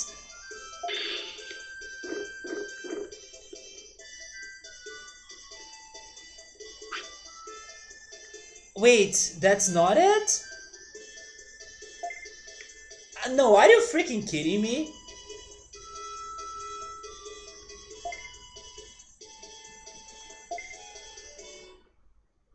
Come on.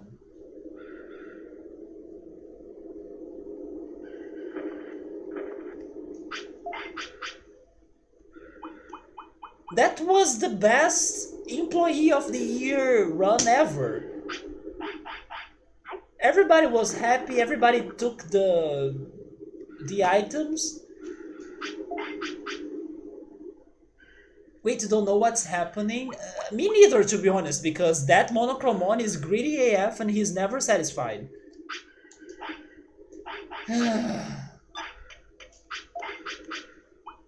But there was one thing that I noticed. There were some negotiations that I told the clients that I would be raising the prices, but sadly, the profit I got from that was only like 20, you know, so it kind of makes me want to believe that maybe that's a glitch or something, because shouldn't I get more than 20 of profit when I'm raising the prices?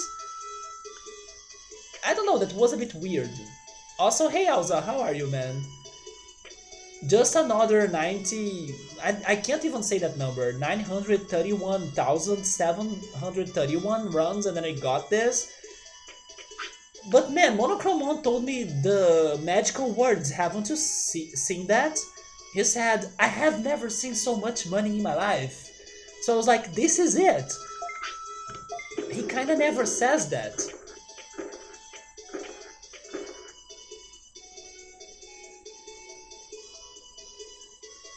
But sure. But now I need to see if there is a glitch regarding raising the price. 25. I guess it depends on the client, it depends on the item that I'm selling. But 20 of profit, that was so low, you know.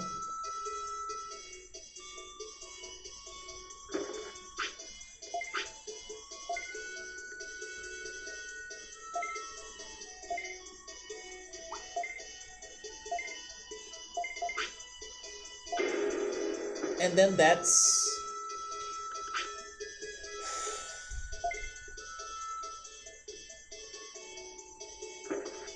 I should not take risks with you, right? It's keep price at 50 and then that's it. 15 of profit.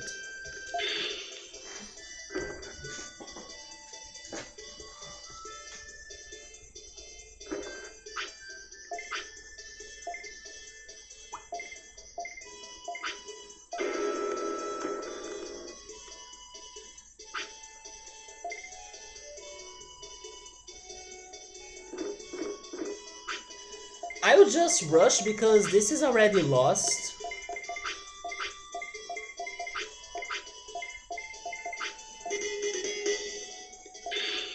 What?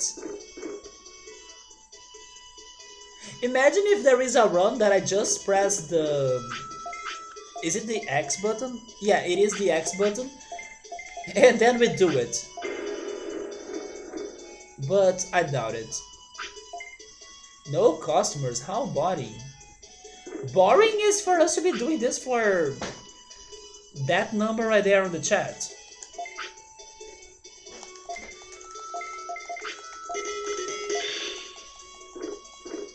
But yeah, I'm fasting forwarding this because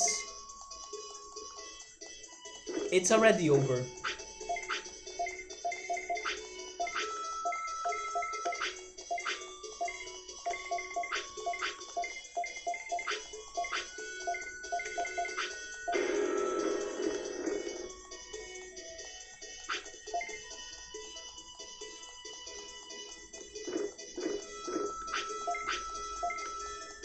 But I can't believe Monochromon was not happy with 2000 plus profit, right? That's what we gave him last time. Maybe the number is like 2500.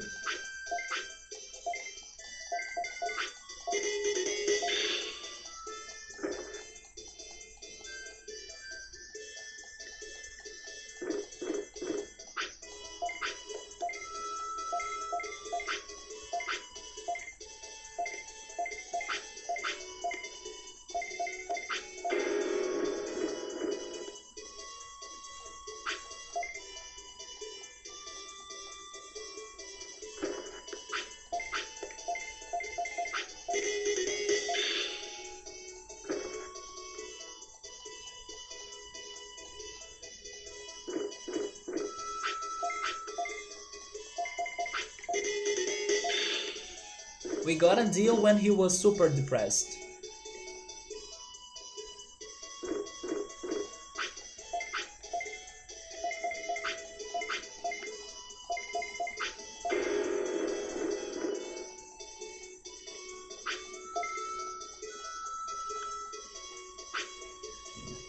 Yeah, the only problem of this is that it takes forever.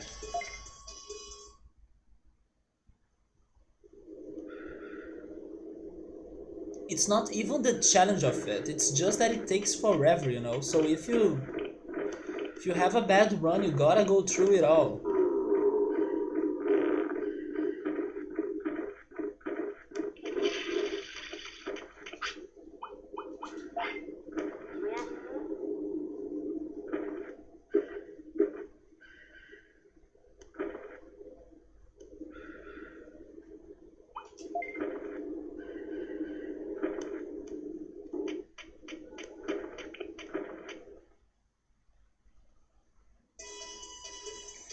But okay, don't give up yet. Let's go for the strategy again. And then I should not risk too much, not about the Widmon.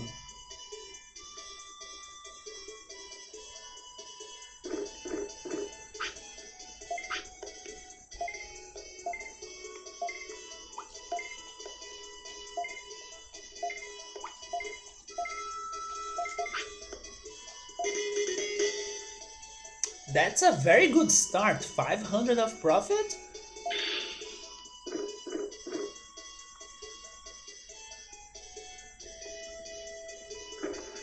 Yeah, about you, I will not risk it. Because even when I'm not risking it, you give me 90, so that's not bad.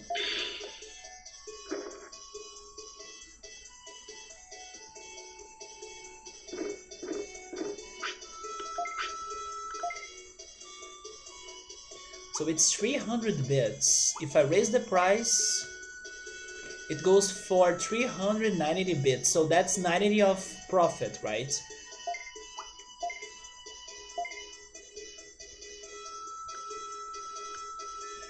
Oh, I can change the... Oh my god, how did I not notice that? I can change the profit that I'm picking. That's why they look happier or more sad.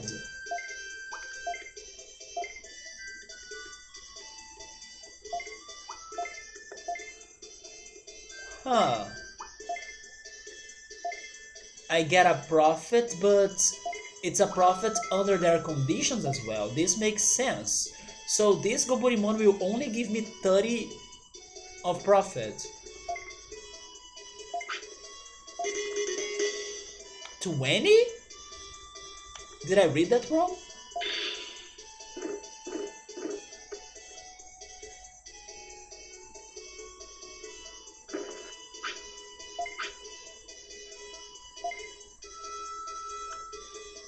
But keep price at 300 bits, then profit is 0? It doesn't make sense.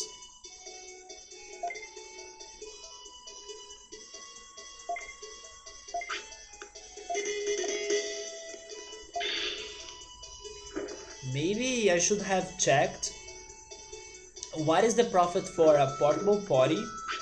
Yeah, for this. at 300 bits.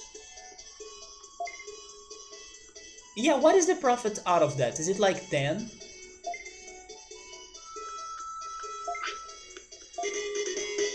It's 90?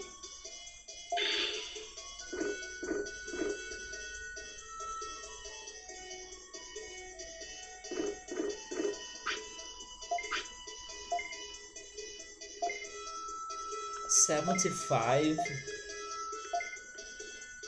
55? That's only 5 more, right?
$330.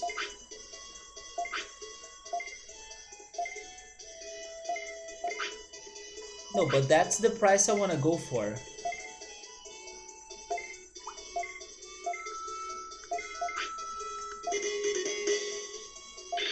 And then why is it a 20 of profit? Doesn't make sense. If the regular price is 300 and then I offer 330, why is my profit 20? That's what's bugging me. I'm finally noticing the small details, right? I feel dumb right now. But it doesn't make sense. Like, normal price at 300. What about 330? Where is the 10 bits going to, you know? Is it going to, I don't know, a bank corruption situation? I don't know, like, is it somebody stealing it? Is it Vegemon eating those 10 bits? This doesn't make sense. But I'm noticing the prices now, and then it's making more sense why my strategy was working for this long. It's because I'm offering prices, but different prices. It's not the same one every time. Because of the taxes, it makes sense, right? It could be the taxes. I no, I can't be reading everything wrong that many times. Come on, 50 bits. So regular price is at 50, and I was also thinking if I sell it at 50, it doesn't mean that I won't have any profit, right? I will have some profit because when I was selling the bodies for Widmon at the regular price, I was getting 90 out of profit. But I want to test this with him though.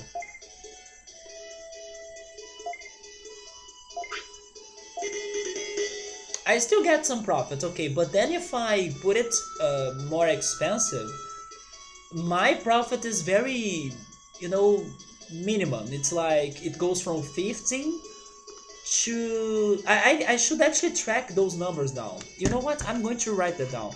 So if I sell meat at regular price, my profit is only of 15. And then I can work with those numbers for the rest of the minigame, you know? So yeah, portable body, when sold normally, I get 90 out of profit. And then the meat, it's only 15. I still don't know how much I get if I sell a medicine. I will test that out.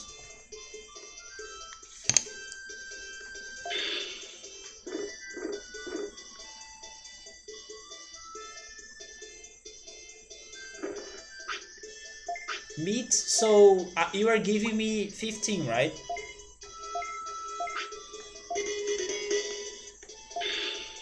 There we go. Sales are good, but it's not as incredible as before, right? But at least I'm understanding some things more. Medicine. How much can I get from you if I sell it at 1000 bits?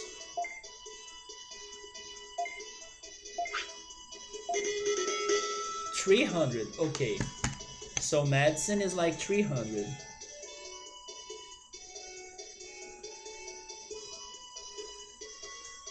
Now I have an idea of what's going on. Also, hello Rens, welcome.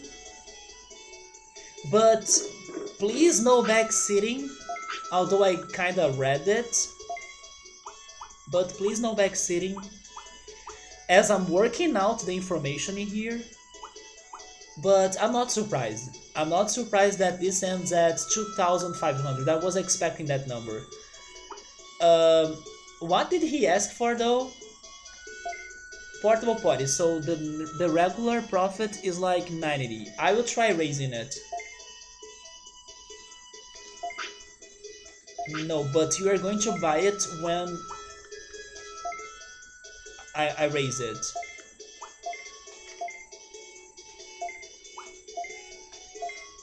Yes. So it's 300 up 300 to 330, yeah. So if my profit from before would be like 90, so now it would be 120. Oh, but he refused it. Yeah, Rans, in here you gotta be patient because I don't like spoilers or backseating unless I ask for information directly. But I'm really studying this out in here. And I learned a lot about this minigame so far. And I think I was very close on the previous attempt, because Monochromon was giving us some great feedback, but sadly it was not enough, and then it made me think it would be to that amount of profit I need to get. But yes, this is very hard, because RNG is a big part in here. But be careful next time though. Wait, that's not even the true information? Okay! Thank goodness! Never mind then. So maybe I'm still like completely blind on this again, so good. Let's go, let's go. Maybe it's even more difficult than that, right? Maybe it's 3000, who knows. Meat. I can raise for you because you're Goburimon, so we good.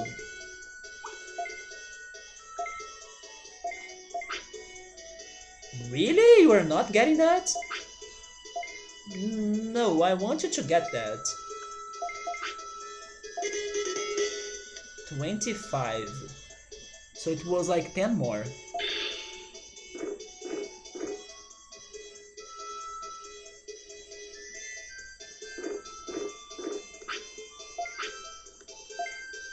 And then the body, 330 beats.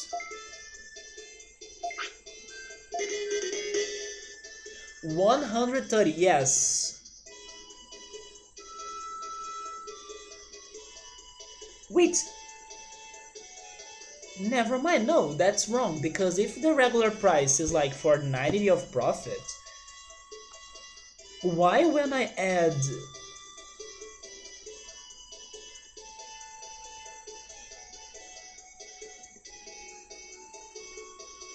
Why when I add 30 to the price of it, they give me a profit of 40? Man, this is so nonsense, but sure.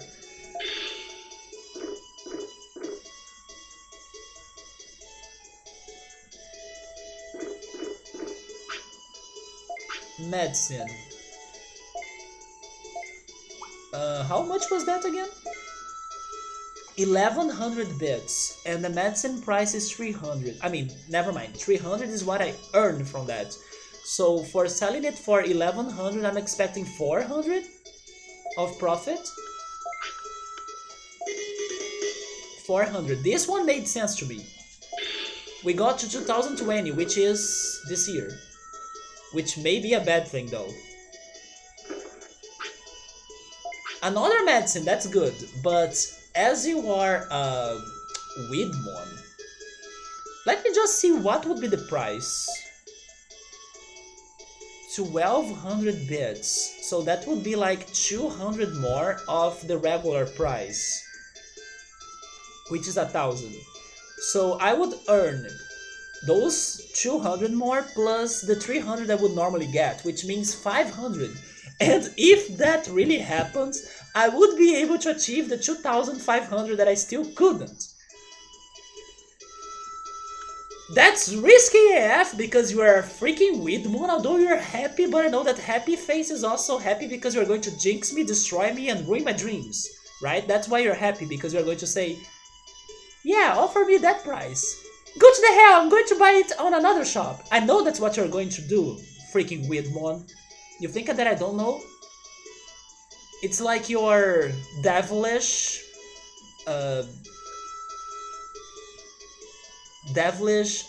personality working in here. I know who you really are. But I know that if I go for this and it works, I'm going to finally get to 2,500. And you know what? I'm going for it. Even though I know this is going to be the worst. But I'm going for it. Can you please be the good Widmon that will save my dreams? I know you are not, but I still need to do it. Please buy this! I knew it! But I have another shot. It's the same deal though. I gotta do it, because if you get this, I will freaking have another parameter to check that I got to the amount of money that I was thinking, 2,500, and then I will see if that's really it. So please buy this. Yes! We did it! We got to 2,520, there we go. So, Monochromon, is that it? Now I'm loving this minigame because I'm finally thinking with my brains, right? And there is more, let's keep on going then. Okay, so it's a potty 300 bits, okay. She's happy about that? Sure. That means a profit of 90 plus 30, 120. Nice! 120, there we go.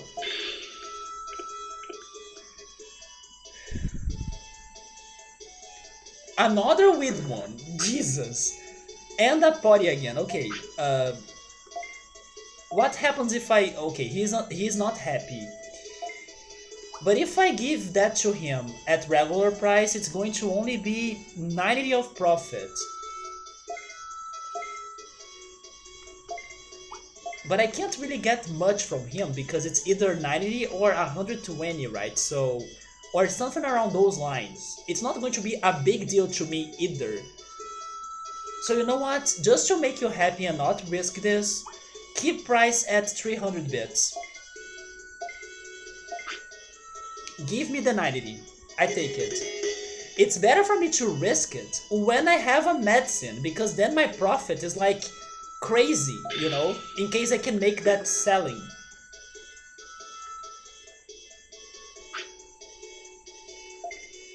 I still need to do better, so maybe it is 3,000. But at least I did understand more of this.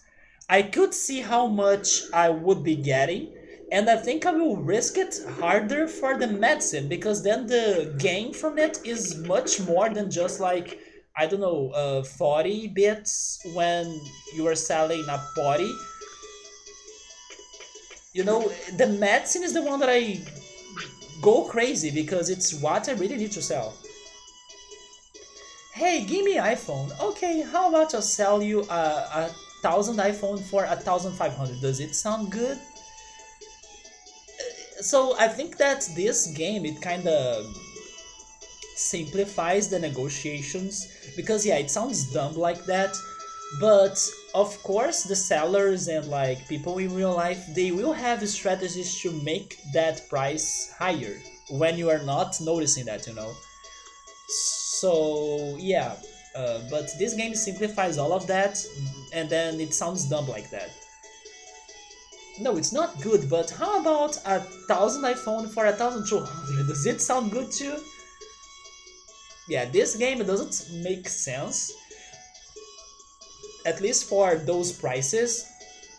But I'm understanding the profits, because the profits were not making sense to me before, now they are.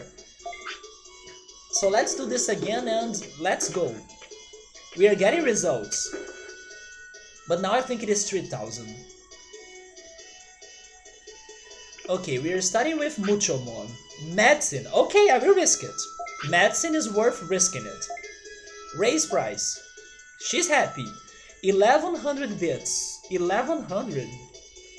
It's only 100 more, right? So that means 400 of profit.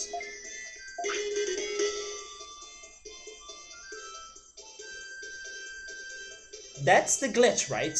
There is a glitch in there. It's like there is no negotiation, take this medicine. That was happening earlier today as well though, but I did not notice it was for the medicine and for Muchomon. Um, yes, about meat, it's only 15 of profit, so it's not worth risking it. Just be happy and leave the shop. You feel this minigame is like an old-time street sale bargaining, which is very common in Brazil where I live. Yeah. But now I'm getting the complexity of it. Like, you also need to think about if it is worth risking it more for what you're going to get from that profit, you know. For example, now I just sold meat. I don't think it is worth for me to risk a crazy Widmon that like changes his opinion in every second just for meat, you know. So I was like, let's play safe, and then once there is a medicine involved, we risk it. I was not with this mentality before, but now I think it's the right one for me to have. So I don't let negotiation of a cheap product like meat to ruin the whole cycle, you know. For example, now we have meat again. With Gotsumon, I can try raising it. 55 bits. 55? The meat is how much again? Is it 30? That kinda sounds like a good profit. How much is the...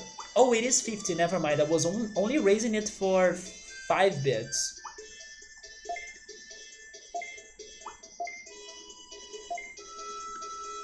Yeah, I kinda wanna sell you. That's going to give me 20 of profit, right?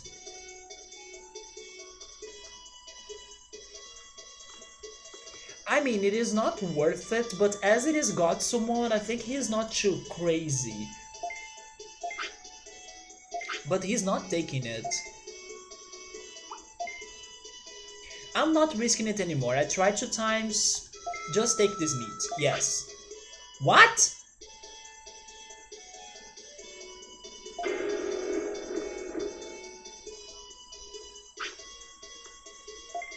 Now it's over. Redo. I don't know what happened. Maybe Gotsumon is that crazy.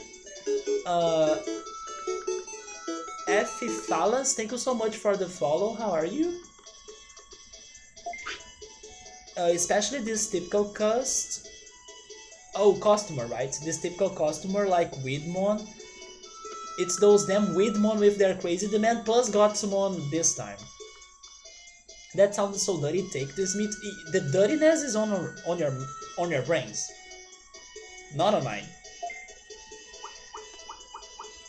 But the hunger is on my stomach. So if that meat was like a hamburger, I'm down. So what about this now? 300 bits, so that's a portable potty for a Goburimon. It is worth rising. rising the prices or raising the prices. Yeah. Although never mind, this run is over, right? So I should just stop it. And Rans, thank you so much for the follow too. What do you guys think? Should I keep on trying this? Or should we end it soon and then we restart it? Because we lost a customer already. I'm doing alright too. I'm just a little bit hungry, but I kinda feel hungry every stream. But I'm doing alright. We are here trying this minigame for another time. It's been a long time since we have been trying it, but today I learned more about it. And I'm kind of feeling more excited about it because I also understood the mechanics in here. So I have a good feeling we can finish this tonight. You think I should keep on going? Okay, so I played it seriously. And then hopefully I can still learn more and practice this more, right? But it's making more sense. Before it was not making sense to me. And I'm understanding my risks as well. That's a meat because it's 50, so... As you are Goburimon, I will raise it. Why not? I also need to recover the money I lost from the Godsumon. Do you remember what was the item we lost? Wasn't it a body?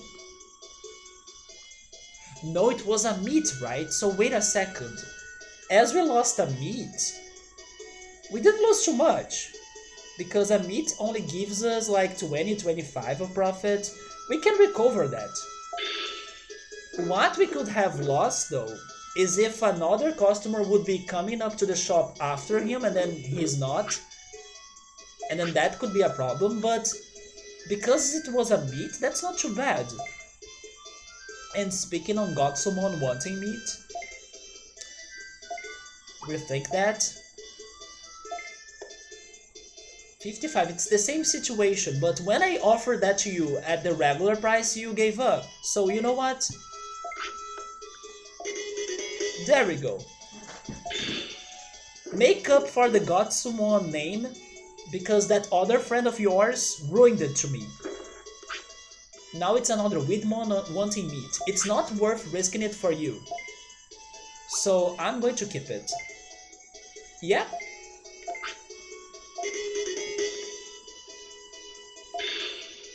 That other Godsumon did not make sense to me, so you know what? It's a higher price for you and you gotta accept it. Portable potty now. I will see what happens. He doesn't like. He doesn't like the new price.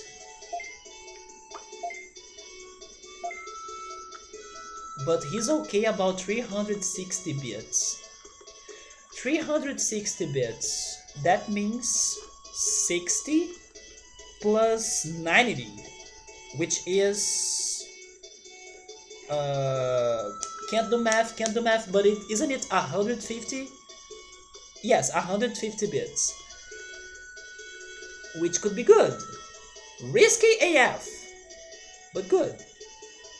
And he's happy, although it's Widmon. But I think it is worth trying it so we can try recovering the loss from before.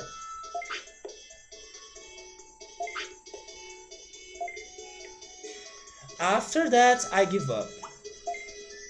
Yes, give me 90 of profit.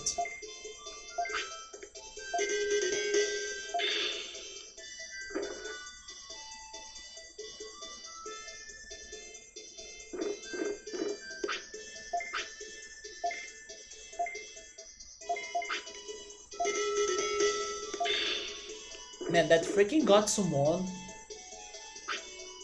All of the other ones are accepting it. Portable potty.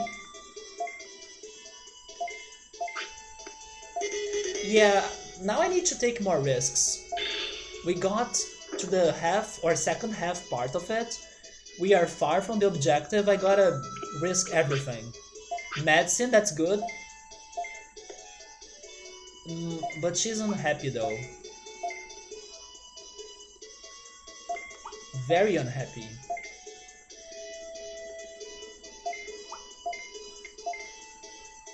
$1,100, okay. Although there is that glitch in there. You know what? I will test if that happens every time, because if that happens every time, maybe I can exploit it and I can sell it to her even when she's unhappy. Unless that glitch is like not showing me the message, but it still goes for the reaction of the customer. So she can still refuse it even though I cannot read the bubble, the speech bubble. But I would test that, it's worth testing that out. Um, no, it's not worth. Even though I need to make more money, with money it's not worth messing with him. Nope. Especially about meat. Okay, give me more, give me more. Ask for medicine, please. A body, I take it. Yeah.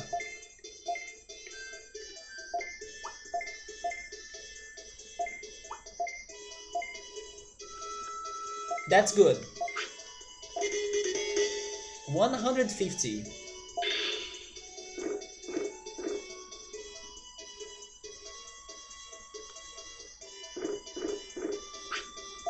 Medicine. 1300 bits. 1400 bits.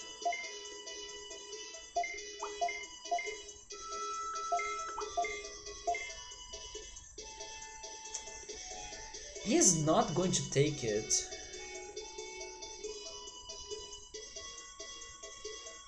But that would give me 400. It would give me 700 bits. But he's not going to take it.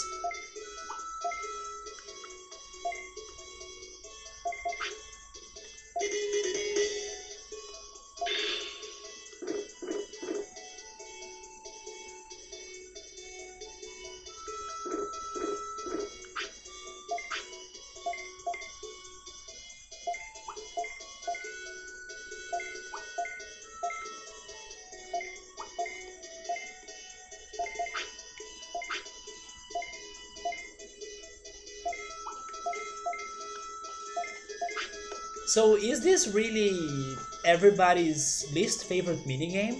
Because to be honest, now that I finally started to pay attention to everything, I'm liking it. Even though this is a guilty pleasure or something, I'm liking it. I just hate that it takes forever to end, but I don't know, it's kinda addicting, plus the music's good. Oh! Yeah, once you accept it, you kinda start liking it, you know? It's what I tell people when they also suffer from anxiety. The best you can do is like to embrace anxiety, and then the sooner you do that, the less you worry about anxiety, and then the faster it goes away, you know? It's the same idea. I'm embracing this minigame, I accept it, and then I'm enjoying it much more. Even though it is brutal and hard. It's better accepting it than denying it. You kind of think this is your favorite? Yeah, a lot of people hate it for sure. I was also one of those people, but little by little I'm starting to learn it and to understand it. It is somewhat tricky, but also, I don't know, good for you to strategize and try to solve this situation. It's way more complex than what it seems at first, you know?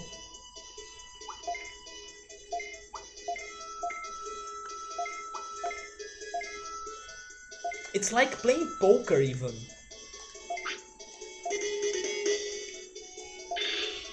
You see, even though we lost some customers, we got to 2100. That was not bad. You prefer this one over fishing? Fishing was... I mean, there is nothing about that fishing minigame that I can't say. Like, it is as simple as fishing is. Like, it's what I would expect about a fishing minigame, basically. I never understood it until recently. I'm surprised that I'm finally seeing the logic of this, because when I was trying this some streams ago, I could not understand it, and now it makes way more sense to me. Especially if you play that on your childhood. I mean, I imagine that it would make way less sense if you play this at your childhood, right? Or on your childhood. Because that's not easy. You're fishing right now? Are you playing Digimon World right now, Aranek? I may need to fish soon because I gotta get more restores. When I was teaching Vegemon new attacks, those earth attacks down there, I used my restores. I still have one, I think, but I gotta get more black trouts. Oh, you are not bilingual as a kid? Me neither. So that's another reason that I can totally see you guys struggling a lot at this game. But somewhat thankfully, this game doesn't have a lot of text. Uh, it's good and bad at the same time. It is good if you don't understand English, but it's bad if you really want to understand the mechanics of this game. Because if it had more text, then they could explain you more the things, or they could give you maybe some more tutorials, and this game wouldn't be this brutal. But yeah, it doesn't have too much text, or at least not too much important text. Although the tiny texts that are important, you gotta pay attention to them, because they are the only help you're getting. For Alza, when he understood it, he hated more, because that it was the worst thing in the game for him. Man. Well, so far, the hardest thing to me is definitely getting the Digivolutions right. That's the hardest thing about this game. So, even though this is complicated, I think I will prefer this even over the Digivolutions. Or I think this is easier than the Digivolutions. So that's meat, right? I figure that raising the price for meat to Gotsumon is a good way to go, because once I sell it for him at the regular price, he can refuse it like he did before, so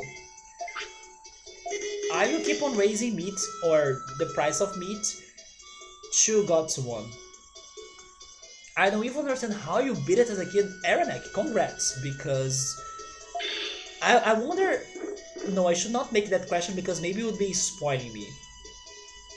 Yeah, I was about to ask you, like, which Digimon you used to beat the game, but then maybe you'll give me an ultimate that I still haven't gotten. Or maybe not even an ultimate, a champion even. But yeah, maybe you were able to buy a lot of items and then you worked with those items as a kid, because that's another way you can go through this game as well, with lots of items. That also works.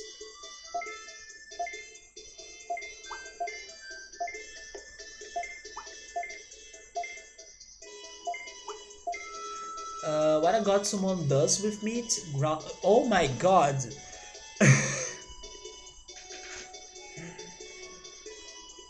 Good one, Gabriel, good one. And you made me extra hungry because of your lasagna made with ground beef and bolognese sauce, right? I want lasagna!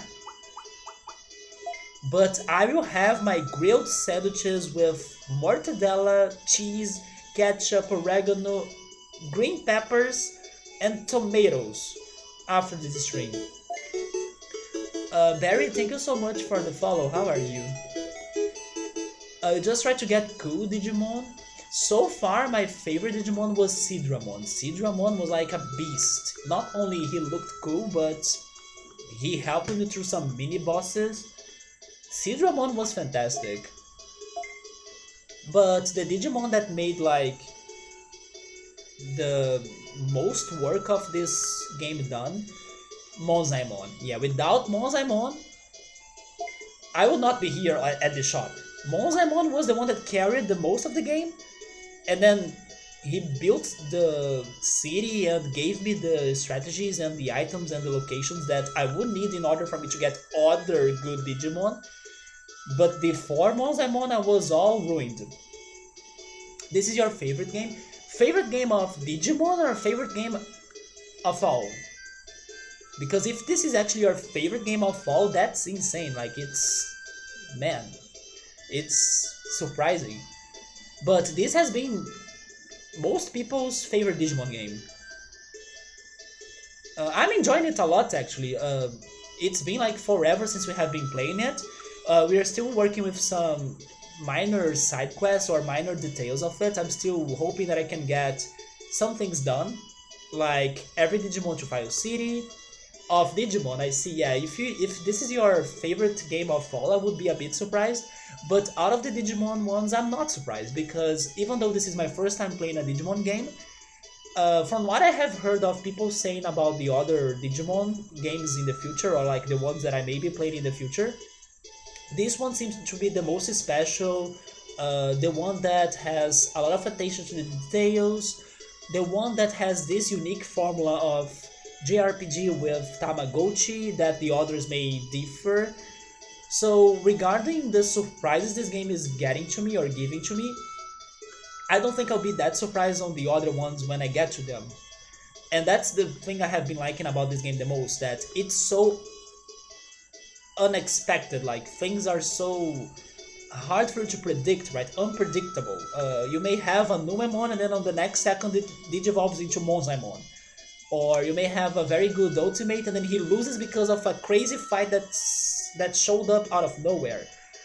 The unpredictability of this game is what I like about it the most, because let's say that today you don't have many games like that anymore. Games that surprise you right away, and then the game changes every time. It's insane. So I love the surprise of this game. That's what I think it's its best quality. And that's also thanks to its complexity. Because without its complexity, it wouldn't be this unpredictable. Right? If it were more linear, then you'd be able to predict some things. No, it's so complex, so hard to follow, so crazy, also hard to learn even. But it's also good if you're not one of those people that give up too early or too easily. This is a game for you. Like, you stand up again, you fight over it again, and then you learn thanks to your mistakes and to the details. And then I love it. Like, the side questing here has been fantastic too. The only problem is the plot. Yeah, the plot of this game sucks in my opinion. At least so far. I still don't know how it's going to end. But so far the plot is not what stands out in my opinion.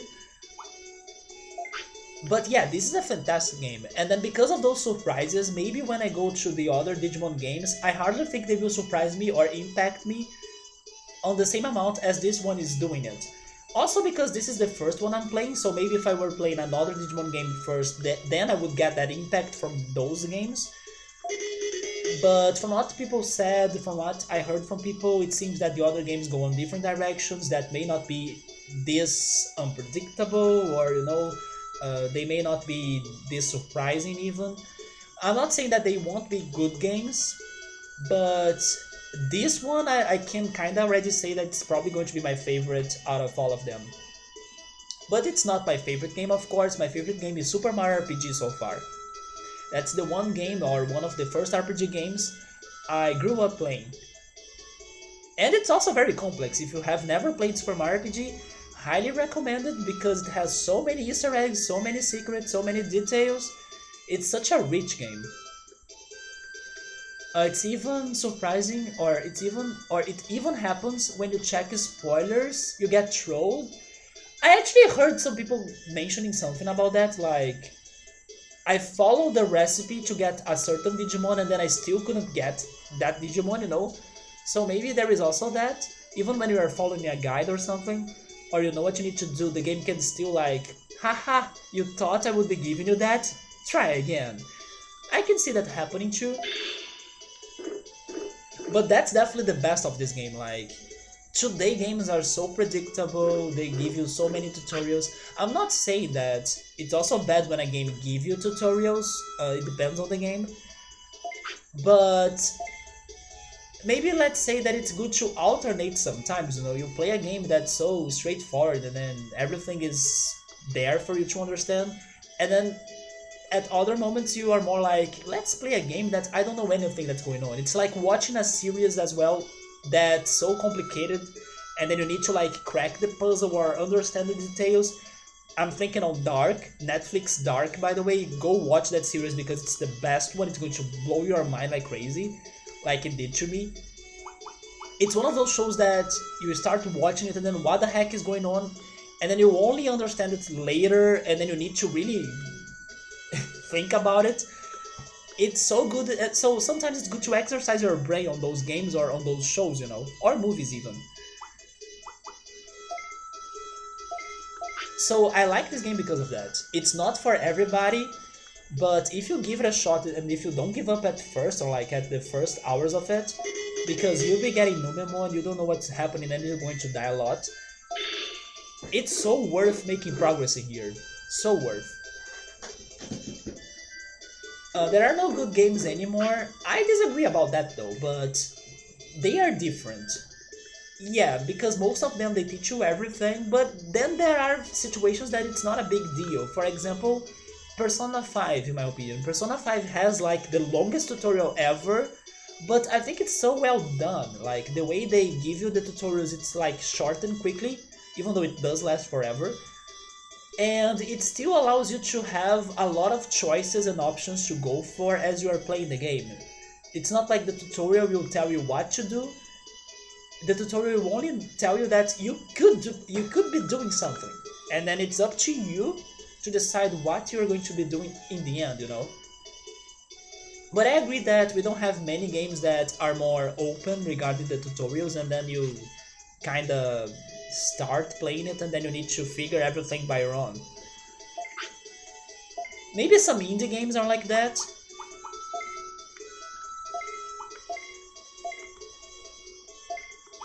But the majority has been on the tutorial way of teaching people, right? They sometimes play it for you. Oh yeah, that sucks though. When they play it for you, and it's so easy, even though all that people still complain they are hard, it depends.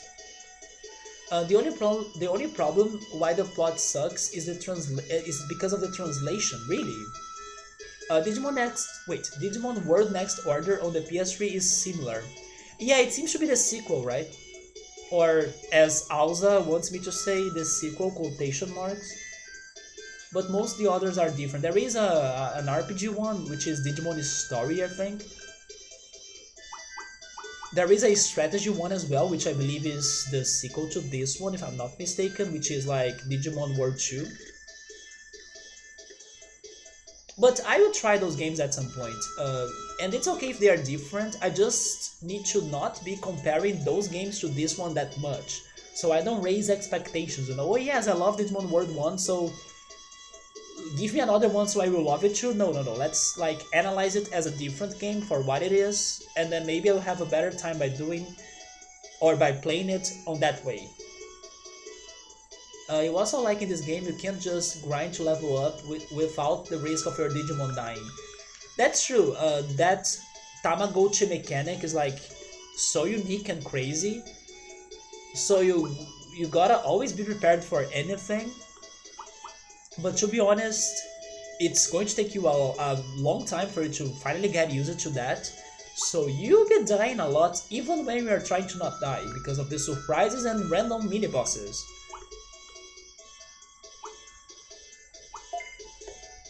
But then, if you are patient, we are negotiating meat, right? And he's refusing it? Yes, please be a good Goburimon and accept it. Oh, next order is on the PS4. Okay, that makes it harder for me to play it. Super Mario RPG makes you rage? Because of a missable item? There is one missable item that you can only get it once. Yeah. You are 100% player? Oh no. I know which item you're talking about. I actually have never gotten that item. But I know which one you're talking about. They teach you in the tutorials? You mean when you face strong bosses or something? They tell you what to use? Well,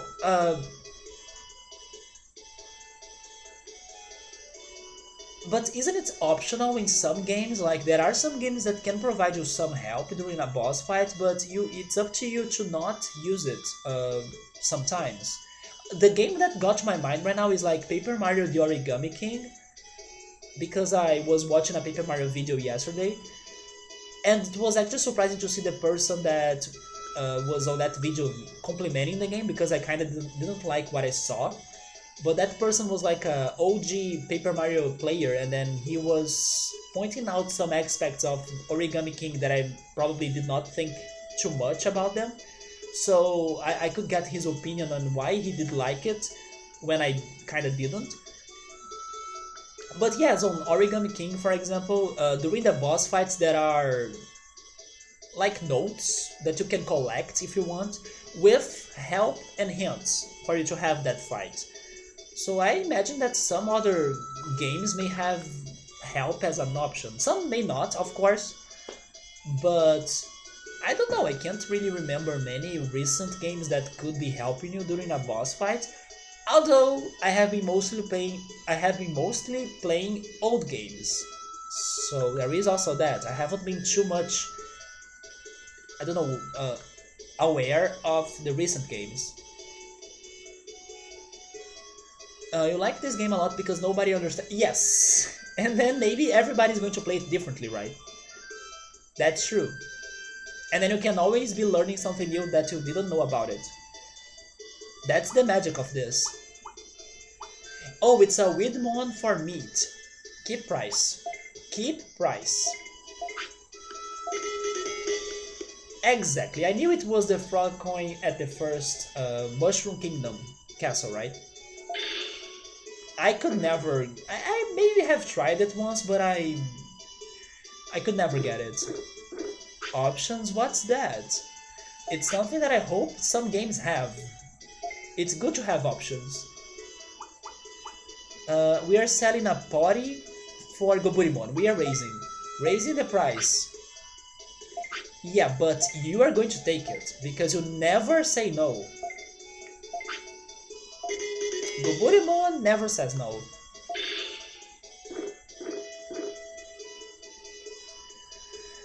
But even though we had some sales, we are still very far from a big profit.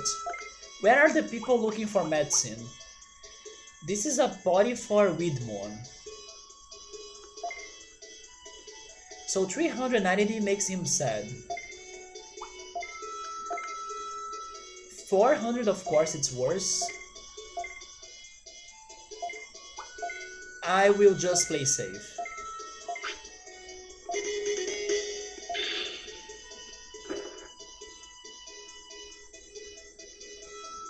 Another one.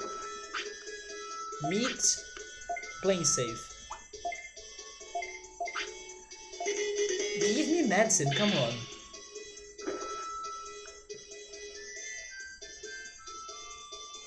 A god summon? Okay, now I'm going for it. Yes, raise price.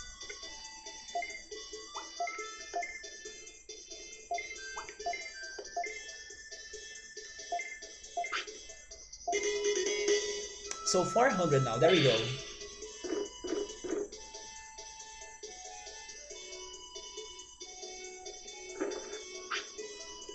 Widmon and medicine.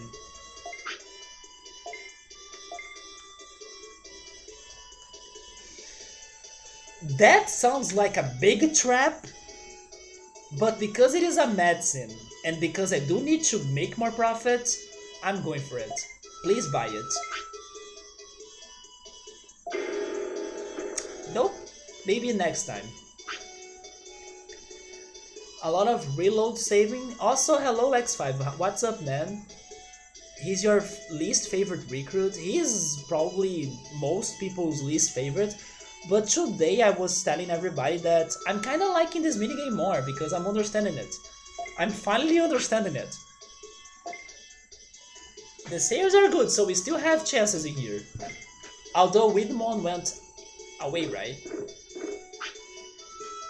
Hello, I need some meat. I will give you 25 bits. If you want to help X5, so sure. And that's why you hate recruiting him? Well, let's see if I can finally make it tonight so we can never do this again. How's this ring going? It's going alright. We were able to teach Vegemon all of his stacks. We were able to find the enemies with the earth attacks. And then after that I realized that maybe he would not be the best Digimon for me to be fighting the clear Agumon and toy Agumon at Toy Land and then farming bits. So I was like, you know what, let's go back to Monochromon and work there. Because it's also been a while since we were trying this. And here we are. So we did Vegemon's job, which was learning those earth attacks. And now we are trying this again. But I did learn more about this, so we got, I want to believe, close to beating this. We even got past 2,500 in one of the runs. And I do understand this more. I took some notes of how much can I profit when I sell those items for their regular prices. So sometimes I realize that it's better for me to not risk it too much if it is an item that won't give me a lot of profit. For example, meat.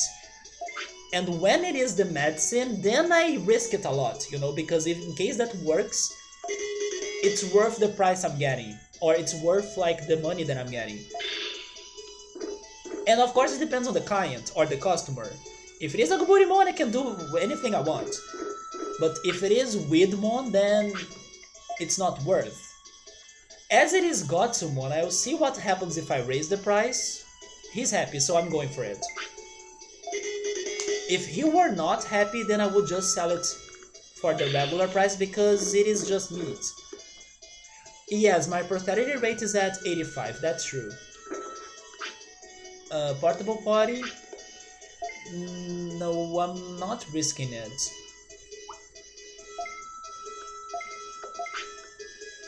$90 of profit.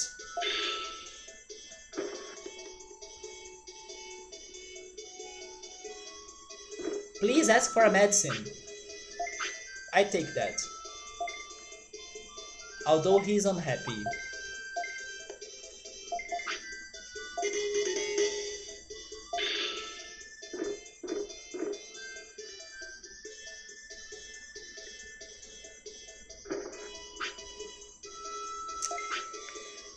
Here we go again!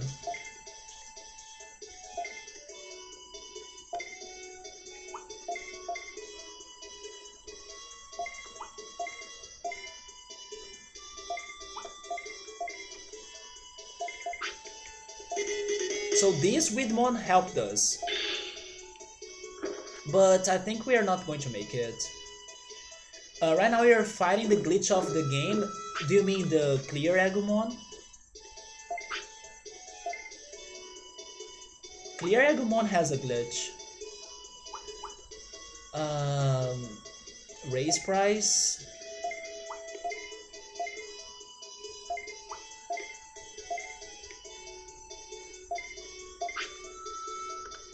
No, but you want to buy it. I know you want to buy it.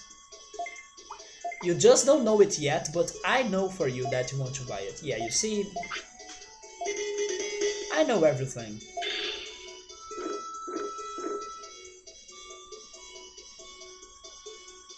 And then it's a Muchomon. They are rare, right? A portable potty. Sure. No! Anyway, this run is already over, so that's fine.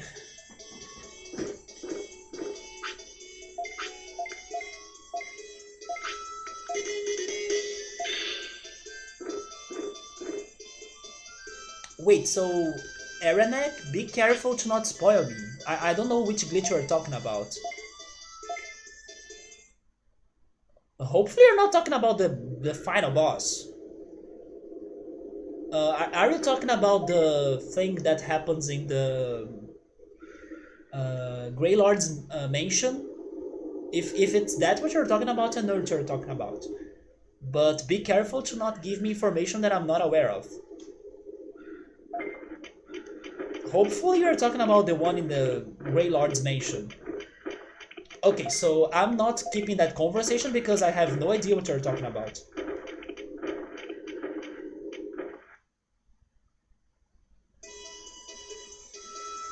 Oh, okay. I was thinking that you were spoiling me on like maybe the final boss, the glitch. I have no idea. We were talking about the pause menu. The pause menu. That's a glitch that I haven't. Uh, that wait. I haven't had. There we go. A glitch that I haven't had. But hopefully you can not get stuck on it. Like you don't need to reset.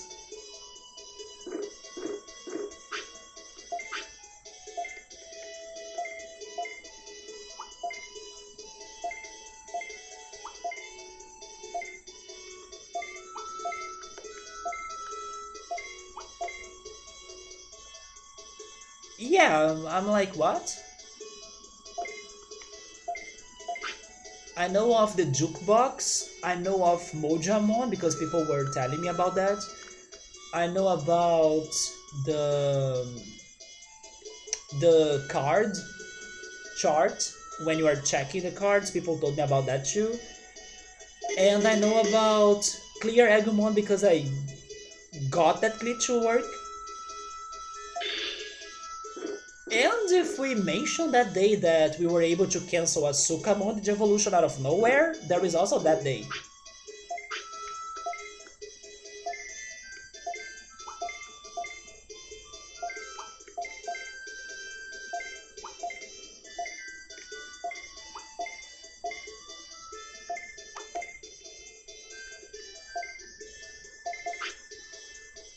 You go on a fairer explanation to not spoil it. It's a pain.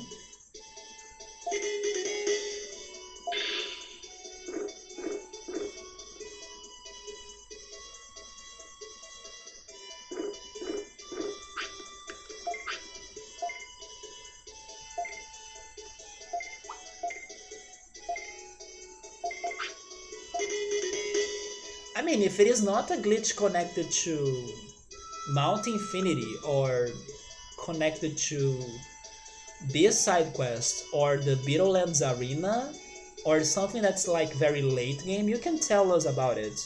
I mean, I don't mind about learning the glitches. I mind about learning about things that I still haven't done.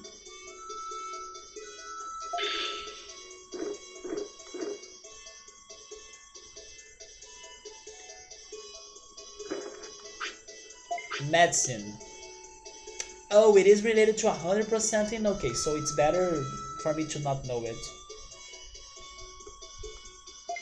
I will... If I keep the price, I get 300. 300 is not bad.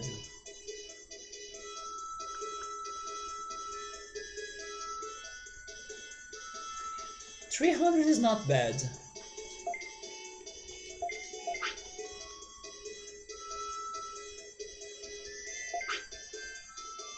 Oh, I have another shot?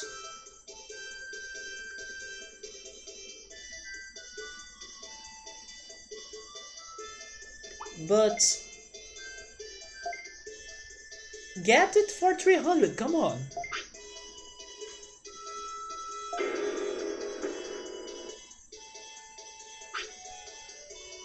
Okay, that was a big loss.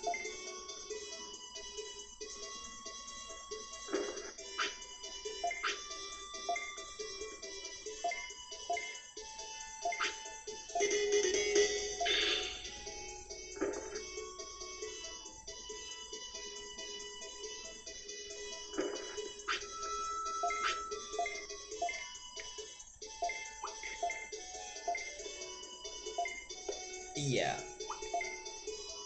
And I was not even trying to raise the price. That's what makes me more upset.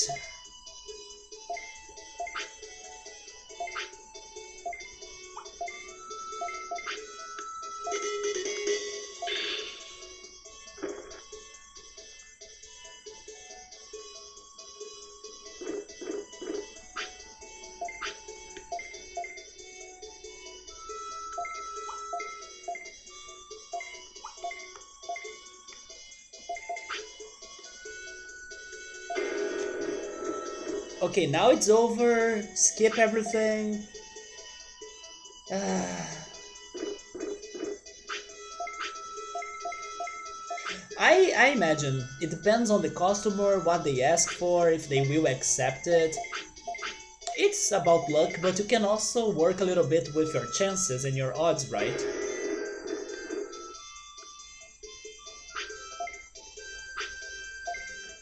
Thankfully, it's already halfway done. No, I'm completing the side quests before heading there. And by side quests, I mean this. I mean checking the Beetle Land arena because I still haven't done that. I'm still trying to get more Digimon to complete the chart. I'm missing 3 or 2 cards for the collection. I'm learning the attacks as well. Today I was learning the Earth attacks. And yes, I'm trying to raise the prosperity rate of File City as well. Those are the side quests that I'm still working on before heading there. Yeah, I gotta take risk for medicine. I have been taking risk for medicine, but now this is over. Like this cycle is over. So I'm just skipping it.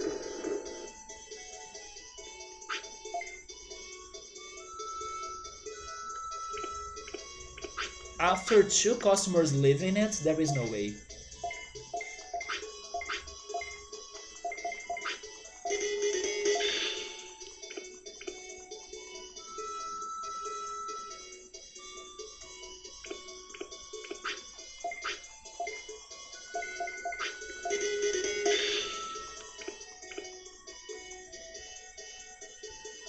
I think I'll try this for more 35 minutes, and then in case I can't do it, we continue it tomorrow. Because I still wanna watch the anime that I have been watching every week, Dragon Quest: The Adventures of Dai, and one episode was released yesterday. It was subbed today, but I still haven't watched it, so I kind of wanna watch it before going to bed, plus eating my grilled sandwiches. So I'll give this more 35 minutes, and then if we can't make it tomorrow, this is going to be our focus, right? Our focus. And hopefully this weekend we can finish everything of this. Alright, so let's try this again, but before doing that, I also want to check one thing. I want to check Vegemon's age. Are you dying? He is actually. He wants to quit for a 20 minutes of old anime. It's the remake. It's the remake. It's not an old anime anymore, and my nostalgia, come on. I will not put you to sleep though, because if you sleep, you're going to die. And the episode of this weekend is a good one. They have like a war happening, so I wanna remember it.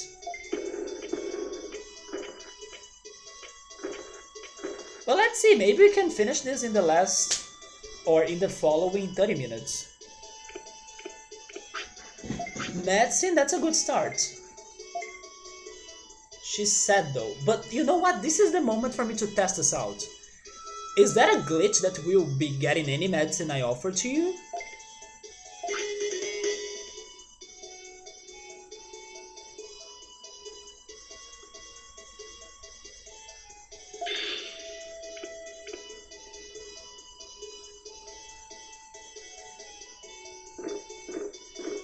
Maybe?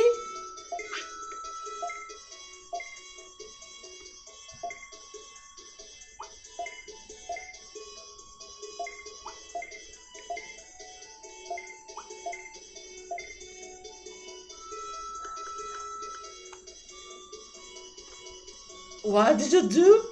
I threw the medicine right at her. Like, you are not happy? Take this regardless. You know, that's what I did.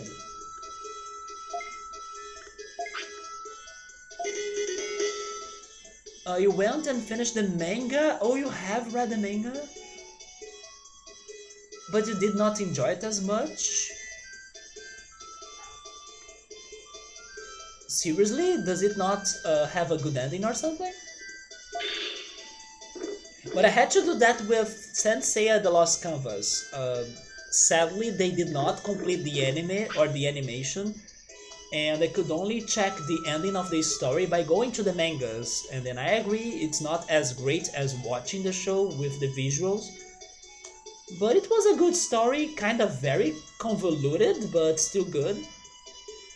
You want to explain so badly? I'm pretty sure that was a glitch, like it looked a lot like a glitch. Let's keep on going, that was a very good start. That was a party raise price. You can take this, right, Gotsumon? Thank you. We already have 1,000, so that's good.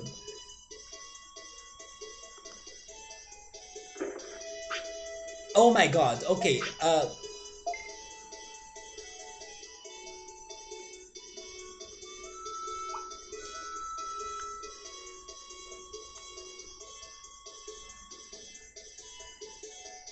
please accept it, come on.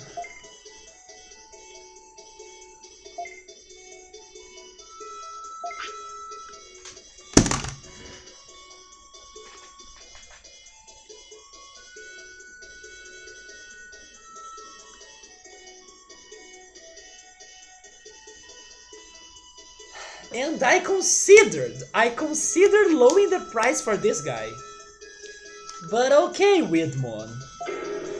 I'm now thinking if that's a pattern, like, he'll never take a medicine for the regular price. Maybe it is a pattern.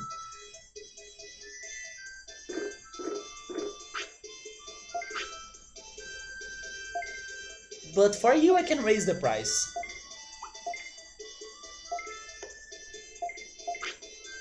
No, you gotta get that, come on. You never disappointed me, so please.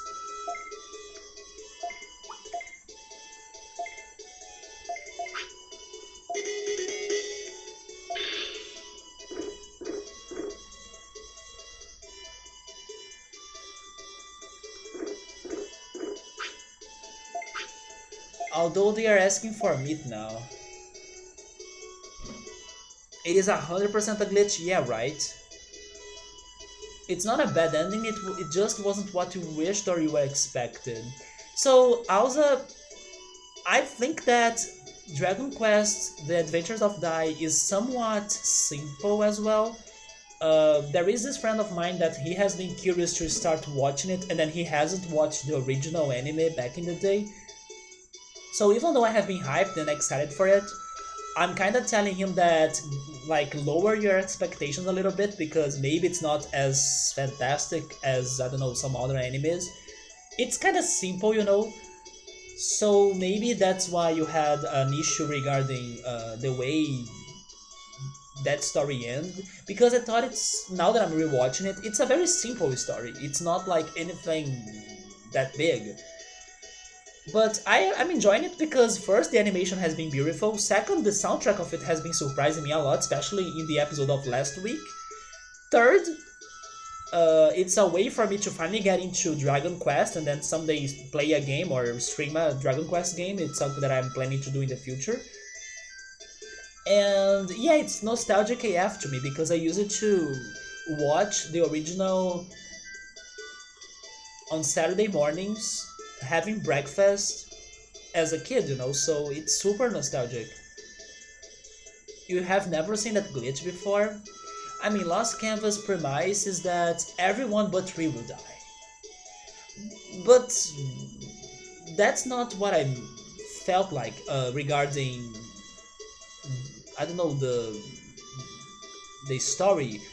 I'm just saying that it's convoluted, like, it goes too complicated when it didn't need to. So basically, every time they were bringing up more drama, more situations, more stuff, instead of really answering things up, you know. So it kind of gets too complicated, in my opinion, more than what it should. Now, Feel Our Pain, can you say it's the coolest quest again? I mean, I'm still not really pissed, but I'm learning some new things now as well, right? Like Penguinmon and Medicine sounds like it's a glitch, and maybe Widmon and Medicine I do not offer him for the right price. Maybe I need to lower it. And that could be okay because even though I lower it, I can still get some profit because I get 300 of profit. There is a reason behind it. Okay, we'll talk about that when I finally finish the sub. We're going to take a break, alright, Arachneck? Thank you so much for stopping by. Get some good break or rest. And if you want to, tomorrow I'll be playing this game again. I have been playing it on the weekends, so feel free to stop by. And yeah, have a good night, take care, and I see you. Well, the issue was it had a lot of talking. Seriously? Most of the times the anime that usually have a lot of fighting and good mind games. Wait, I'm getting a bit confused in there. It had a lot of talking, like a lot. Most of the times anime that has that usually have a lot of good fighting and good mind games. They just makes you excited for every next episode, but for this one I didn't feel like that was for the entire its second half. I see, so they start maybe getting drama happening and then a lot of situations instead of fighting and solutions and more action.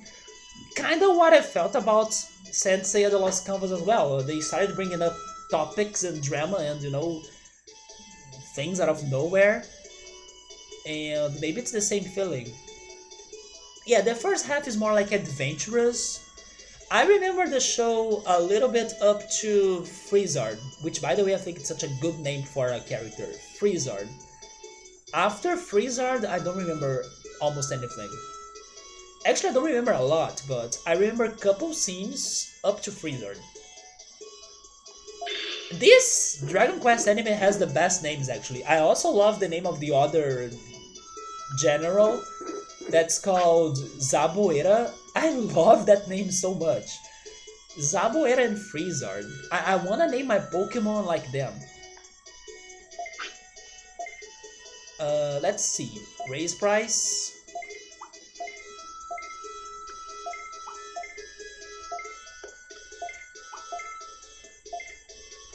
Okay, this is not working out. This is not working out, come on. He's going to be so pissed. Please don't reject it. Thank you. Okay, 1,160.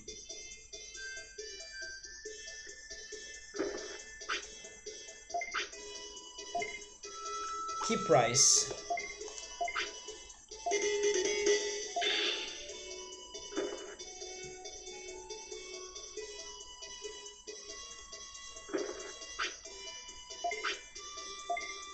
Keep price. What?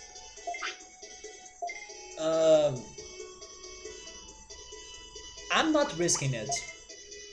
If I sell it for 40 bits, maybe my profit will be 5, right? I take it.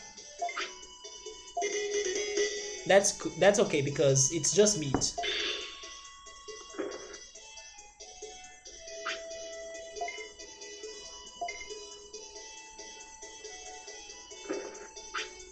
Another one? Come on. Now take it for the regular price.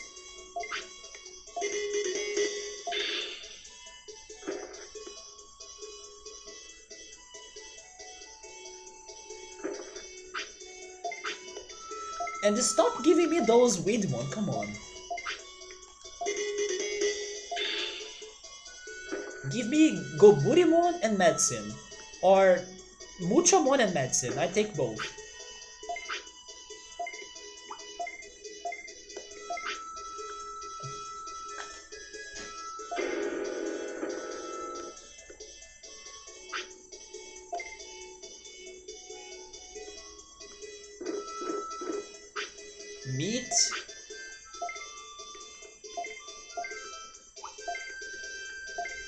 We started so greatly and now this is ruined.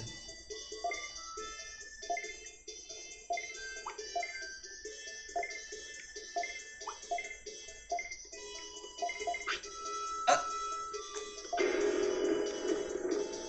I still haven't watched Hunter x Hunter. It's what you meant. Usually it has a lot of talking, which later ends to good fights and mind games. Yeah, but then...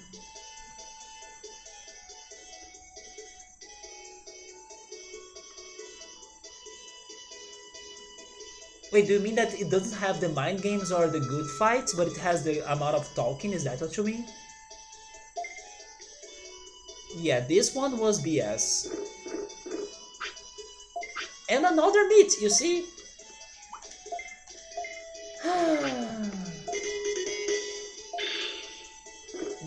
they are jinxing it, like they don't want me to win. Oh, finally, right? But now it's too late, I guess.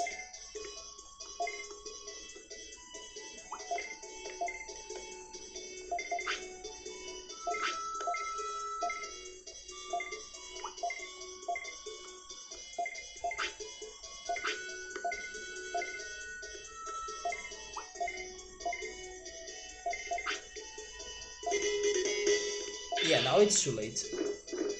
So the fights were not what did it for you. Man, let's see if it gets better on this new animation, right? Maybe they changed it a little bit.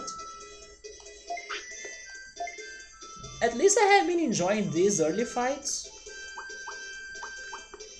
But then I don't know how it is like for the second half. Maybe Dai gets so broken and OP that he kills everybody so easily. I have no idea. Um, what is the... Oh, it's meat, right? So keep it at 50. Keep it at 50.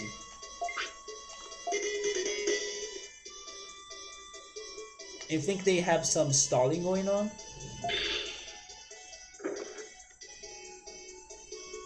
Yeah, I don't think it is like one crazy anime with like lots of fantastic battles and mind games.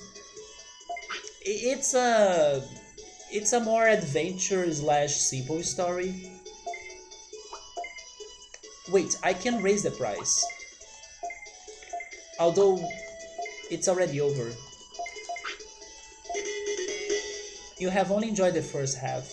The first half is alright according to my memory. The second one is what's new to me. I think we did it. But man, that was so unfortunate. We need like 3 of those Penguinmon. And Vegemon.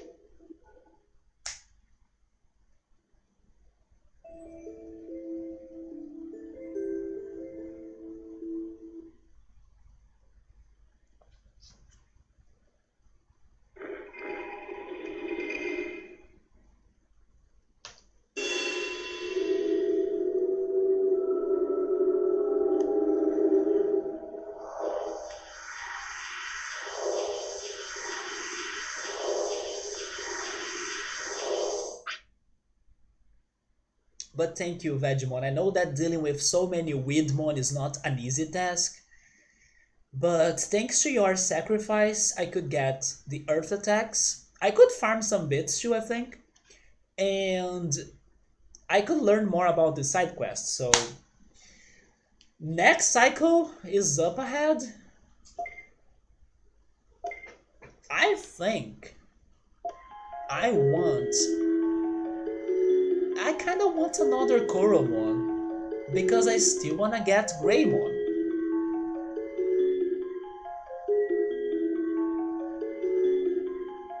But does the chat have a different opinion than mine? Should I go for another egg?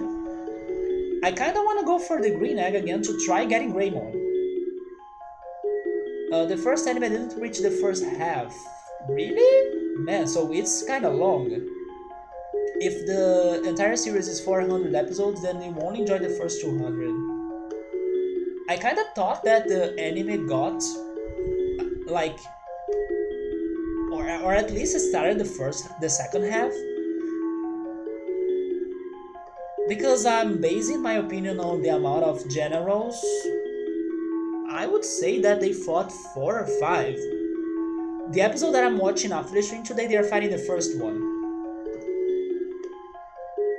and then that made me think it's like far, but maybe it's not. So chat has no opinion about that. I should use one of those things that we have, like those Twitch polls. I should test that someday, but I still don't know how to create the polls in here. I should set my stream for some moment for me to be using that. But anyway, I'll go for my opinion then. I want to get Greymon, so green egg. And also maybe I can try getting more fire attacks. I'm still missing a couple of them, maybe 3 or 4. In case I get a fire Digimon, of course, but I'm hoping for that.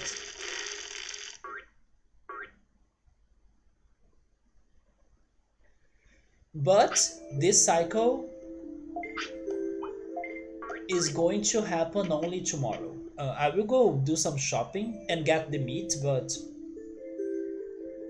it's just like that. But then I don't know how to set it. Uh, if I had the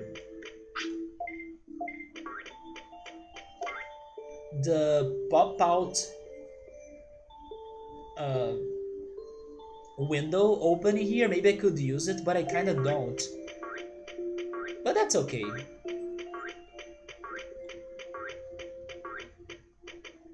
But yeah, I will save the cycle for tomorrow, as I kind of have been doing every time, one cycle per stream.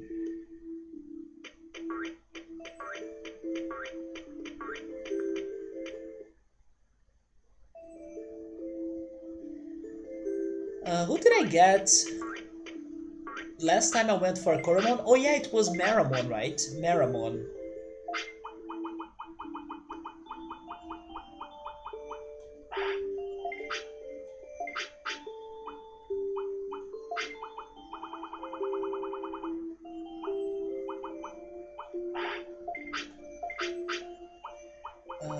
Let me also get some bodies.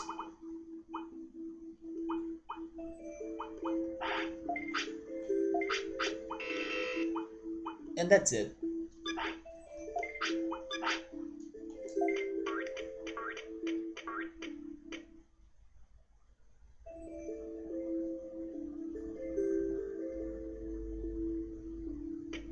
I forgot to check one thing though. How much is this gold acorn?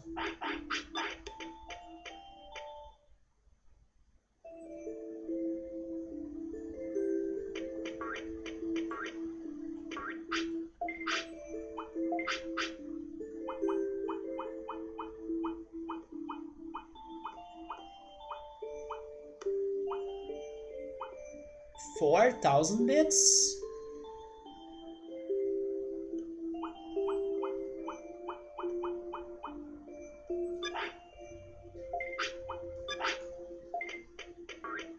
But I will save it. I don't think it will have another use, but I will save it for now. Maybe I can save it for an emergency. Like, we are super poor and then we need to do something. Then I use that. But I will save it for now.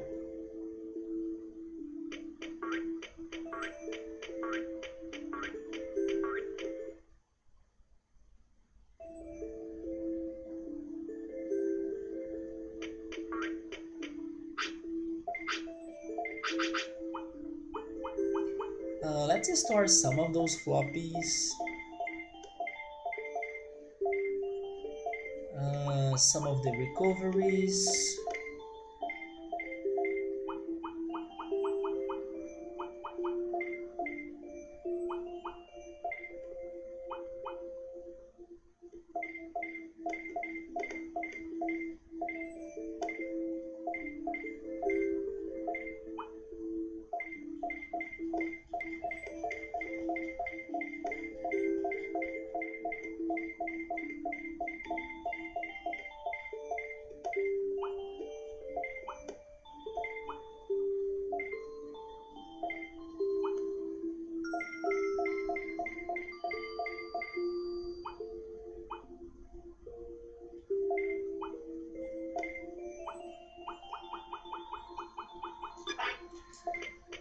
Okay, so tomorrow we'll be trying another Greymon or whatever Coromon can becomes. Or wait, Coromon can become, right? Wait, where can I see that again?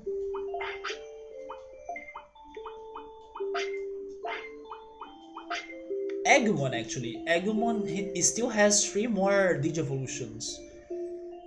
Hmm.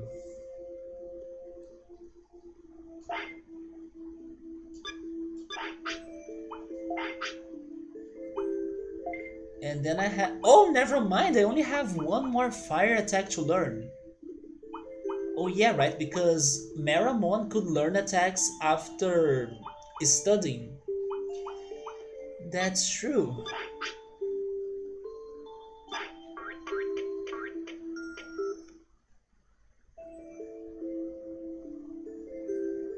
If everything fails tomorrow regarding this Digivolution,